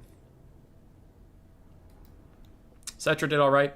Sporkle Stalkers did okay. They're still pretty healthy, so like the fact they didn't pay for themselves doesn't bother me because they were still alive. Archers did well. Nedcar Horsemen didn't get their value back, but they were very annoying for the Coast to deal with, so I did like their play quite a bit. And then the Skeleton Frontline, mixed damage value overall, fine. Count Noctilus. Ooh, wow. Not nearly as much value as I would have expected out of him on his peg leg. The crabs did fine. Cannon did okay. Mortars did okay, but they got shut down pretty quickly. Animated Hulks, not a lot of value, just some blocking. Bombers churned through some chaff, but that's about it. And the Deckhands mobs did alright, but yeah, Noctilus did not get as much damage out as I thought he would. GG.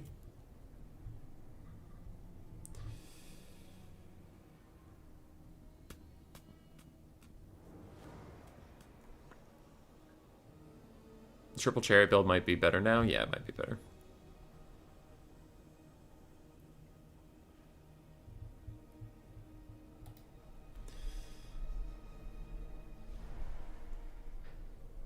Cannon in front, Mortar just behind them, and both fighting some multi-shot Colossus.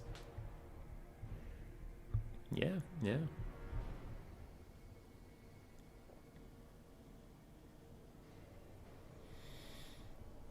VP did not have much DPS. That does seem to be a thing that they often run into these days. All right. Finals time. Can Wyatt overcome the might of Segos?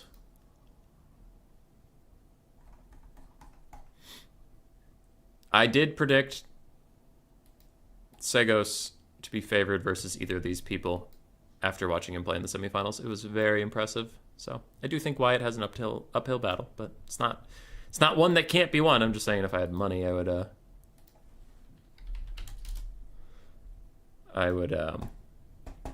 put the money on Segos.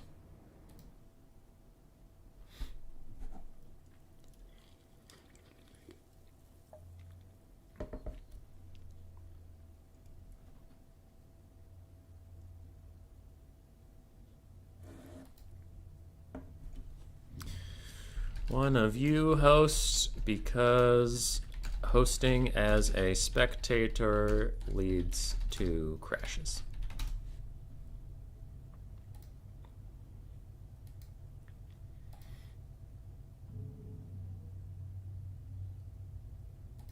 All right, chat, it's time for the very fun, everybody loves it poll that is mandatory, but honestly, whenever I see it as a viewer, I'm like, God damn it.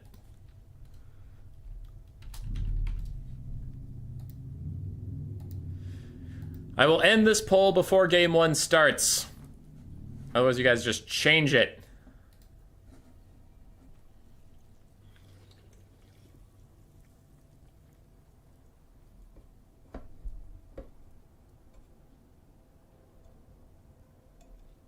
Sand type beats water.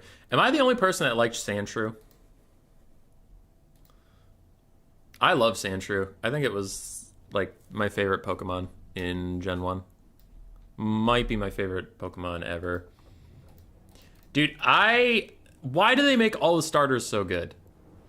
And I don't mean stats. I don't give a fuck about stats. I played Pokemon for cool factor. My entire team was stuff I thought looked cool.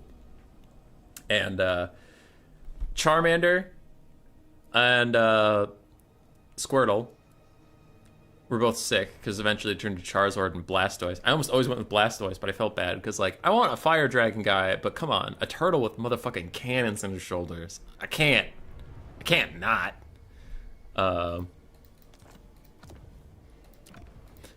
I joined as a player, not as a spectator. My bad. Anyway, what are we doing? Yeah. So, and then in Gen 2, if I remember correctly, that was Cyndaquil, right? Cyndaquil, Totodile, and then Bayleaf or whatever the fuck. No one, Chikorita. No one did that one. But I really liked Typhlosion, Cyndaquil's final form. And Cyndaquil's okay, but I really liked Typhlosion. But man, Totodile, Crocodile or something, and then Feraligatr. Well, he hit different.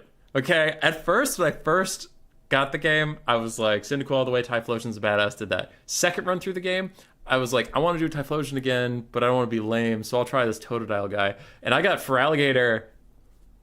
Slaps. Absolutely slaps. I don't know. He was just so reliable. And Pokemon's not a hard game. It's really not. But I would Nuzlocke, because I like a challenge, like, so I would Nuzlocke, where if one of your Pokemon's faints, it dies and you have to get rid of it. Feraligatr got me through some dark times. All right, Feraligatr, whole party's dead. We have like 2 Pokemon in the fucking storage house that we could maybe go get. Maybe, if we make it out of this fight alive, but this gym leader has like 3 Pokemon left. I don't know if we're going to get through it, and one of them's an electric type, and you're a water, and Feraligator's like, no problem, fam, and just kills everybody. Just kills every single person. Didn't give a shit. Feraligator was kind of nuts. I love that guy.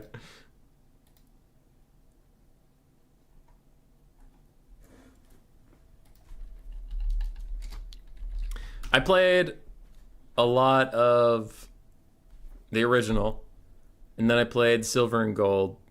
That's as far as I got in Pokemon. I technically had Diamond. I think it was Diamond and Pearl, but I had Diamond.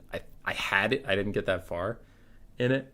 And then I got Black and White. I think I got White and my brother got Black. Or the other way around. Doesn't matter. Also, I didn't get that far in that one. I got through like the tutorial and that was it. I just kind of burned out on like the Pokemon play pattern. It was nothing against those games specifically.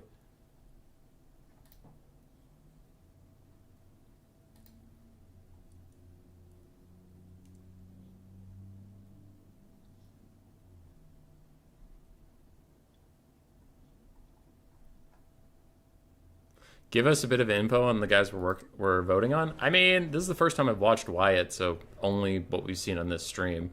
And Segos, I played with him once, but I don't think I have watched him too often. So this is also one of my first times doing it. With someone Tactical Itch told me to do the tournament tomorrow. Anyway, this is my first time spectating them.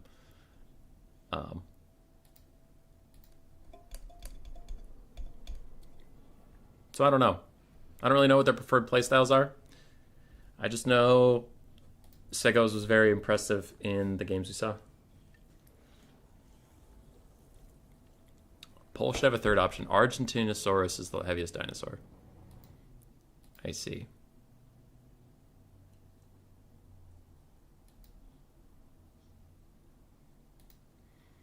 Uh-oh. Fat kid at recess got banned.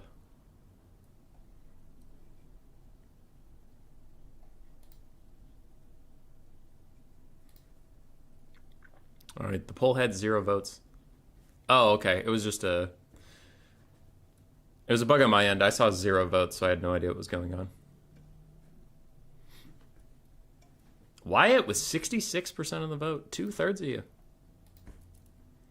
It's 65. Close enough.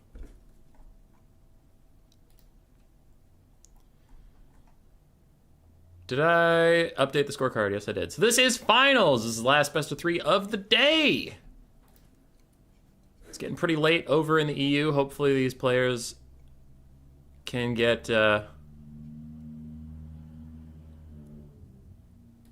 hopefully these players can get through this and get to bed on time.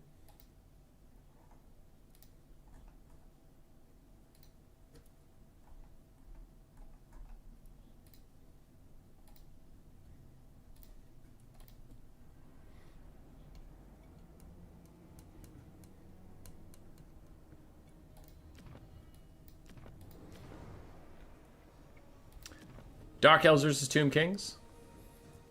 Cool. A pretty even matchup as far back as time immemorial.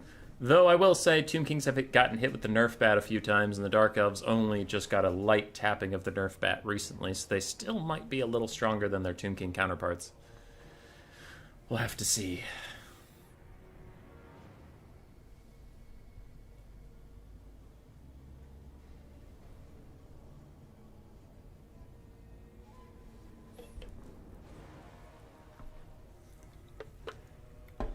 We'll have to see. 67 viewers is pretty nice for us. If any of you are first time to the channel and you are enjoying what you are seeing, a subscription would be very nice because YouTube is entirely momentum based and we have been killing it recently. We have a lot of new viewers through the metrics and whatever, so if any of you subscribe, that would get YouTube to recommend it to more people. Even if this isn't your favorite content, it would be appreciated. If that absolutely drives you irate and you refuse to subscribe, that is also fine. I just got to throw it out there. Is that Gaz of Kane Bloodstorm type spell usable? Or is it like Khorne's needless melee buff abilities in SEM? The Bloodstorm's okay. The main problem is that it's not attached to anybody good. Like, Hellebrand sucks. Death Hags kind of suck. So there's not a ton to do there. The Forgotten like you, sir! You should subscribe! Or don't if you don't feel like it. That is fine, but I do have to ask. Because this shit's all momentum based, okay? I've been doing this for 2 years. We passed the 2-year point last month. I've been doing this for 2 years. Shit, I have a ping. Is it about this matchup? No, it's Boosh. Okay, cool. I've been doing this for 2 years. My monthly average subscribers is about 20-ish, right? 20. Chaos Dwarves come out. Immortal Empires comes out. Boom, we get about 100 a month. Okay, the month after that, 40, back down to our 20 average-ish. Chaos Dwarf DLC launches. Boom. We get 50-ish in a month. All right. Dies back down for a bit. And then randomly, I started doing blank mains be like. I did the High Elves, Dark Elves, Cathay, Dwarves, Norsca, Ogres. They all came out. You know, those are still coming out. But those are doing really well on the metrics. So randomly, people are watching those, people are subscribing. And I've also noticed that my viewership on live streams that have nothing to do with those videos is up like 25-30% on average. And our subscriptions keep rising. So recently, within the last month, we've gotten as many subscribers as we were getting per day on like Immortal Empires release. And that's just like how fucking momentum based YouTube is. It's like if you're on a down swing for a bit, it won't recommend you to anybody. But if you have even like one good video, YouTube's like, everybody suddenly loves this channel, so we need to recommend it to everyone. It's like, no, nothing changed. You just decided to recommend this channel to more people. Thanks, YouTube, but also just do that all the time. But Himaboy, if it does it all the time, it can't do it all the time for every channel. It can do it for this channel because this channel's the best one. Just saying.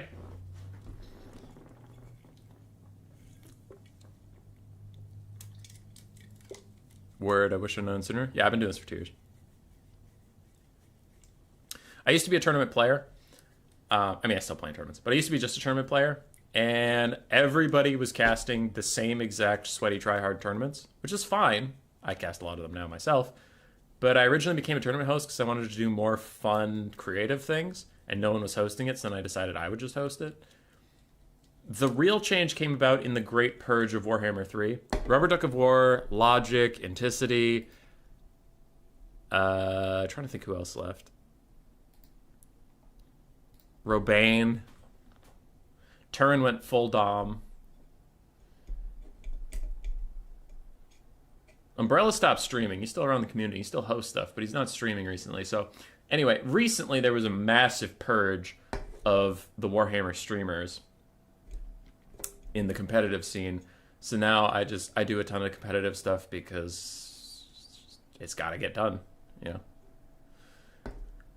So now it's like Turin does a lot of Dom. Platy he casts a lot of Dom, but he doesn't. He hosts some Dom, some land, and I just like, you know, there's more land tournaments in a week than there are casters because Tactical Lich, myself, cast a good amount of them. Dav casts some. Because Dav has more IRL shit going on than I do. But anyway, that was a very, very long answer. But recently we became a lot more intensive casters than we used to be because the scene thinned out a bunch, and I was like, oh fuck, I have to step up. Okay.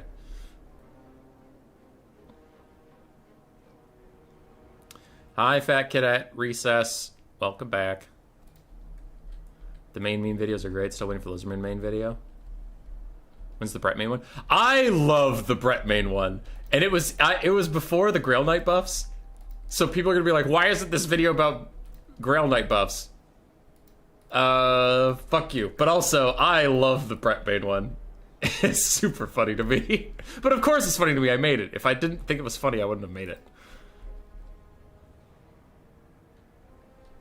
Would have tried otherwise. Hey man, the forgotten, you are not forgotten. Aha! Aha. Best so far has been the Norsca one for me. Who let the dogs out? Yeah. I really liked the Dark Elf one, but that one actually strangely got not amazing viewership. Like, better than my normal content, but as far as the mains be like, the Dark Elf video didn't have as many. Alright. Let's go, let's go. Dark Elves of Segos versus Sonic Butt Rock / Wyatt's Tomb Kings. We have 2 Nehekara Horsemen, 2 Sepulchral Stalkers, 1 Ushapti Greatbow, 2 Screaming Skull Catapults, a whole bunch of Skeleton Warriors and Skeleton Spearmen, and Cetra, the Imperishable, on his Chariot of the Gods. Fuck yeah! I love the Chariot of the Gods now. I think it's very fun. On the other side, for the Dark Elves, we have Harpies, the Crows of Cain Harpies, both in the Vanguard. We have 2 Cold One Knights on this side, 2 Dark Riders on the other. Dread Spears, Black Arc Corsairs, and Bleak Swords throughout the front line, a back line of 4 Dark Shards. Dark Shards are really having their day, and Malice Darkblade, plus the Sorceress of Fire with Burning Head. This combination, I didn't want to say anything in the lobby, because I tend to, in new player tournaments especially, I try not to offer too much advice on builds in case they are listening. But Malice is, in my opinion, the by far best Lord versus the Tomb Kings, because Dragon Lords are such big targets for Ushaptis and Sepulchral Stalkers. And Malice is low profile, but also then you can take a Firecaster that really helps clean up that back line. So Cetra is rolling dirty with the help of those Screaming Skull Catapults. Did I not say my boy is back? Did I not say he's so good on his chariot now? Burning Head is going to go through Skeleton Warriors and kill them. Meanwhile, Sepulchral Stalkers are under attack by the Crows of Cain. This is probably a mistake for the Crows of Cain. I would even guess that it's maybe a misclick, because that is definitely not worth their time. Meanwhile, the other Harpies are doing what I would hope for them to do and killing an entire Screaming Skull Catapult. Meanwhile, Dark Riders are fighting Nehekara Horsemen, and Cold One Knights are soon to do the same as the Burning Head continues through the Tomb King's lines. Now, Cetra does want to get the hell away from Malice. He doesn't really want this battle whatsoever, so he is just going to roll straight through the Dark Elf lines, trying to get behind his own and keep on moving. Damage values are very very even. 2 minutes into this game, and already we are off to the races. Our Horseman starting to fade, but the back line is under duress. Crows of Cain taking a lot of damage. They are regenerating through some of it as they continue to fight these Purple Stalkers. And Ushapti Greatbows are firing at Dark Shards, but they're not the Chosen of the Gods. The Chosen of the Gods do really well against infantry. Greatbows don't. They don't have Scattershot or anything, so they're single target. They should be shooting at either Malice, the Caster, or Coldwind Knights. Speaking of Coldwind Knights, they are currently stopping the second Screaming Skull Catapult from firing, while the Tomb Kings have taken a brief lead on the damage value bounce of power. Cetra is back to doing what he does best, rolling through these archers and just being a general pain in the ass. Sparkle Stalkers chasing off the Crows of Cain. They probably want to stop and shoot rather than do melee, because they're not going to be able to keep up, but we'll see what they end up doing. Cetra is back. He goes burr straight through some Dark Shards, and I was going to stop and hit them for a bit. The Ushapti summon is ready and raring to go. I wonder where it gets thrown down. I could see it being thrown down here. I kind of hope it gets chucked next to a Coldwind Knight, but I could see him putting it right there. There are two archers right next to each other that he could easily shut down. Damage value is creeping ahead a little bit for the Tomb Kings, but it's weird because I feel like it isn't. Like, looking at the map, it feels like the Dark Elves are doing better, but then the damage value, somehow the Tomb Kings are getting more damage out other places. Malice is very healthy, and he has healing, so maybe that could be deceptive. Sparkle Stalker's getting decent shots out of Dark Riders, though with the Nekar Horseman fighting them at a slight downhill angle, I think the Nekar Horseman will be fine there. Ushapti's still falling back, but Malice is after them. These Sparkle Stalkers have to turn around and help out their Ushapti cousins, or they're in for a rude awakening. Cetra continues to go burr through the back lines, doing some more damage to those Dark Shards and disrupting them. There is the Ushapti summon right about where I predicted it would be. I don't know if it... I actually don't know. It's not like I'm saying I don't know to be cagey about... Oh, it's a bad choice, but I don't want to say it. I actually just don't know if the Ushapti summon should be there or elsewhere, because it's a tough call. You can shut down 2 Dark Shards, but you could also have used them to like pin in some Coldwind Knights or something, or try to snipe the caster. I don't know. It's too many good targets. Tomb King still pulling slowly ahead on damage value. A big burning head is going to damage 2 spearmen, but not quite kill them. Cetra comes back, goes brrr through some more Bleak Swords, getting some more damage out, and that boy has 140 kills. Scarbrand wishes he could kill this many randoms. Ushapti Greatbows are getting killed by Malice and Harpies, though that is going to be huge for the Dark Elves on the bounce power, and the Crows of Cain continue to follow these Sparkle Stalkers around. And remember that Ushapti is a summon, so this bounce power is inflated just a little bit. We still have one healthy Sparkle Stalker, though it is spending most of his time shooting infantry, and while it's doing decent damage, again, I really wish it had spent its time shooting Malice or something to try and save the Greatbows. Because Cetra can handle the infantry. We've seen him going burr through a lot of things.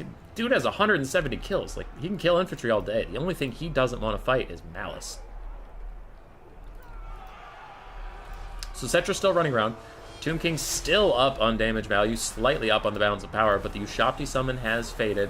And I kind of want Cetra to sneak over here and hit the Sorceress of Fire in the face, or the Sparkle Stalkers are going to do it. Yeah, it looks like they're going to do it. She is on foot, so these Skeleton Spearmen are going to have to move. But this is fresh fish, and you got to do it before Malice shows up. Malice is coming in now. Big burning head might get the caster away from these spearmen, but it does open her up for the Sparkle Stalkers to take some shots. But just then, the Harpies dive on him and save the caster as Malice also comes to her aid. Burning head continues to roll straight through some more spearmen, maybe getting them to crumble. The Ushapti Greatbows are gone. The Sparkle Stalker has rallied a bit.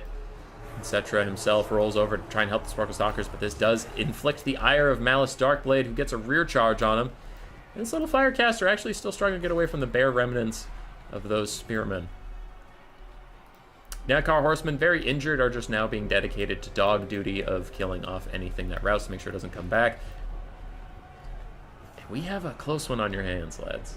We have a close one. Cetra does opt into the very fight I hoped he wouldn't. 20% damage resist and 60% damage buff onto Malice Darkblade means he needs to not fight. Cetra is going to run away. These Sparkle Stalkers still trying to get away from the Harpies and Bleak Swords that continue to dog them. Sorceress of Fire finally finishes off the spears she was fighting and is now opened up to the snake lasers of old. She doesn't want any of that nonsense. We'll see what she can even do about it. Another burning head clears off some Skeleton Spearmen, freeing up those Dread Spears to perform other tasks. Sparkle Stalkers still gaining some distance from these Harpies. Don't know how the Harpies really fell that far behind, but they did. We might need Nehekar Horsemen to swing up here and just get a rear charge on these Harpies and get rid of them, because these Sepulchral Stalkers have better things to do than be harassed by Harpies for 55 years. Sepulchral Stalkers leave the Sorceress to Cetra. They are going to turn instead and shoot at Dread Spears coming their way, but Cetra even opts out now that Malice is nearby. He doesn't want any of that sauce. Somebody, for the love of God, help these Sepulchral Stalkers. Crows of Cain are the only thing left here. Maybe these Skeleton Warriors can get them out of a jam. Flaming Sword, yeah, Flaming Sword of Ruin. That's what it is. Magic and fire damage versus Sepulchral Stalkers. Giving them fire weakness from the Kindle Flame. Dark Shards are also firing in, so that's a pretty good catch for the Dark Elves. Crows of Cain are shattered. Doesn't matter if they'll keep healing since they aren't coming back at all. Cetra is going to go an uphill charge onto these guys. It's not going to be good as a downhill charge for sure, but he is still a chariot. He still will do okay. He routes off the Black Ark Corsairs. The Dread Spears might also lose their courage. Tomb Kings have secured their Sepulchral Stalkers at last. Malice has secured his caster at last. Both sides are ready for another face-off. Tomb King still 1,600 up on the damage value. But you have a second Malice to get through. A Tazarkan.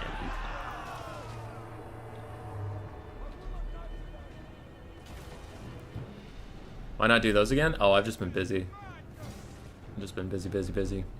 The Dark Shard spam is interesting, I guess, versus Ushapti. I mean, yeah, they were decent.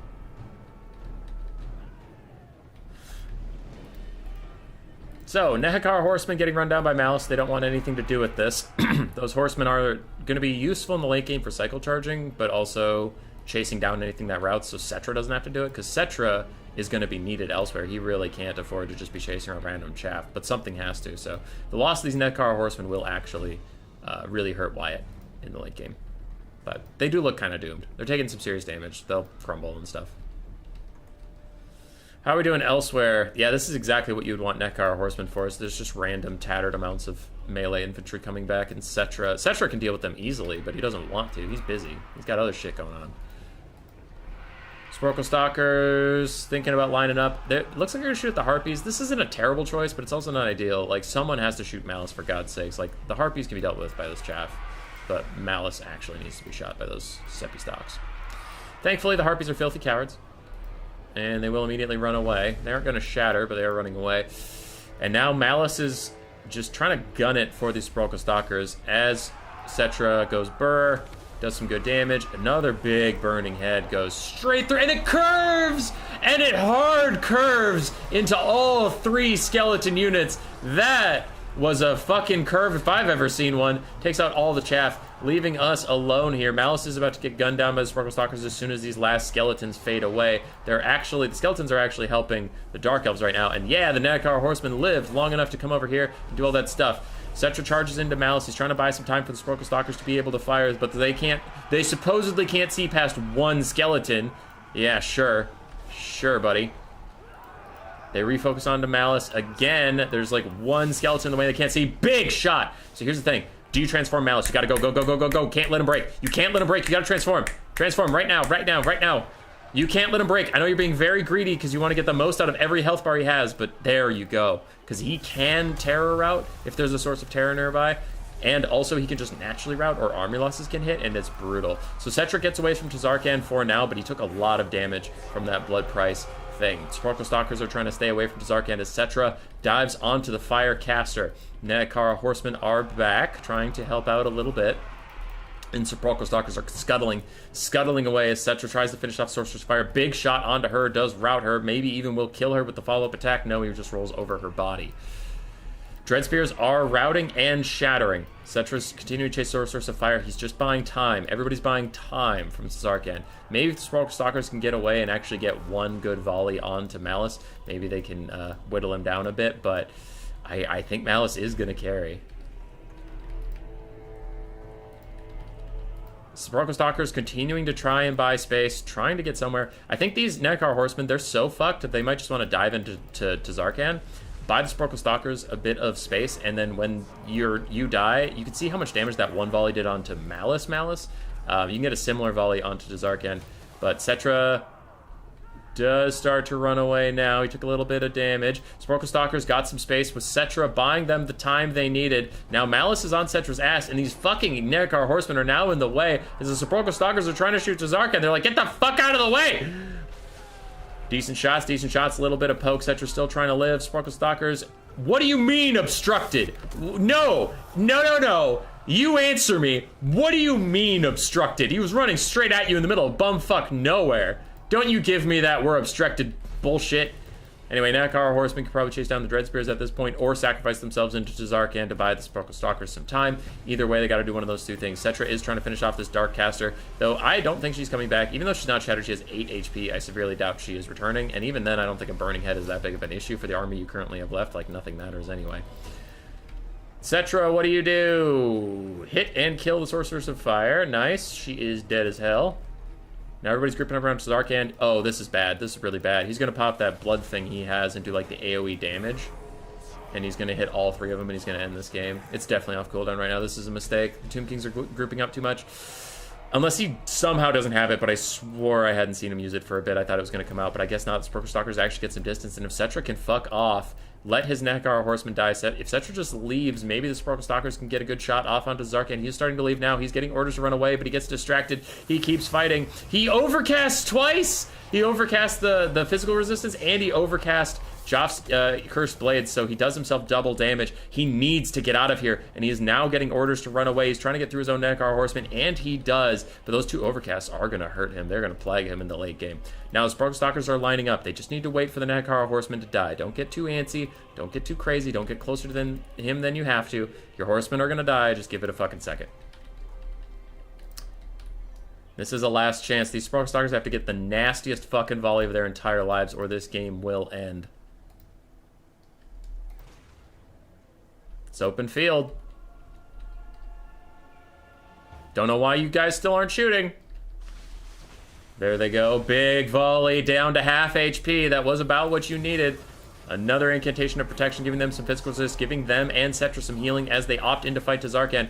But now he for sure has the Reaper of Souls. There it is. Cetra actually stayed outside of it, so that is a good play, but Cetra might have to jump in now and do something about this, as the Sparkle Stalkers are just getting worked down by Malice Darkblade. I do think this is over, but like Cetra at least has to try to commit YOLO it one last time. Tazarkan's down to half HP still, even after that healing. Cetra's back in. The Blessed Blade of Petra blinds him, lowers his melee stats down to 58 and 26, which is still impressive, but Cetra and the Sparkle Stalkers are beating his ass as he pops something.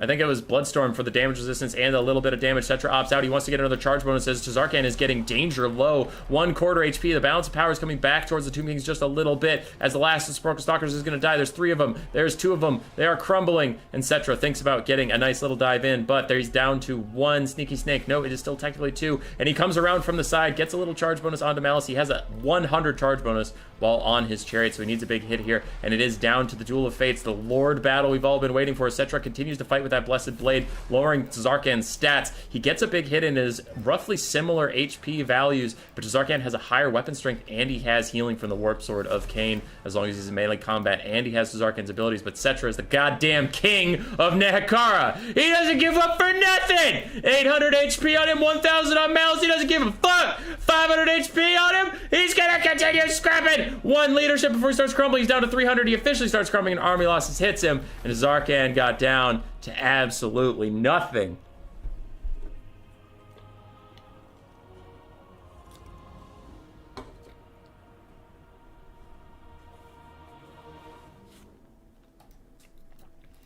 That's a banger. That right there, banger. Oh, I don't know what a good game. I don't think Warhammer even has good games anymore. I don't think there's any good things about this video game. Every game's so easily decided and shitty, and I just hate it. And then you watch that game, and then you get hope. And you get a little hope. Cetra the Imperishable, 3,500 damage value. Sparkle Stalkers, mixed, but overall pretty damn good. Ushapti, really bad, unfortunately. Did not get a lot of good targets for them. The Screaming Skull Catapults did all right. Nakar Horsemen did fantastically. And the Skeleton Spears and Skeleton Warriors did well enough. No one's arguing against it. I was just having fun. I was just having old fun. Malice Darkblade, 4,000 damage value, 1,000 on his Burning Headcaster. The Cold Knights got mostly disposed of. Harpies did very well. Dark Shards really got shut down, and the Dark Elf frontline also did not do that great. It was the Malice show. Beginning, middle, and end. It was a good show. I hope it gets another season. Dark Elves pull it out.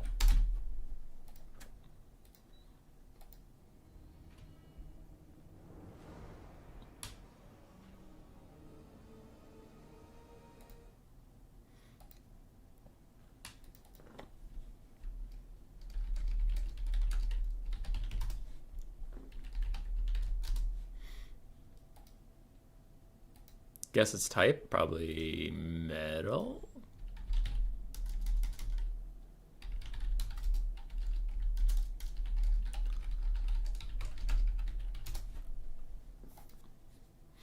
As far as armies that only use foot melee infantry and foot ranged units, what faction would do this best? Have an edge in doing this? Ogres?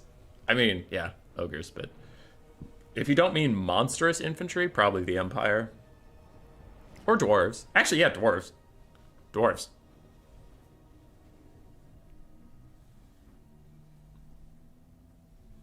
Dark shards seem weird to me. Yeah, Tian, I think optimally you probably want less dark shards and more corsairs or something, yeah. Dark shards are having a day though.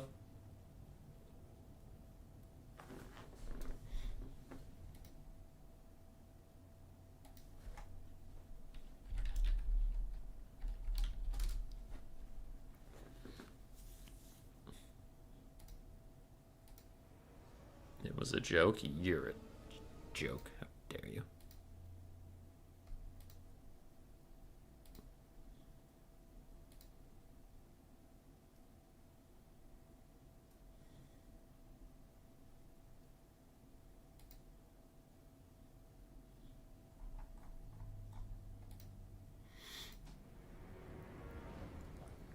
It was a joke. I refuse to accept jokes. Just pile on.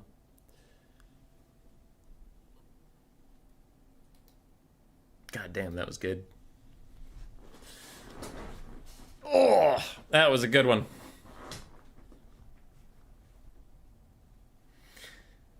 Sigos is up 1. Can Wyatt drag it back?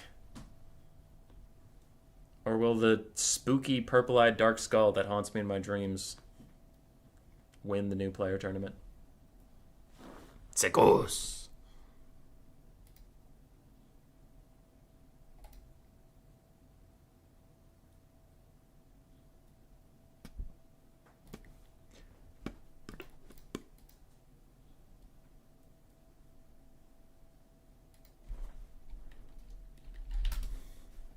All right, while these guys do their build phase, you want to see something fun?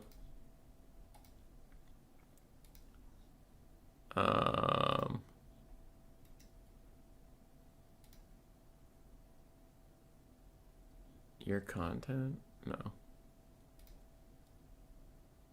Now would be a good time to insert ads. Shut up, nerd. Don't tell me what to do. How the fuck do I get back to that control room? Whatever. I found what I needed. Look at this. Look at how many fucking videos I have. July 7th. I have videos out until July 7th. Alright. I would play the Tomb King's mains be like, because that one is so funny, but I would get DMCA'd and the stream would get shut down, so we're not going to do that. But, like, I love my Bretonnian mains ones. As the peak of chivalry, the best knights, the most honorable knights in the entire universe, will ride forth onto the fields of battle to prove our strength and might, of our wills, of our morals, of our ethics. We are the best cavalrymen in the whole game, and no one can stop us. You fucking... I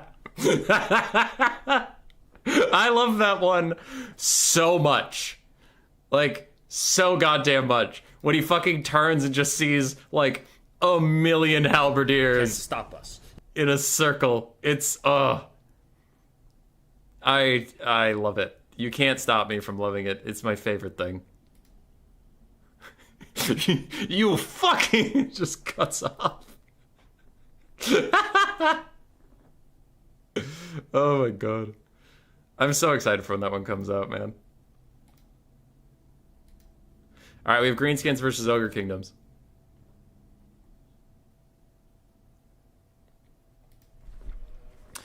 If we pair dwarves with chaos dwarves versus any two elf factions, which do you think has the advantage or upper hand? Probably dwarves and chaos dwarves. What was that Chrome theme? I think I have the Dark Souls 2 theme. What, Belcor?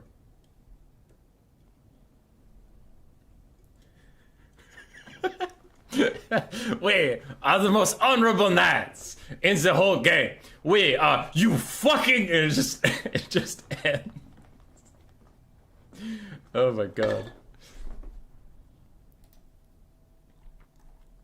I was talking to Grace about it once, but I laugh a lot. I laugh a lot at my own jokes.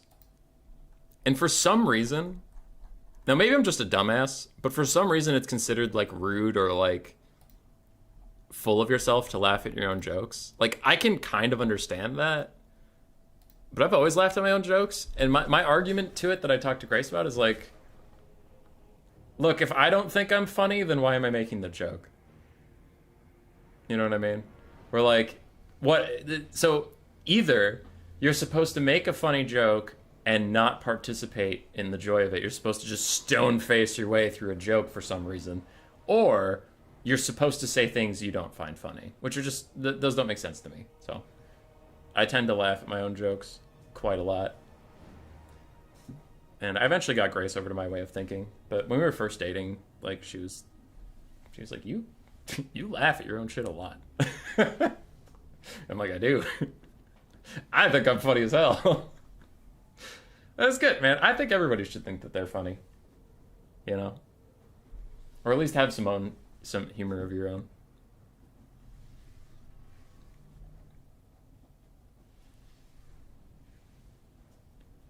Maybe artillery and steam tanks.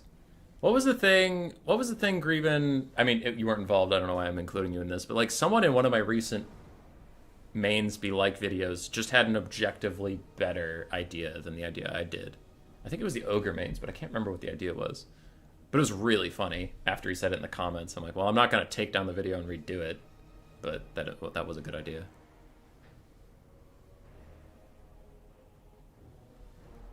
Turns out it worked. Do you think they should give AP to Chaos Knights like they did for Grail Knights?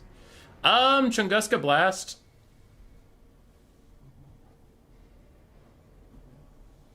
I would give it to Khorne Knights. I would give it to Khorne Knights specifically. Maybe Slaanesh. The Knights of Tzeentch don't need it because their whole shtick is the barrier, and they're just kind of a sticky, like, mass piece. And I think the Knights of Nurgle are performing pretty well right now. But the Khorne Knights kind of need more of a gimmick than fire damage. And you might be like, Frenzy, but yeah, cool. Cavalry doesn't usually struggle for melee attacks because they spend most of their time charging. So Khorne Knights, I would probably nerf, because I would want to nerf them a little bit. I would nerf Khorne Knights a little bit and then give them majority armor piercing. I think that would be a positive change. Maybe take away their shields to give them the armor piercing.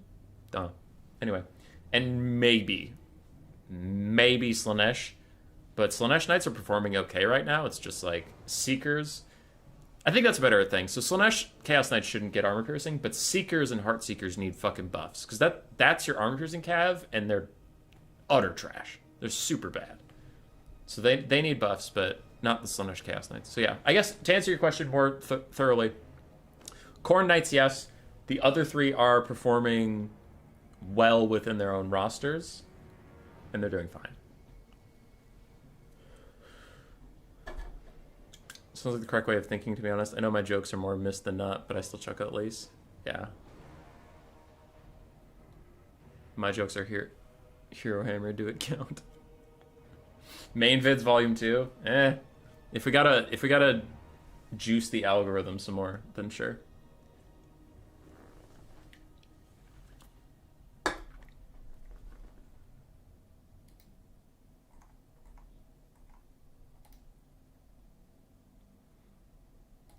Cyrus finding all the dog Pokemon.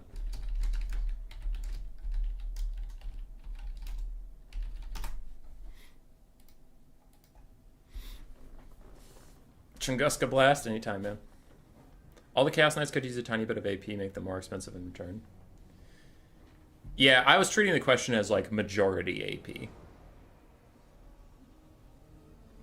Because if Tzeentch Knights had majority AP, they would be a nightmare with that cycle charging with their shields and Kairos giving them regrowths every so often. They would be like mega tanky and armor piercing.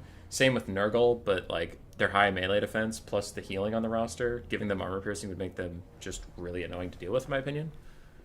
So that's why I immediately knocked those two out, where I'm just like, that would be more of a negative change than a positive change for the game. Right, for that faction that would be good, but for the game it would be frustrating. Khorne and Slaanesh, I can see it, but I already explained my arguments that maybe not for Slaanesh. Maybe Khorne could use it. Then you might wonder, what's the point of the Skull Crushers? Sure, fair, but the Chaos Knights of Khorne just have no function. Like, oh no, we're tanky Cav on a roster that has nothing for tanky Cav to be doing. Oh no.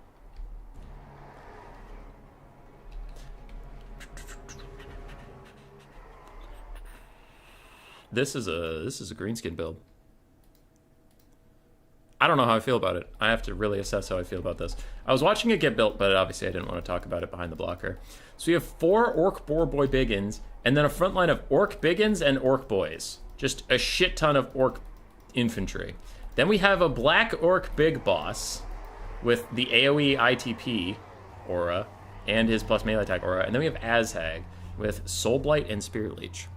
So this is an Orc build. This is all Orcs. There's not a single Goblin in this build. There are no Trolls in this build. It is Orcs. It is Orcs and Orcs riding pigs and Orcs riding a Wyvern. That's it. It's Orcs. Just Orcs.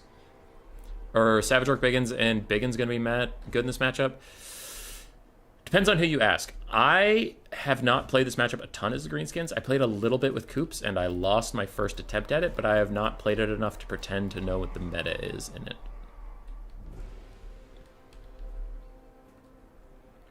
You know it has no function? Forsaken of Khorne. Oh my god, Shiggy Diggy, that's so true.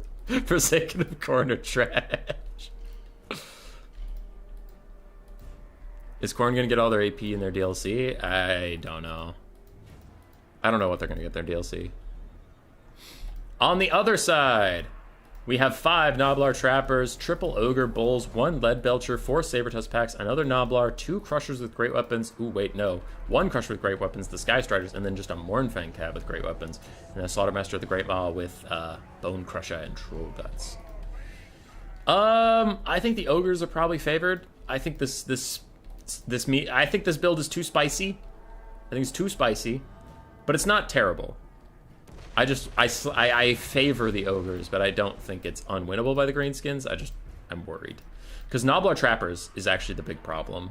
Noblar Trappers are kind of cracked after their pass, the patch, and I worry that they'll hold the Orc Boy frontline or even beat it, and the Greenskins won't be ready for that, and then with Ogres also supporting, they'll run them off, all that stuff. So I am concerned. Also, I'm a Wurzag man, so whenever I see not Wurzag, I'm just like, well, this build sucks.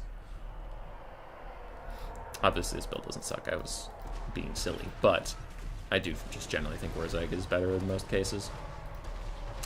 Orc Boys already getting routed off through the Noblar Trappers. Goodbye, little Orc Boys. Goodbye, Moon Man. Goodbye, Moon Man. Goodbye, Moon Man. Oh, shit. Azhag's just landing for it. He's going for the Lead Belchers with the Sky Striders right there. Wyatt, no! Wyatt, not like this. Azhag's crawling. He's crawling. He's crawling, but the Frostbite's got him. He's trying to get out of here, but they're on his ass. No, Azhag.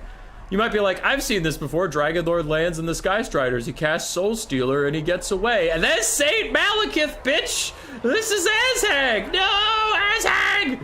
He's already missing a quarter of his health. The Sky Striders have surrounded him. He crawled his way over to the Orc Biggins, wants them to save him, but this whole area is going to shit. It's going to shit so fast as the Black Orc Big Boss and the Orc Biggins try and save him. It's not looking too good, boss, as the other Orc Boar Boy Biggins are on the other side. They can get a rear charge in these Sabertusk Packs. They can win that side, but that side doesn't matter because this side matters because Azhag's over here. Run! Run, Azhag! He gets a bit of distance, a bit of space to move, but already the balance of power is significantly against the Greenskins. Even though the damage value isn't that insane, the overall Balance of power is real bad. Soul Blight on the whole area, lowering their armor and weapon strength as Azhag tries to crawl his way out of it. He's down to half HP now as the Sky Striders continue to push their way through Greenskins. They want Azhag. They want to catch him. But he does get away. He's crawling his way out, and he should be able to get back into the sky, so at least there won't be a Lord Snipe. But already, this is looking brutal for the Greenskins. They're just taking so much damage as the Noblar Trappers are kicking the shit out of Orc Boys. And Orc Boy... You know the ones! The other Orcs. The slightly bigger Orcs. Holy shit, Azhag didn't get off the ground. How? Literally, how?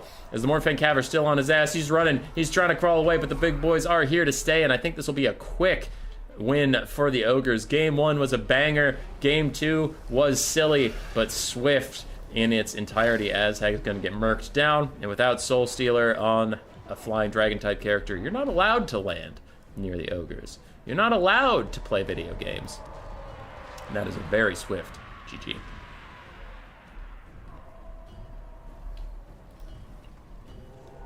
How big is the health pool for Azhag? Only 7,000. Most Dragon Lords are in like the 10k area.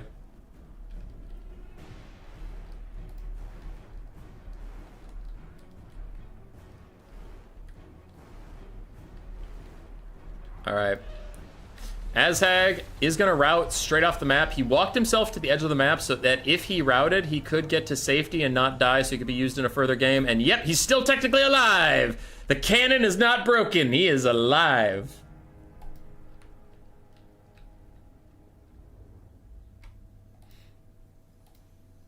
Alright. Azhag, not a lot of value, as we saw. The Boar Boy Biggins struggled a bit. The Orc Biggins got bodied. And Orc Boys also got bodied, except for that one, apparently. That one found something juicy and snacked on it. Slaughtermaster the Great Maw did okay. Sky Striders and the Morfang Cav did great. Lead Belchers didn't get as much value as I thought, but they did a lot of damage to the front line and forced it back. Ogre Bowls are okay. I don't want to see the Noblar Trapper value. I don't want to. Can I skip it? Fine. 600. 200, not bad. 600, 700, 400. These archers paid for themselves and got 50% more value while fighting Orc Boys. Noblar archers got double their value-ish. Okay, that's an exaggeration. Over their value fighting Orc Boys in melee. That's wrong. It's wrong. Hi, buddy. Hi, buddy. Okay. So we have some stream announcements to go through. GG well played to Sagaz. So let's go through the announcements in the only format that is acceptable. I have 7 pings. They're all from Cyrus. All right, Cyrus will check them after the stream. Hazel, come here. Come here, you dog. What are you doing? Hey, what are you doing? All right. Oh. So, tonight, if you're looking for more Warhammer content, Gojira is going to stream a land battle with Cap Point mod tournament soon. I don't remember how soon, but soon. Tomorrow, sounds like we're doing Friday Night Fights with Cool Umbrella. That'll be at 1 o'clock my time, so roughly the same time this stream started. We'll do some of that, some more land battles. Huh? Some more land battles? You like land battles? Yeah, you do. Yeah, you do. Saturday, we have the ODM land battle tournament. Sunday, we have the RTK one. So a lot of streams coming up in the next couple days here. Hopefully you all pop back in. And then next week, we'll have another new player tournament. This one probably in the North American time zone, but we'll get to that when we get to that. So we're going to have 5 streams in 5 days. If you want that content, if you want to know when it's happening, like, subscribe, do all the normal shit. Give me money. Give me money. And I'm going to go. All right. You got it. What are you doing? Why did you just go limp? We've done that thousands of times. You got to use your little legs. You got to get your little legs on. Hey. Hey. Hey. Hazel, show the stream your tricks. Come on. Come on. Come here. All right, Hazel. Come out here where the chair is. Come here. Come here. Sit. Up, up. Good girl. Hazel, spin. Hazel, spin. That was a good spin. Hazel, spin again. Spin. What are you doing? puppy in the whole world.